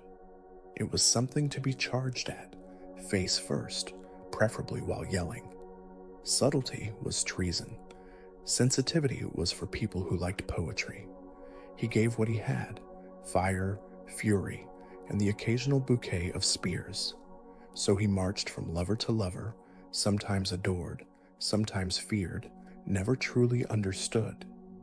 His relationships were wreckage-strewn battlefields in their own right, full of passionate declarations and emotionally scorched earth. And while the other gods whispered and gossiped, Ares stood tall, convinced that love, like combat, should always leave a mark. He once tried therapy, just once. The therapist quit after 10 minutes, citing irreconcilable differences with the client's energy. Ares also attempted love potions. He drank one by mistake and fell in love with his own reflection for 3 weeks. Narcissus, observing from the underworld, was reportedly both flattered and alarmed. There were minor attempts to set him up with more suitable matches. A matchmaking nymph once curated a list of emotionally stable river goddesses and quiet forest spirits. Ares brought a battle axe to the first date. There was no second. Still, he returned to Aphrodite, again and again. Not because she was good for him, but because she was good with him. She understood destruction, and in a way, they danced through ruins rather than lived among them. When they weren't driving entire towns into chaos, they were oddly comfortable, a war god and a love goddess sharing olives on a scorched balcony. Their love was never meant to be tidy. It was not aspirational, but it was consistent, in the same way storms are consistent, loud, messy, and strangely reassuring to those who like noise. And so Ares remained, a tragic romantic in armor, chasing passion like it owed him a debt. He ruined dinners, disrupted weddings, and occasionally tried to woo someone by demonstrating sword techniques. But he never gave up, because despite the carnage, Ares believed in love, the same way he believed in battle, fiercely, recklessly, and with the absolute certainty that it should always leave a crater. And there were still plenty of craters left to make. If there was one thing the Olympians loved more than meddling in mortal affairs or throwing banquets that ended in curses, it was managing their image. Public opinion mattered, especially when temples required maintenance, festivals needed attendance, and priests had to justify your divine relevance. Ares, however, had the unfortunate habit of treating reputation like he treated everything else, as an optional accessory occasionally set on fire. Among the gods, Ares was already considered a bit of a social liability. He didn't strategize like Athena, charm like Apollo, or even maintain grudges as elegantly as Hera. He simply charged headfirst into everything with a bloodthirsty grin and no backup plan, which was a branding problem because nobody wanted their patron god to sound like a cautionary tale with biceps. In the beginning, the ancient Greeks had tried. There were temples erected in his name, rituals performed to curry his favor before battle, and hymns written that tried very hard to make slaughter sound poetic. But despite their efforts, Ares never developed the glowing public image enjoyed by his flashier counterparts. If Olympus was a high school yearbook, he would have been voted most likely to break a table mid-conversation. It didn't help that his battlefield performance was, at best, a mixed bag. Yes, he was the god of war, but no one specified whether that meant successful war. On several key occasions, Ares lost to mortals, not metaphorically, physically, sometimes with bruises. Diomedes, a mortal hero with a slight grudge and a solid arm, once stabbed him in the gut. Athena, his half-sister and eternal PR nemesis, mocked him for weeks. The story made its way to bards and was eventually included in song, pottery, and awkward wedding toasts. Image consultants read desperate minor deities with parchment and bad ideas, advised a soft rebrand. Maybe lean into the protective aspect of war. Highlight the courage, the valor, the shield more than the sword. Ares nodded solemnly and then punched a bard through a temple wall for using the phrase nuanced masculine energy. The bard survived, barely. The rebrand did not. Then came the festivals. Festivals were PR gold. Everyone loved a good Dionysian party, and even Hades got some decent attention during the annual days of mourning. So Ares tried to organize a few events in his own honor. It was meant to be a celebration of strength, bravery, and absolutely not public maiming. What actually happened was the first annual games of unrestrained valor, which resulted in 14 broken amphorae, 2 flattened oxen, and a minor regional fire. No one could locate the flautist afterward. The second year was worse. Somewhere between the javelin toss and the friendly siege reenactment, the town council of Sparta voted to quietly relocate the festivities to a safer, less war-adjacent god. Apollo was selected. There were fewer screams, more liars. Meanwhile, mortals were growing tired of Ares' brand of chaos. Farmers didn't like it when their harvest was trampled during divine temper tantrums. Mother frowned upon their sons being conscripted by dreams featuring blood-soaked armor and motivational yelling. Even generals began offering sacrifices to other gods before battle, hoping that strategy might outperform brute force just this once. Ares, of course, didn't understand the problem. He was being himself. What else was there to be? His temples became less frequented. His statues collected moss. One of them was repurposed as a scarecrow. Even his own priests started carrying insurance. Desperate for a reputation boost, Ares once considered doing something charitable. But as it turned out, handing out weapons to orphans was not widely seen as philanthropic. In another attempt, he declared he would be the patron of gladiator schools, hoping to inspire discipline and honor. Instead, it inspired a thriving underground gambling ring and at least one theater production called Blood for Breakfast, a tragedy in 4 screams. Athena, ever the tactician, capitalized on his blunders. She positioned herself as the goddess of just war, wisdom, and strategic victory. Her temples flourished. Her name was spoken with reverence. Ares' name, meanwhile, was invoked mostly during stubbed toes and battle cries that immediately preceded someone getting hit in the face. There was also the problem of his entourage. Phobos and Deimos, the twin embodiments of panic and dread, were not exactly morale boosters. They followed Ares into battle like overzealous interns at a demolition company. Mortals claimed their mere presence turned men mad. Marketing surveys were inconclusive, mostly because the surveyors kept screaming and throwing themselves into rivers. Then there was Enyo, goddess of destruction and possible pyromaniac, who was often mistaken for his PR manager, simply because she carried scrolls and shouted less. In truth, she was more like the unpaid consultant who kept suggesting arson. The few mortal kings who openly worshipped Ares tended to meet dramatic ends. There was Penthesilea, queen of the Amazons, and Ares' daughter, who was slain by Achilles in an act of tragic poetry. Then Capaneus, who defied Zeus and was promptly turned into a cautionary thunderbolt statistic.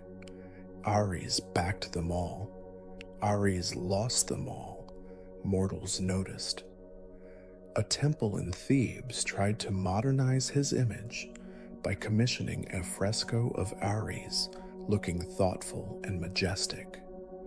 The artist, inspired by optimism and mild hallucinations, painted him reclining with a scroll and a wistful gaze. Ares hated it.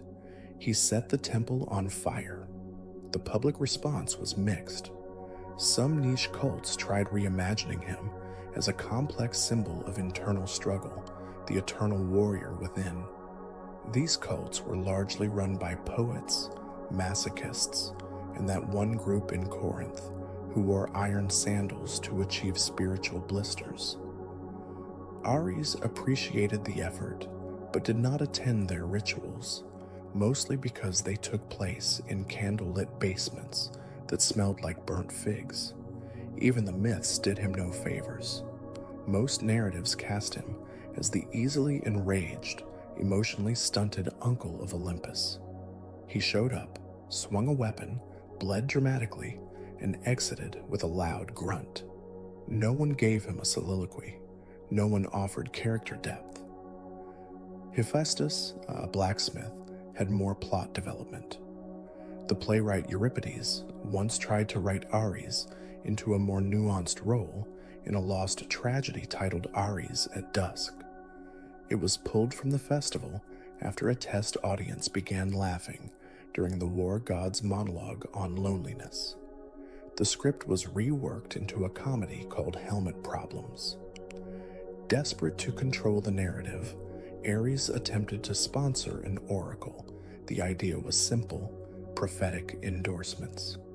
Unfortunately, oracles tend to say whatever the fumes tell them to, and his picked oracle developed a habit of prophesying doom every time someone offered him olives. The campaign failed. His worst PR decision, however, involved commissioning a heroic ballad written entirely by himself. It included such lines as, "My spear is longer than yours, and courage tastes like blood, and I drink deeply." Aphrodite described it as alarmingly sincere. Hermes laughed so hard he sprained something. Still, Ares persisted, not because he believed in PR, but because he was stubborn and mildly offended that fewer mortals screamed his name during thunderstorms. He tried making guest appearances in other gods' domains. He offered to guard Apollo's temple. Apollo declined. He volunteered as Artemis's hunting partner. She shot him twice. In one especially desperate moment, he considered hosting a symposium on war ethics. It lasted 8 minutes. No one took notes, but perhaps the cruelest twist was that Ares was not irrelevant. Far from it. Mortals kept waging wars. Armies marched. Shields clashed. The world, tragically, remained full of violence. But they didn't thank him for it.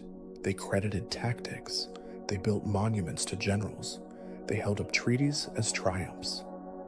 War had become political, moral, even civilized, and nothing about Ares was civilized. He was war in its rawest form. The scream, the charge, the chaos.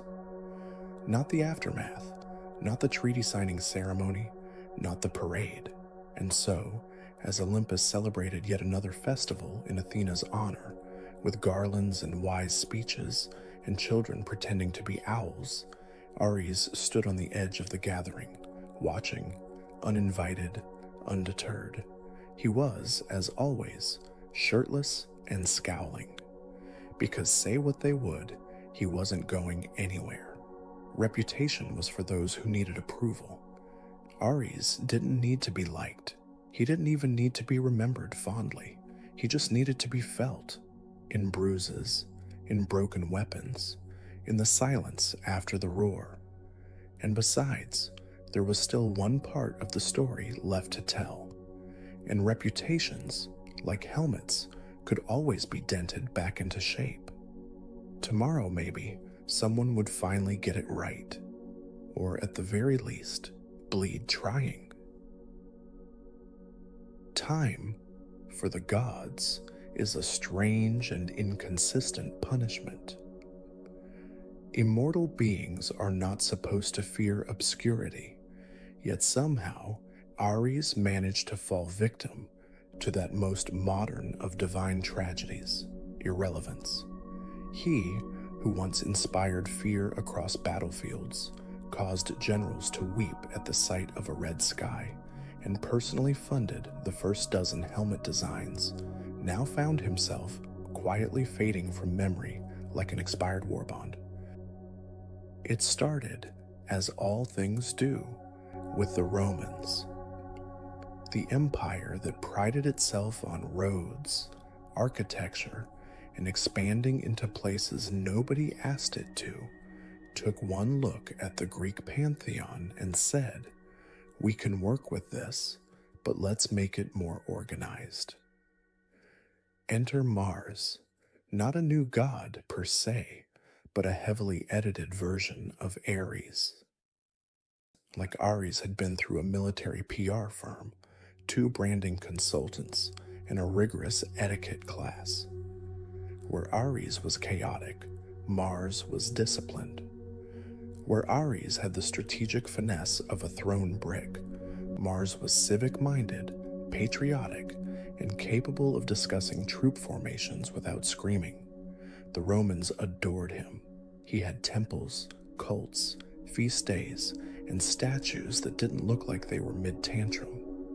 Ares, meanwhile, became the awkward prototype nobody wanted to admit had been in charge first. It didn't help that Ares' Greek reputation was already less than stellar.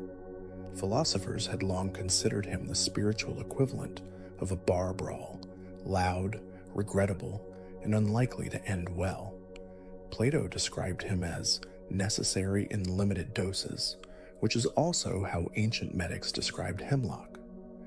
Historians reduced him to a footnote, a cautionary tale of what happens when a deity refuses to develop a second hobby. Artists weren't any kinder. Early depictions of Ares were muscular, sure, but also almost always confused. Painters couldn't decide if he was supposed to be noble or just shirtless and shouting. Later periods gave up entirely and just painted Mars instead. If Ares appeared at all, it was in the background, frequently being stabbed, scolded, or forgotten mid-scene. Even the cults were lackluster.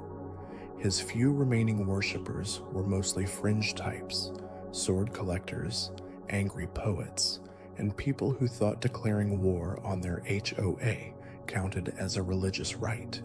Their temples were less sacred space and more dangerous shed with live steel.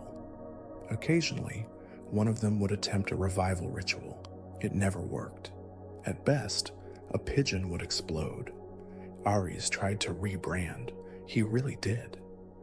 For a few decades, he attempted to associate himself with martial arts, hoping to become the god of controlled violence, rather than just loud violence. He appeared in a few dreams wearing a gi, mispronounced dojo, and was promptly mistaken for a motivational speaker with anger issues. He retreated. There was also a brief, ill-fated partnership with Nike, the goddess of victory, not the shoe company. Ares thought they could form a new dynamic duo, war and triumph, power and success. Nike disagreed. She told him, gently, that victory required more than just screaming and an axe.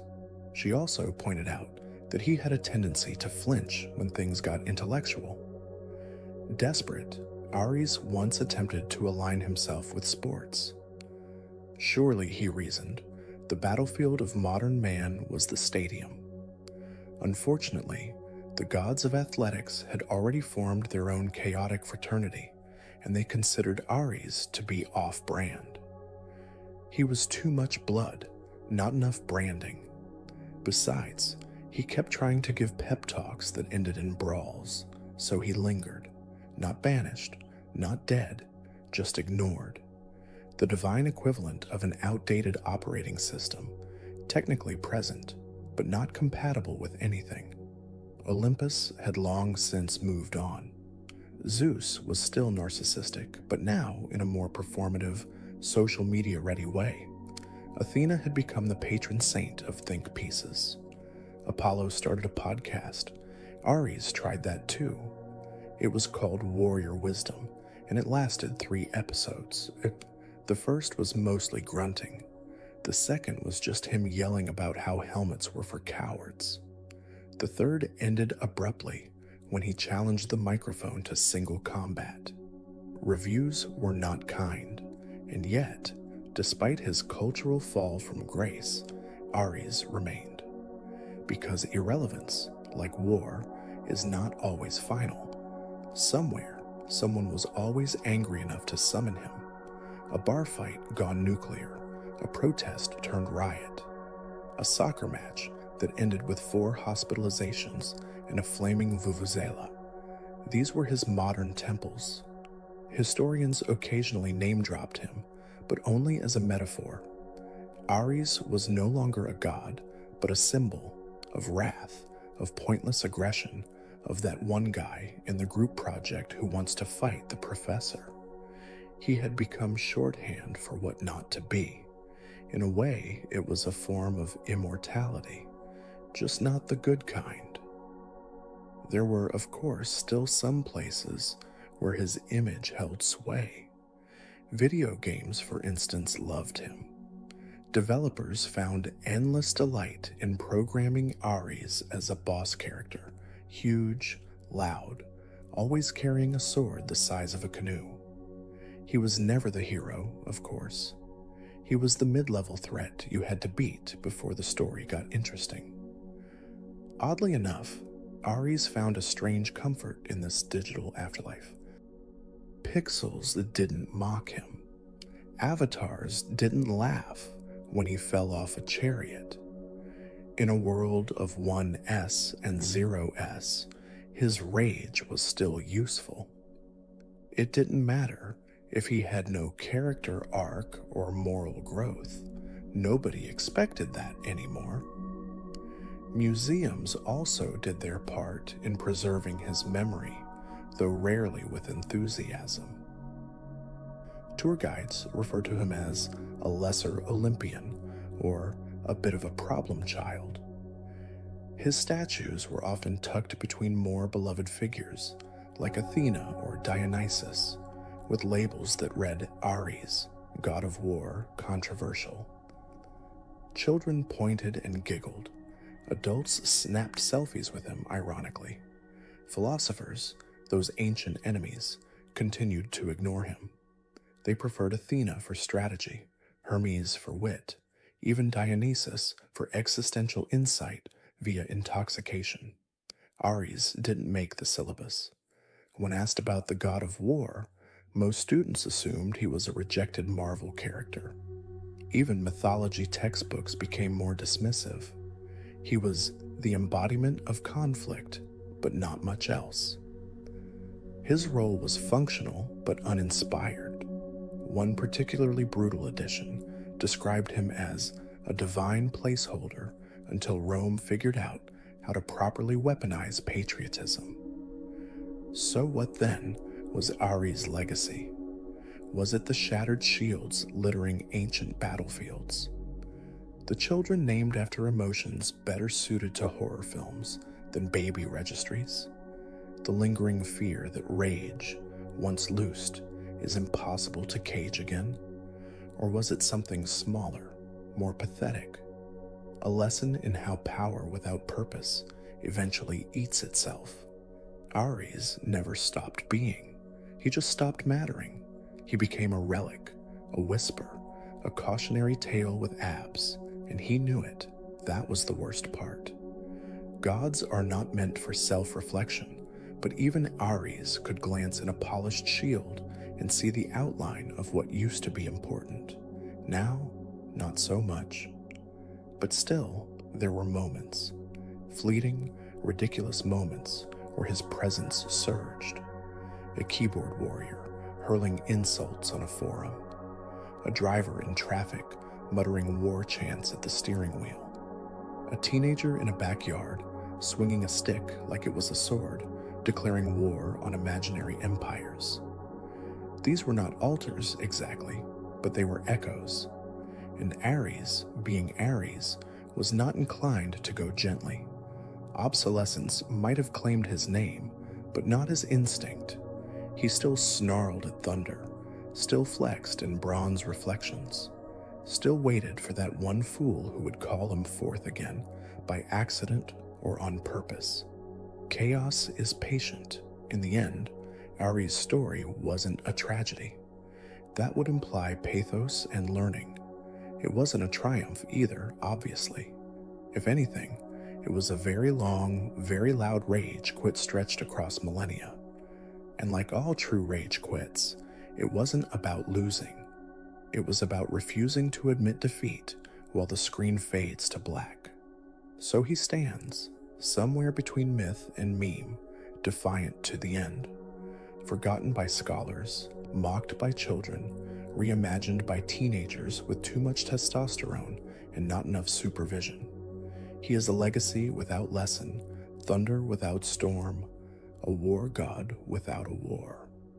And in the right bar, on the wrong night, if someone throws the first punch, you might just feel him watching, still armed, still shirtless, still furious.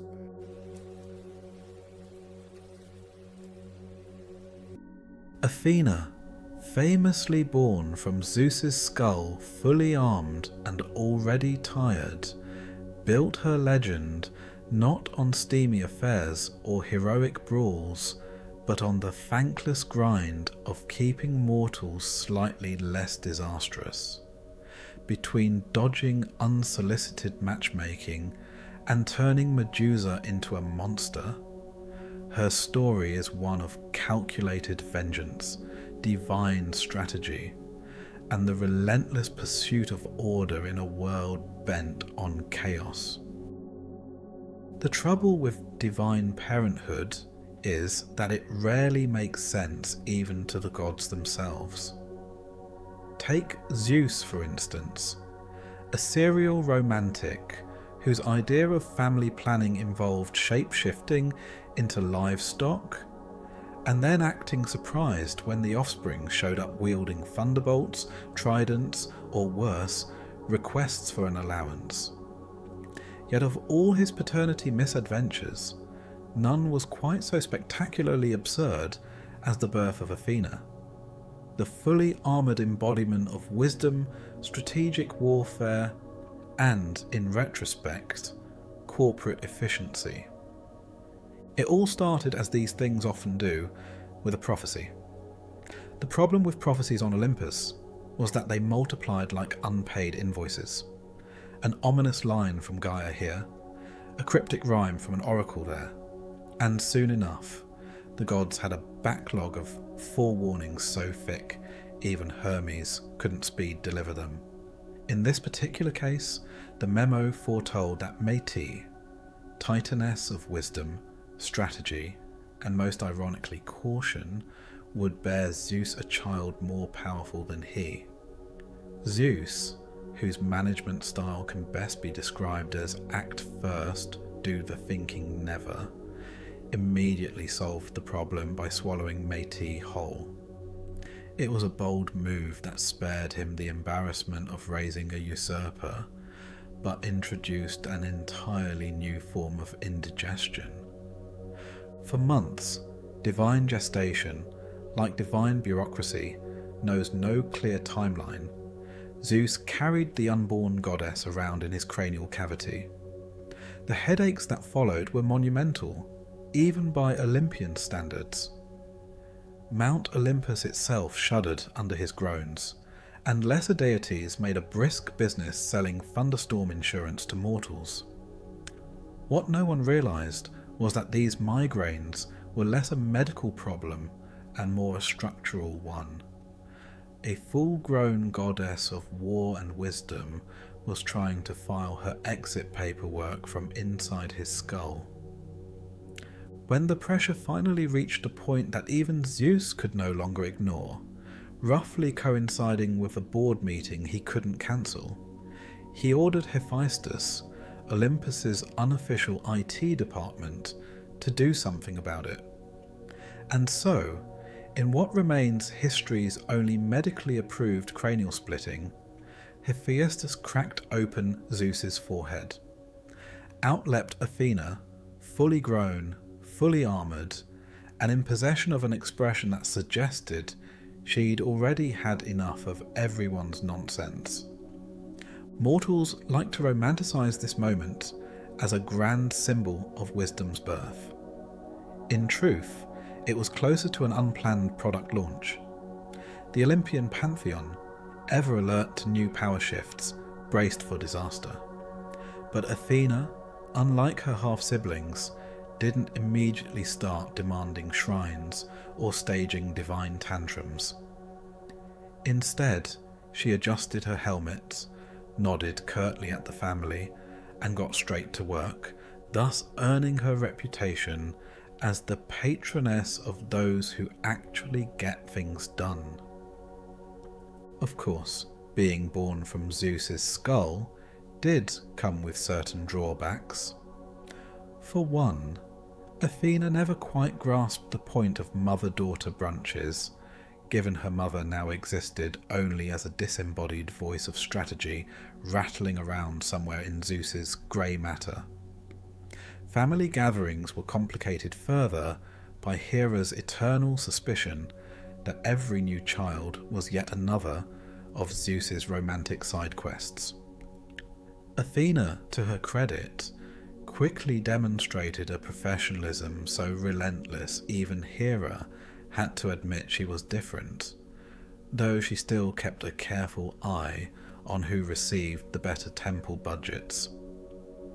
Then there was the question of what exactly Athena stood for.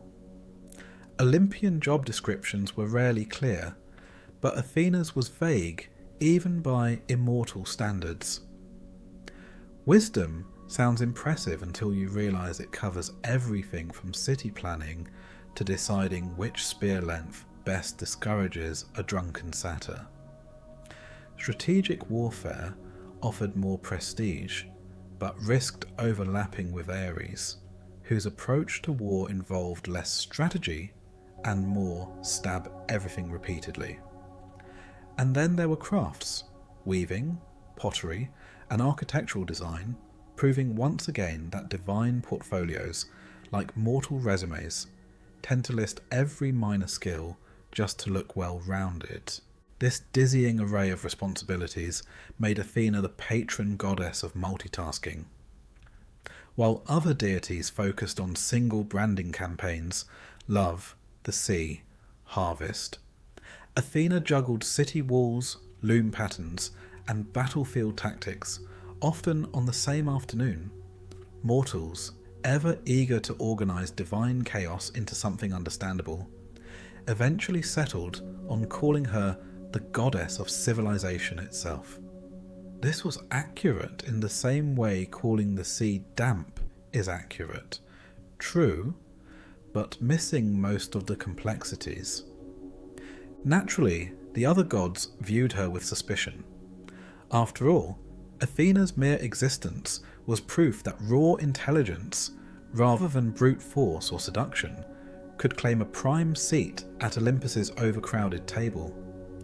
Even Poseidon, whose main hobby was flooding inconvenient coastal towns, felt compelled to challenge her occasionally, most notably in the contest for patronage of a new city.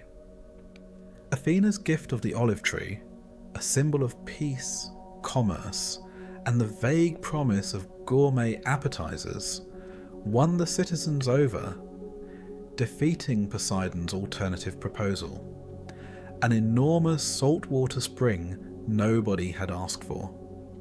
It is worth noting, dryly, that divine contests were never really about the mortals who supposedly benefited from them. They were marketing battles, a clash of cosmic egos where the gods treated entire cities as test markets. That Athens still bears Athena's name stands as a testament to the unexpected consumer appeal of olives over briny fountains. The citizens rejoiced, the olive trade flourished, and Poseidon grumbled into his trident for a century or two. Despite these occasional spats, Athena's birth had one unintended upside for Olympus. She introduced a rare sense of order. While Zeus continued pursuing questionable romantic escapades and Dionysus hosted wine-fueled seminars on why hangovers build character, Athena quietly built temples, codified laws, and inspired mortals to create something approximating civilization. Her mere presence suggested that intellect and planning might occasionally outperform divine impulse. Yet for all this, Athena was not humorless. She simply preferred a drier wit, the kind that could reduce a boasting hero to silence, or make an entire assembly question their life choices with a single raised eyebrow. She understood irony better than most immortals, possibly because her own existence was so saturated with it. Born from the skull of the god most famous for poor impulse control, she became the champion of measured thought.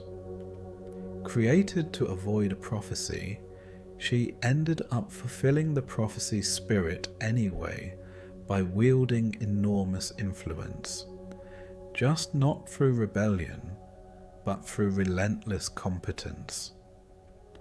One might think this combination of wisdom and power would breed arrogance, but Athena's pride took a quieter form. She saw mortals not merely as playthings or worshippers, but as stubborn pupils to be educated, sometimes by force if necessary. Their triumphs pleased her, but their repeated mistakes, especially when they ignored perfectly sound divine advice, tested her patience. It's hard to watch your chosen people build a shining democracy and then vote for the city's ruin because a silver-tongued demagogue promised free amphorae. Still, for all the frustrations, Athena remained committed. Unlike other gods, she didn't vanish in sulks when mortals disappointed her. Instead, she returned to the loom, drafted another battle plan, or whispered fresh ideas into a poet's restless dreams. In her eyes, civilization was never finished, only constantly revised. A stone wall under repair, a scroll with endless footnotes.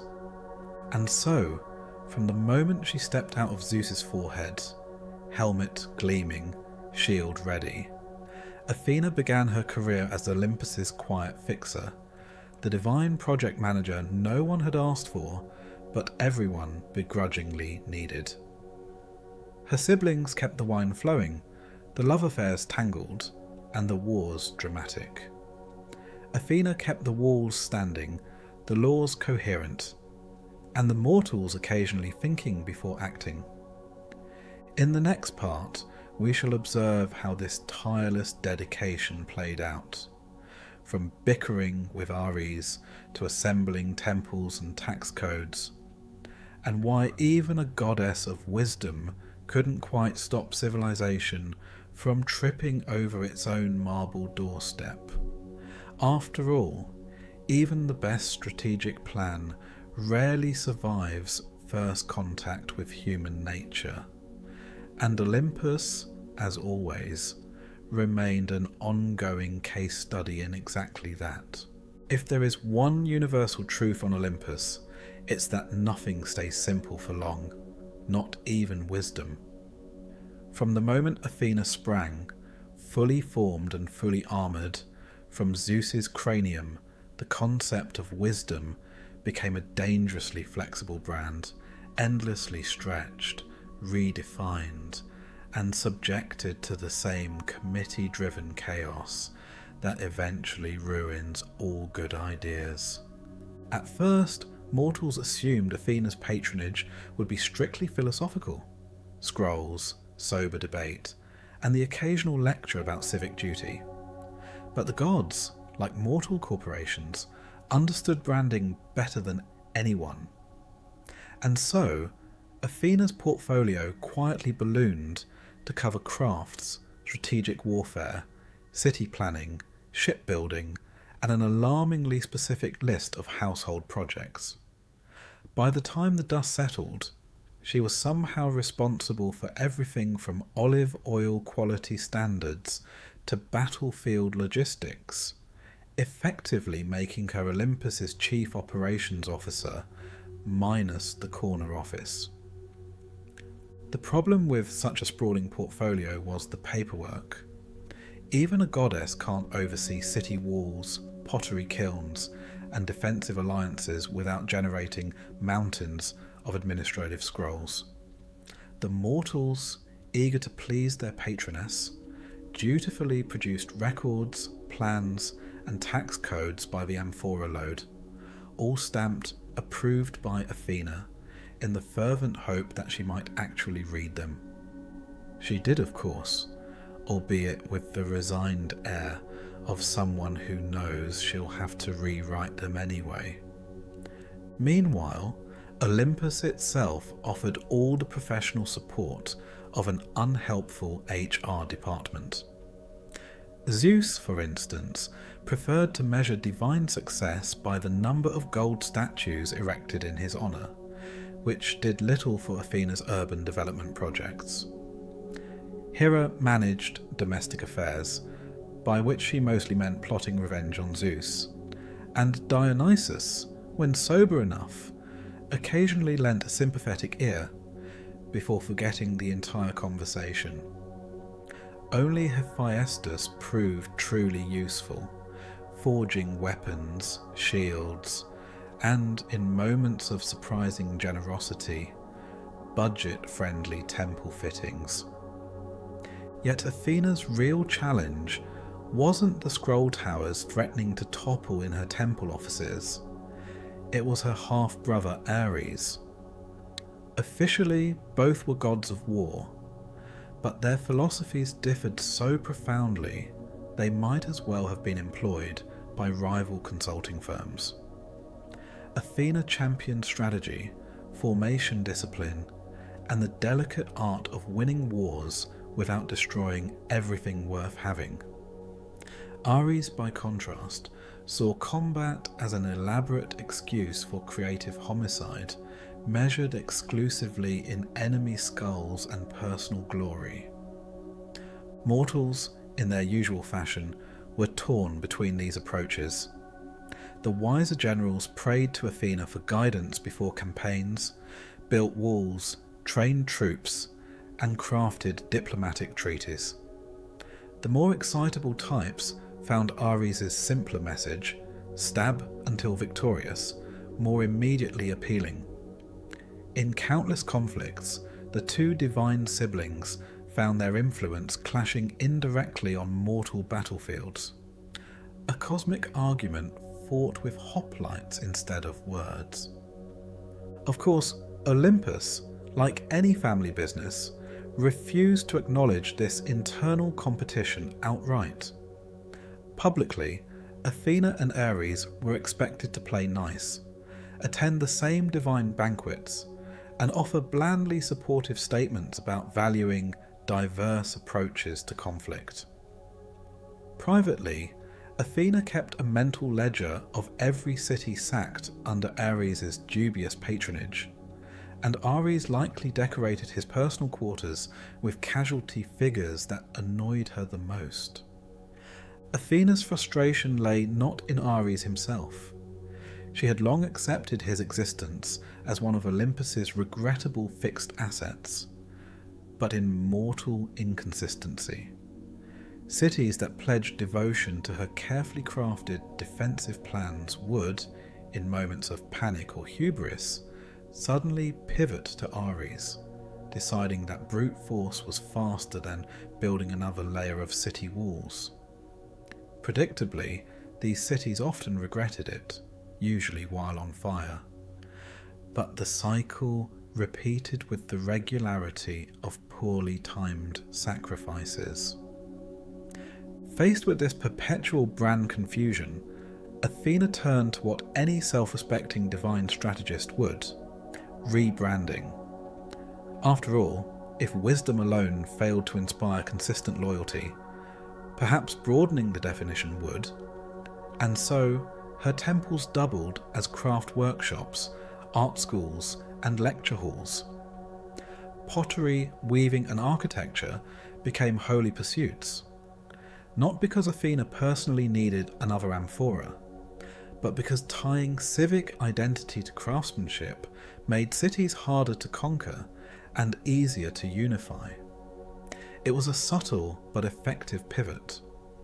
Worship not just the goddess of victory, but the goddess of everything that makes victory worth having. Naturally, the paperwork nightmares intensified. Artisans petitioned for divine endorsement of new vase designs. City magistrates requested official blessings on ambitious drainage systems. And philosophers produced endless scrolls speculating what Athena really meant by wisdom. The goddess, whose patience was famously long but not infinite, quietly delegated some of this to priestesses who, through long exposure, mastered the delicate art of divine correspondence, replying in formal yet unhelpful language that said everything and nothing at once. Still, for all the bureaucratic headaches, Athena's strategy worked astonishingly well. Cities under her patronage tended to be richer, better defended, and, crucially, more interesting to live in.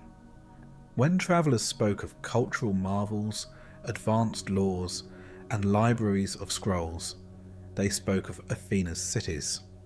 Her greatest public relations victory was, of course, Athens itself, an urban experiment that, for a shining moment, balanced democracy, philosophy, and military power so skillfully that even Zeus looked impressed. This success inevitably bred resentment among her divine peers, though few dared voice it openly. Apollo, god of prophecy and music, sometimes claimed partial credit whenever an Athenian poet produced something quotable. Poseidon sulked for centuries over losing the city's patronage contest, occasionally reminding mortals of his displeasure with earthquakes or ill-timed floods. Even Hera, who nominally supported order, found Athena's popularity irritating, suspecting it was fueled less by divine virtue and more by well-timed olive harvests. Through it all, Athena maintained an air of dry professionalism. Unlike Dionysus, she didn't host ecstatic festivals, and unlike Aphrodite, she didn't inspire scandalous statuary. Her worship was marked by ceremonies that mixed solemnity with practicality, weaving competitions, processions showing off newly minted armour, and debates that occasionally degenerated into elaborate insults, but always under the guise of civic improvement. If the other gods found this dull, the mortals, at least, appreciated the tangible benefits. A city dedicated to Athena didn't merely receive divine favour in battle, it gained roads, trade agreements, and, importantly, a sense of purpose beyond conquest. Under her quiet guidance, mortals learned that power wielded without thought was rarely worth having, a lesson some learned only after disastrous alliances or ambitious yet catastrophically ill-planned campaigns. Yet despite her achievements, Athena remained oddly uncelebrated by poets compared to her flashier peers. Apollo's musical contests and Aphrodite's romantic intrigues made for livelier verses. Athena's triumphs, like designing a better water distribution system or drafting a legal code, lacked the immediate drama of seduction or divine revenge. The goddess herself seemed unbothered, as though perfectly aware that poets, like soldiers, were rarely inclined to immortalize the quiet brilliance that keeps civilization from falling apart between wars. Her relationship with mortals was equally pragmatic. Athena offered guidance, but expected effort in return. Lazy prayers, especially those asking for victory without preparation, were met with silence, or occasionally polite divine contempt. Those who genuinely dedicated themselves to study, craft, or strategy often found inspiration at the most critical moment.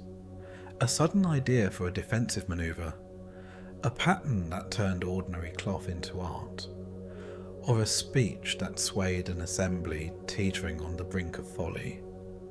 Behind this carefully balanced patronage lay Athena's core belief that wisdom wasn't a static gift, but an ongoing discipline, as exhausting and necessary as maintaining city walls. Civilization itself, in her view, was a daily effort, a constant negotiation of laws, resources, and human nature's stubborn refusal to stay reasonable for more than an afternoon. And so, day after divine day, Athena reviewed plans, answered prayers, and oversaw the endless projects that kept mortals from devolving into chaos, all while dealing with the occasional catastrophic decision made in her name by well-meaning but misguided devotees. After all, even the best PR team can't prevent every misunderstanding when mortals are involved. In the next part, we'll turn to an area where Athena's brand famously faltered: love, or rather the conspicuous absence thereof, and why her refusal to participate in Olympus's most popular pastime baffled gods, mortals, and gossip columnists alike. Because even a goddess who perfected strategy couldn't quite stop poets from asking the same embarrassing question for eternity: but why won't she date anyone? It is a truth universally ignored on Olympus that the gods, for all their cosmic power, were strangely obsessed with each other's romantic business.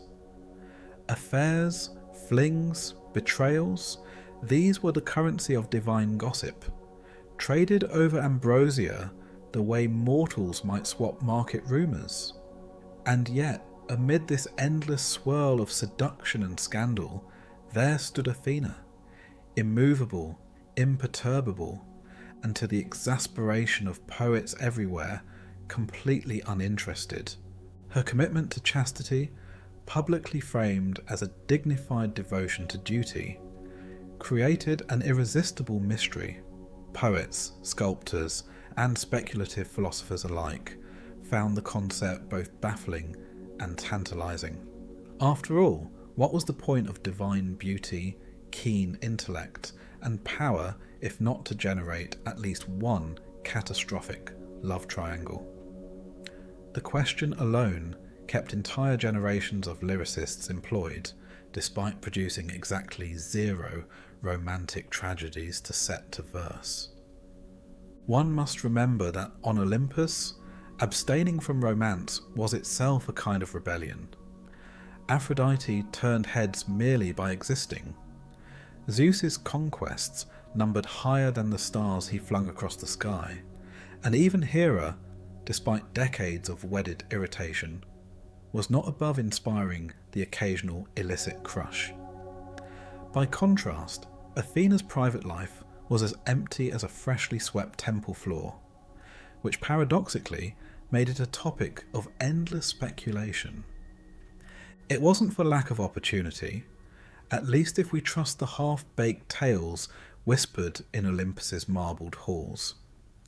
The occasional mortal hero, flush with improbable courage and equally improbable muscles, might fancy himself capable of thawing the goddess's famous reserve.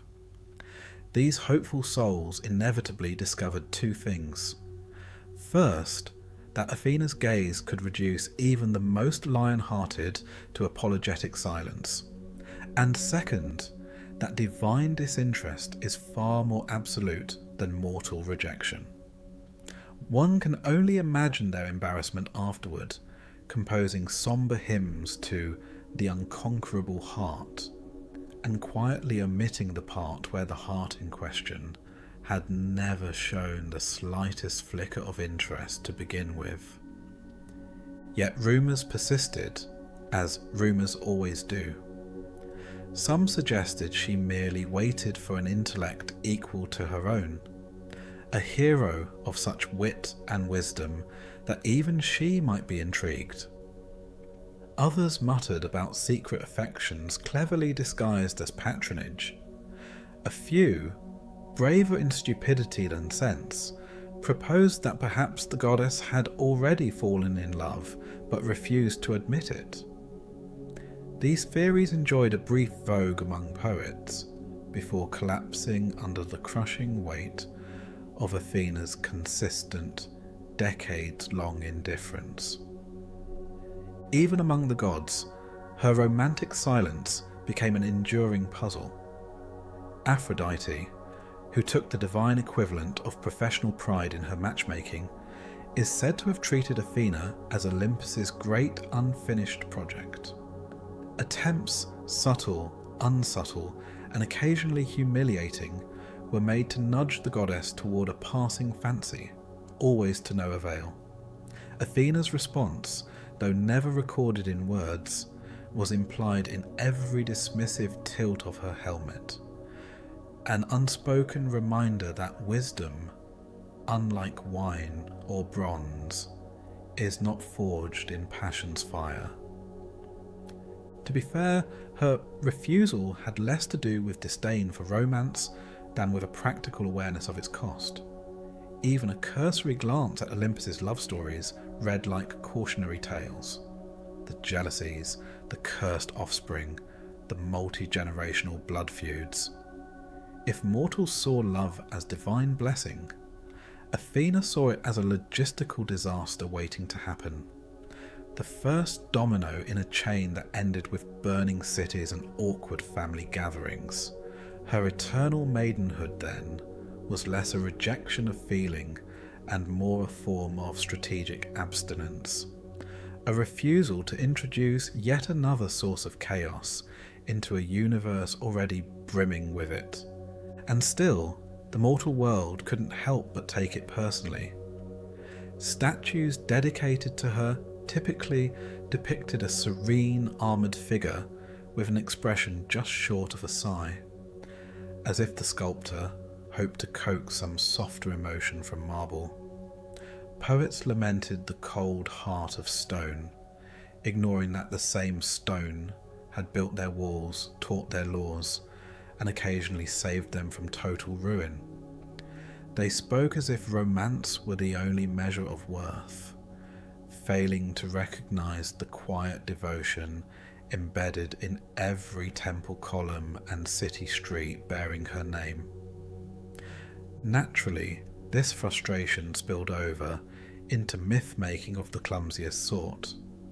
Some claimed Athena's disinterest proved she simply hadn't met the right hero yet, as though a divine strategy goddess required rescue by the next strong-jawed demigod with a spear. Others suggested secret heartbreak, a doomed love buried so deep no oracle could uncover it, a hypothesis more revealing of mortal projection than divine reality. Worst of all were those who assumed her chastity must mask some hidden scandal, as if a woman refusing romance had to be running from something. Among the more infamous rumours stood the tale of Medusa, a story retold so often and so creatively misremembered that its original meaning was buried under layers of gossip. The brief, bureaucratic truth is this: Medusa, once a priestess sworn to serve Athena, broke her vow in Athena's own temple. Whether seduced, coerced, or simply reckless, the result was the same: a sacred oath violated. Athena's response, turning Medusa into a creature whose gaze turned men to stone, has been debated ever since. Critics, with hindsight conveniently sharper than divine judgment, called it cruel. Admirers pointed to the monstrous transformation as an act of grim empowerment. Medusa, no longer vulnerable, became untouchable. The goddess herself offered no clarifications, leaving mortals to squabble endlessly over her motives. What is clear is that Athena's approach to romance, even other people's, tended toward the defensive rather than forgiving, a strategy shaped by the recognition that desire, left unchecked, often ends in ruin. If there was tragedy in Athena's solitude, it was of the quietest kind. The tragedy of watching mortals destroy themselves over passions she found so easily avoidable. Time and again, heroes sought her counsel, swore to heed her wisdom, then dashed headlong into ruin, chasing a lover's glance or a promise of eternal fame. Each time she might intervene, shielding them, advising them, sometimes even rescuing them, but never stepping closer herself. It wasn't that Athena felt nothing, rather she understood too well the cost of feeling too much. Olympus's informal rumour mill, run largely by minor nymphs and bored lesser gods, documented every flicker of speculation. Was that a wistful sigh they overheard, or merely the wind in her helmet plume? Did the goddess's gaze linger too long on a mortal hero's statue? These debates produced enough scrolls to fill an entire wing of the library of Alexandria, all of them signifying nothing but mortal impatience, with an answer they refused to accept, that some hearts, even divine ones, simply prefer solitude. And yet, even Athena couldn't fully escape the poetic impulse to frame her chastity as sacrifice. Statues depicted her as serene yet solemn, eyes fixed beyond the mortal realm, as if mourning a love she never allowed herself. It made for compelling imagery, even if the goddess herself might have dismissed it with a dry remark about marble's inability to capture reality. Mortals need their deities to reflect human longings, and Athena's stubborn refusal forced them to project those longings onto her anyway. The irony, of course, is that Athena's truest love story was with the very concept of civilization, the walls she helped design, the laws she whispered into the ears of lawmakers, the shipwrights she inspired to carve prows worthy of the seas. Her affection lay in craft and counsel, in every carefully weighed decision that spared mortals from ruin. Yet to most, these quiet devotions seemed insufficiently dramatic. Romance, they argued, should be passionate, reckless, and occasionally catastrophic. Athena's steady, unsentimental dedication felt cold by comparison. Perhaps the greatest testament to Athena's singular nature was that even after centuries of speculation, scandal never stuck. Temples remained busy, sacrifices burned, and her statues stood unblemished by rumour. In the end, mortals grudgingly accepted what Olympus had long known. Athena simply wasn't interested. Not in lovers, not in entanglements, not even in the poetry her refusal inspired. And so, the goddess of wisdom remained eternally apart, serenely untroubled by what others deemed essential. Love to her was a battlefield best avoided entirely, a choice that bewildered, disappointed, and quietly fascinated mortals for generations. In the next part, we shall see how even Athena's disciplined reserve had its limits, as she confronted the messy consequences of divine punishment, monstrous transformations, and the eternal question of what to do when your temple becomes the site of scandal. For even the goddess of wisdom occasionally found herself forced to make decisions that no strategy could fully sanitize. And nowhere was this clearer than in her dealings with Medusa. If Olympus ever bothered to keep formal minutes, the Medusa affair would appear under a heading like Unplanned Brand Crisis and Subsequent Monster Creation Initiative. Unfortunately, divine record keeping remained stubbornly oral and heavily biased, so what survives is an uneven patchwork of rumour, regret, and marble statues of heroes looking politely horrified. It began, as these things often do, in a temple, a sacred space meant to inspire devotion, filled with the faint aroma of burning offerings and the ever-present risk that some mortal would do something spectacularly inappropriate. Enter Medusa, once a priestess of notable beauty and rather less notable judgment, who found herself at the centre of a scandal involving Poseidon, god of the sea, earthquakes, and questionable romantic choices. Details remain contested, largely because Olympus prefers a tidy narrative over an accurate one. Some claim Medusa was seduced, others say she was unwilling, and a few argue it doesn't matter because either way, it happened inside Athena's temple. That was, from the divine perspective, the real catastrophe. An oath broken in the one place meant to remain untouched by mortal passion.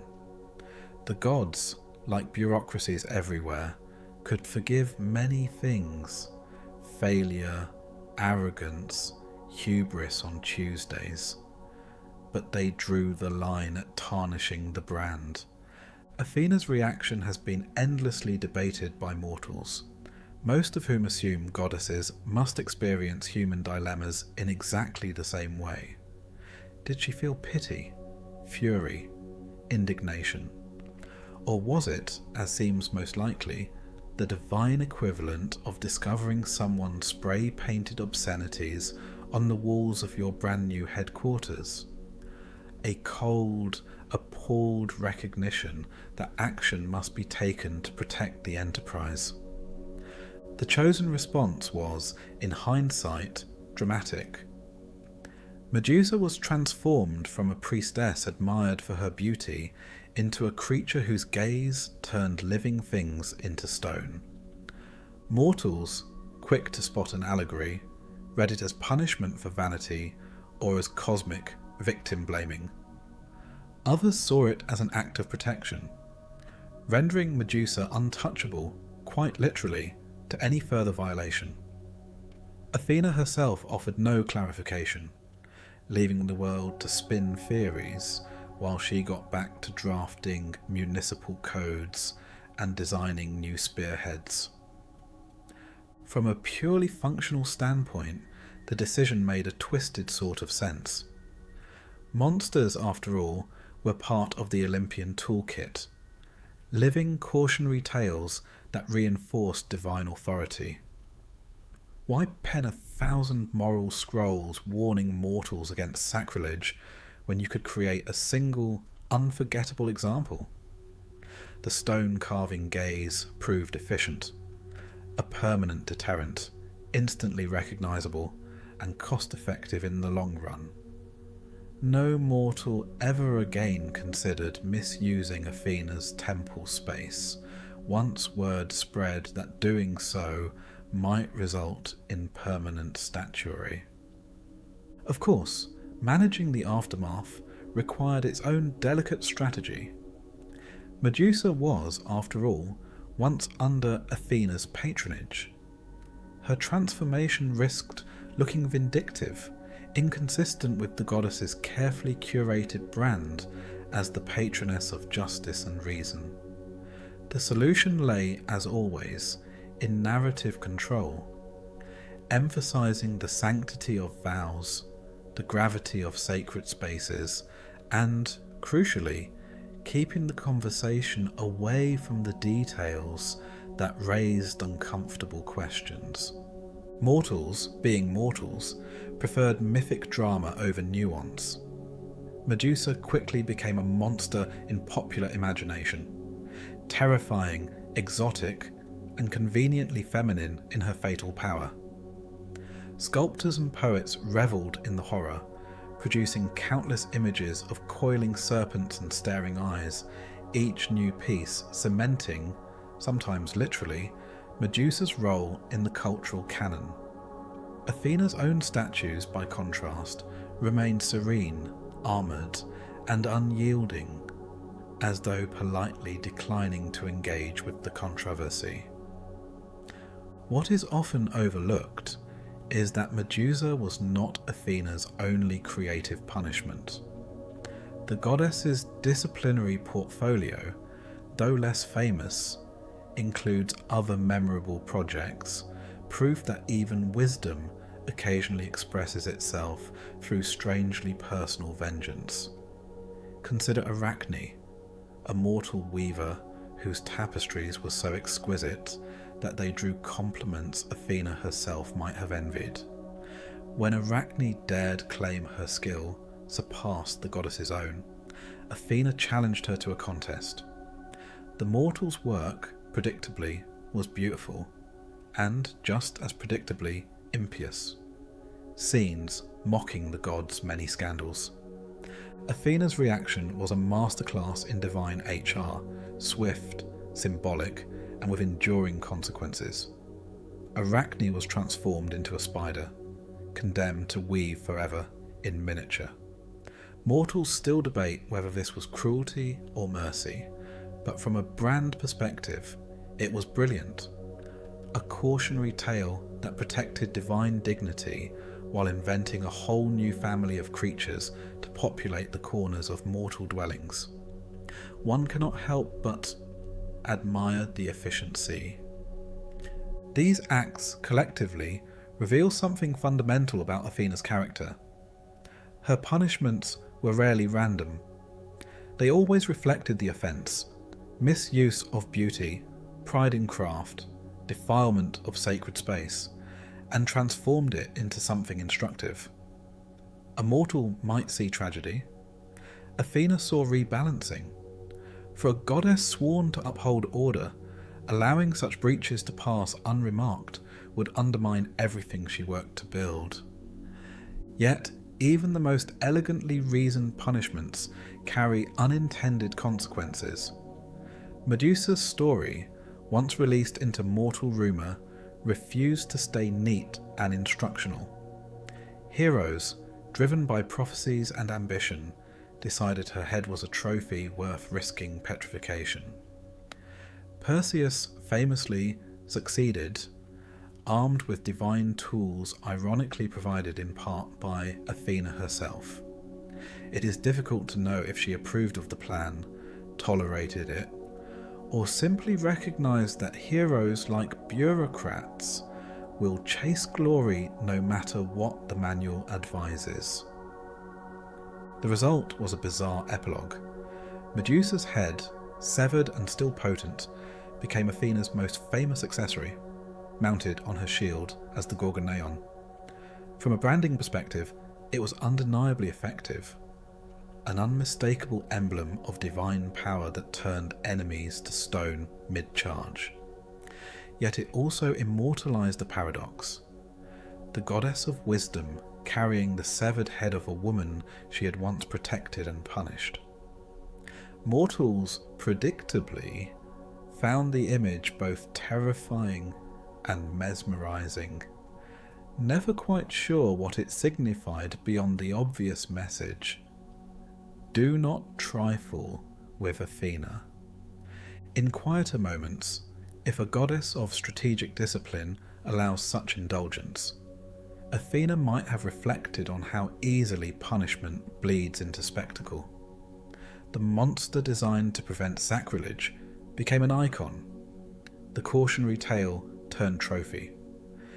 Yet, even if she recognised the irony, there is no record she ever spoke of it. Some matters, perhaps, are best left to poets to misunderstand at length. Meanwhile, Olympus moved on, as it always did. New scandals replaced old ones. Mortals found fresh ways to offend divine sensibilities. Yet the Medusa affair lingered in collective memory, not least because it spoke to something mortals dimly understood, that even the most rational justice can produce consequences beyond control. Wisdom might guide the hand, but the world remains stubbornly unpredictable. Athena's broader portfolio of monsters continued to serve practical purposes. Terrifying as they were, these creatures also stabilised divine authority.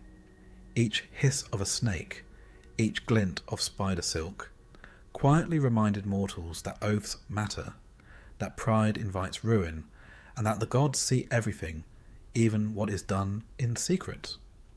In this way, the goddess transformed punishment into a form of education, as enduring as the temples she designed. Critics then and now question the fairness of it all.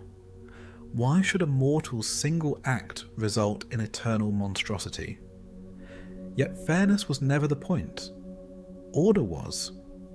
Athena's creations taught that actions have consequences, often more far-reaching than mortals could imagine.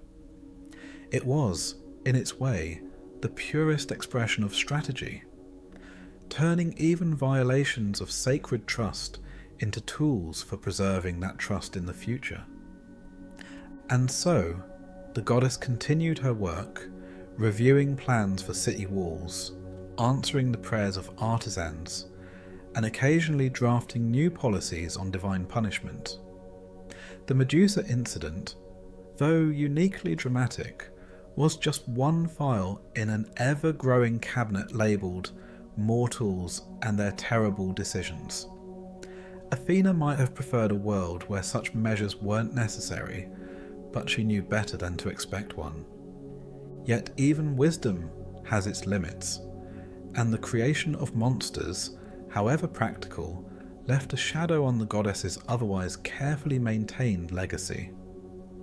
Mortals remembered the olive tree and the woven peplos offered at her festivals, but they also remembered the serpent-haired Gorgon and the mortal who dared compete in weaving.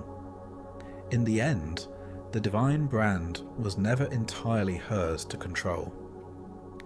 In the next and final part, we shall see how this legacy, part triumph, part contradiction, unfolded over centuries, how Athena became both an ideal and a warning, her image sculpted in marble and memory, and why being remembered by mortals is its own unpredictable form of immortality. After all, even the goddess of strategy could not fully predict what future generations would do with the myths she left behind. If the gods ever gathered for an annual performance review, Athena's file would stand out. A city named after her, a war strategy or two credited to her influence, and enough statues to keep every marble quarry in the Aegean solvent for centuries. On paper, it looks like a legacy most deities would envy. But as every corporate veteran knows, even the most impressive resume can't protect you from the peculiar agony of brand management over the course of millennia. Athens itself should have been her greatest triumph, a living monument to wisdom, democracy, and olive oil production. In practice, it was more complicated. A city can't remain an ideal forever, especially when governed by mortals whose grasp of strategic planning rarely extended beyond the next election or military campaign. Even in its so-called golden age, Athens flirted with disasters that must have made Athena question whether divine patronage was worth the administrative headache. Yet for all its flaws, Athens became the place where philosophers, artists, and politicians competed to outquote one another about virtue and governance, all while discreetly ignoring the actual policies that kept the city running. Philosophers in particular discovered that invoking Athena's name lent instant gravitas to their arguments, though whether she approved of their circular debates is doubtful.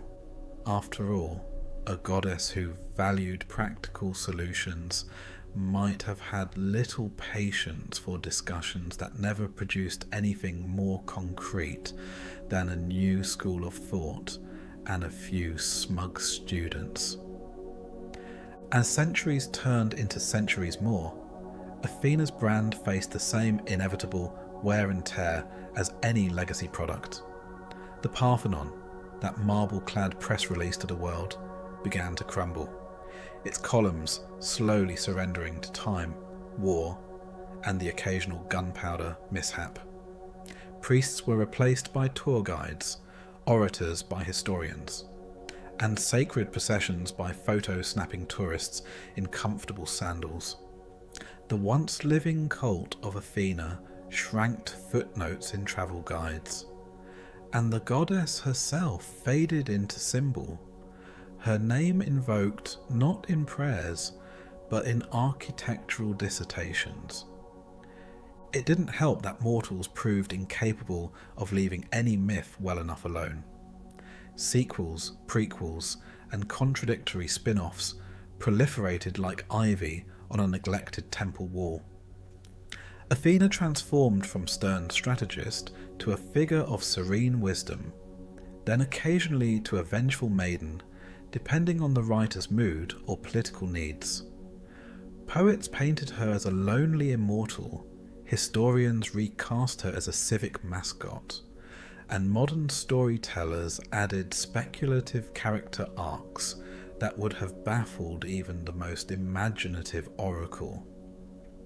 Philosophers, meanwhile, clung to her image like a ceremonial cloak, name-dropping Athena in treatises about justice and rational governance, while conveniently overlooking her less comfortable decisions, like the part where she turned an unfortunate priestess into a monster, or transformed a weaver into an arachnid cautionary tale. Selective memory is, apparently, the most enduring mortal tradition. Yet the truly peculiar tragedy of divine legacy is that the gods, unlike mortals, have no graceful exit strategy. Humans live, make mistakes, and depart this world with the quiet dignity of being forgotten by everyone except a few fond descendants. Athena, on the other hand, remains trapped in an eternal cycle of reinterpretation. Every generation chiselling away what they find inconvenient and gilding what suits them, then passing the statue along to the next wave of amateur brand consultants. Consider, for instance, the statues. There were thousands once, ranging from monumental bronze colossi meant to awe entire fleets, to modest terracotta figurines that grace dusty household shrines. Most of them no longer stand, toppled by earthquakes, invaders, or changing tastes in decor. Yet fragments endure, a hand here, a helmet crest there, each piece lovingly labelled in museum displays with phrases like, possibly Athena. As if the goddess herself might step forward and confirm provenance. In marble, as in myth, even the most enduring brand eventually fractures. Temples too became relics rather than places of living worship. What were once bustling centres of ritual and community now stand as picturesque ruins, best admired at sunset with a carefully composed travel photograph. Guides explain the symbolic meaning of each frieze while ignoring the very real cracks that run through the stone. And somewhere, beyond mortal perception, one imagines Athena observing it all with the resigned patience of someone who long ago accepted that memory is a form of decay. Still, the brand lingers, stubbornly refusing to dissolve completely. Academic conferences convene to debate what Athena really stood for. Tourists snap pictures before plaster replicas, and every so often, an artist sculpts a new interpretation that claims to reveal her true essence. That none of these bear any resemblance to each other is beside the point. The goddess of strategy surely understood that brand consistency is the first casualty of cultural relevance. Even the notion of wisdom itself, once her domain, has suffered a kind of semantic inflation. Where mortals once sought Athena's counsel in matters of war, law, and city planning, they now apply the term to fortune cookies, inspirational memes, and unsolicited advice columns.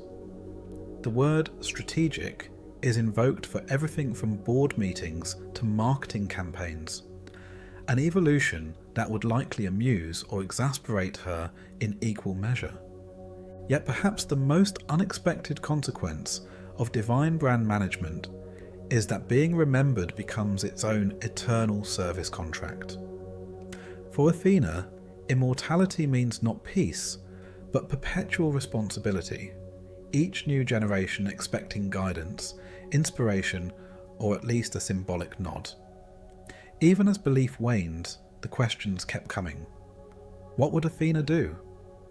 How should civilization govern itself?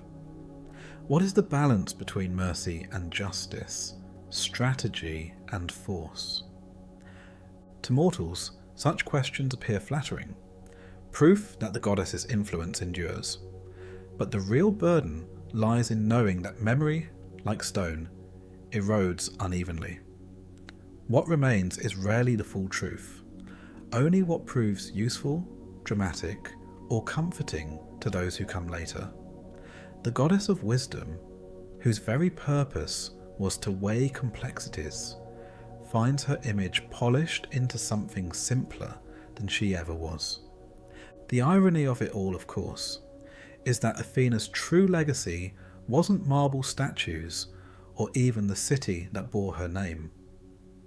It was the idea that civilization itself requires discipline, patience, and an unglamorous willingness to think before acting. It was the stubborn hope that mortals might occasionally choose reason over impulse, debate over bloodshed, construction over destruction. An olive tree planted in rocky soil, its roots stubbornly seeking water where none seems likely. This idea proved both her triumph and her frustration. For every city that flourished under wise counsel, there was another that ignored it and paid the price. For every philosopher who sought to understand her, there was another who twisted her name to justify folly. Wisdom, she discovered, is less a gift bestowed than a discipline that must be chosen, and mortals, left to their own devices, rarely choose consistently. Yet even in failure, there is a kind of victory. That mortals continue to argue about Athena's meaning at all speaks to a success deeper than shrines or statues. Myths survive because they ask questions that outlive easy answers. And so, in lecture halls, dusty libraries, and late-night debates, the goddess of wisdom remains unquiet, a name invoked not as a final authority, but as a reminder that there is always more to consider. Over the centuries, scholars compiled volumes analysing her iconography, historians chronicled her cult's rise and decline, and tourists, ever the faithful, if distracted, congregation, bought postcards of the Parthenon. Each new generation recast Athena in its image, a symbol of empire, feminism, justice, or simply a convenient logo for academic institutions. The marble endured, the meaning shifted, and through it all, the goddess's legend proved as malleable as the clay once shaped on her potter's wheel. In the end, being remembered turned out to be far more exhausting than being forgotten. Mortals think of immortality as endless leisure, but for a goddess, it is eternal customer service, answering prayers that no longer come, watching over temples now visited only by historians, and enduring interpretations that would have baffled even Delphi's most cryptic oracle. Yet perhaps this too is part of wisdom's design. The olive tree's true legacy is not the grove it becomes, but the countless seeds scattered by wind, some of which take root in unexpected soil. Athena, patron of strategy and craft, may have understood better than anyone that influence cannot be controlled, only hoped for. And so her image endures, sometimes honoured, sometimes misunderstood, always present. As the centuries stretched into millennia, statues crumbled, cities fell, and worship turned to memory. But somewhere, beyond marble and myth, the idea of Athena remained, a quiet, stubborn voice urging mortals to pause, to question, to build rather than burn. In that, perhaps, lies the final irony, that the goddess who refused all love affairs found her greatest entanglement in the restless minds of those who came after. And so, even as temples gather dust and myths fade into folklore, Athena's legacy persists, not as an answer, but as an enduring question. A question mortals continue to ask, in marble halls and midnight forts alike. What does it mean to be wise? And why is it always so much harder than it looks? And with that, the goddess of wisdom remains, unseen, unaging, and forever unfinished, watching as the world still struggles to live up to the idea she once so carefully crafted.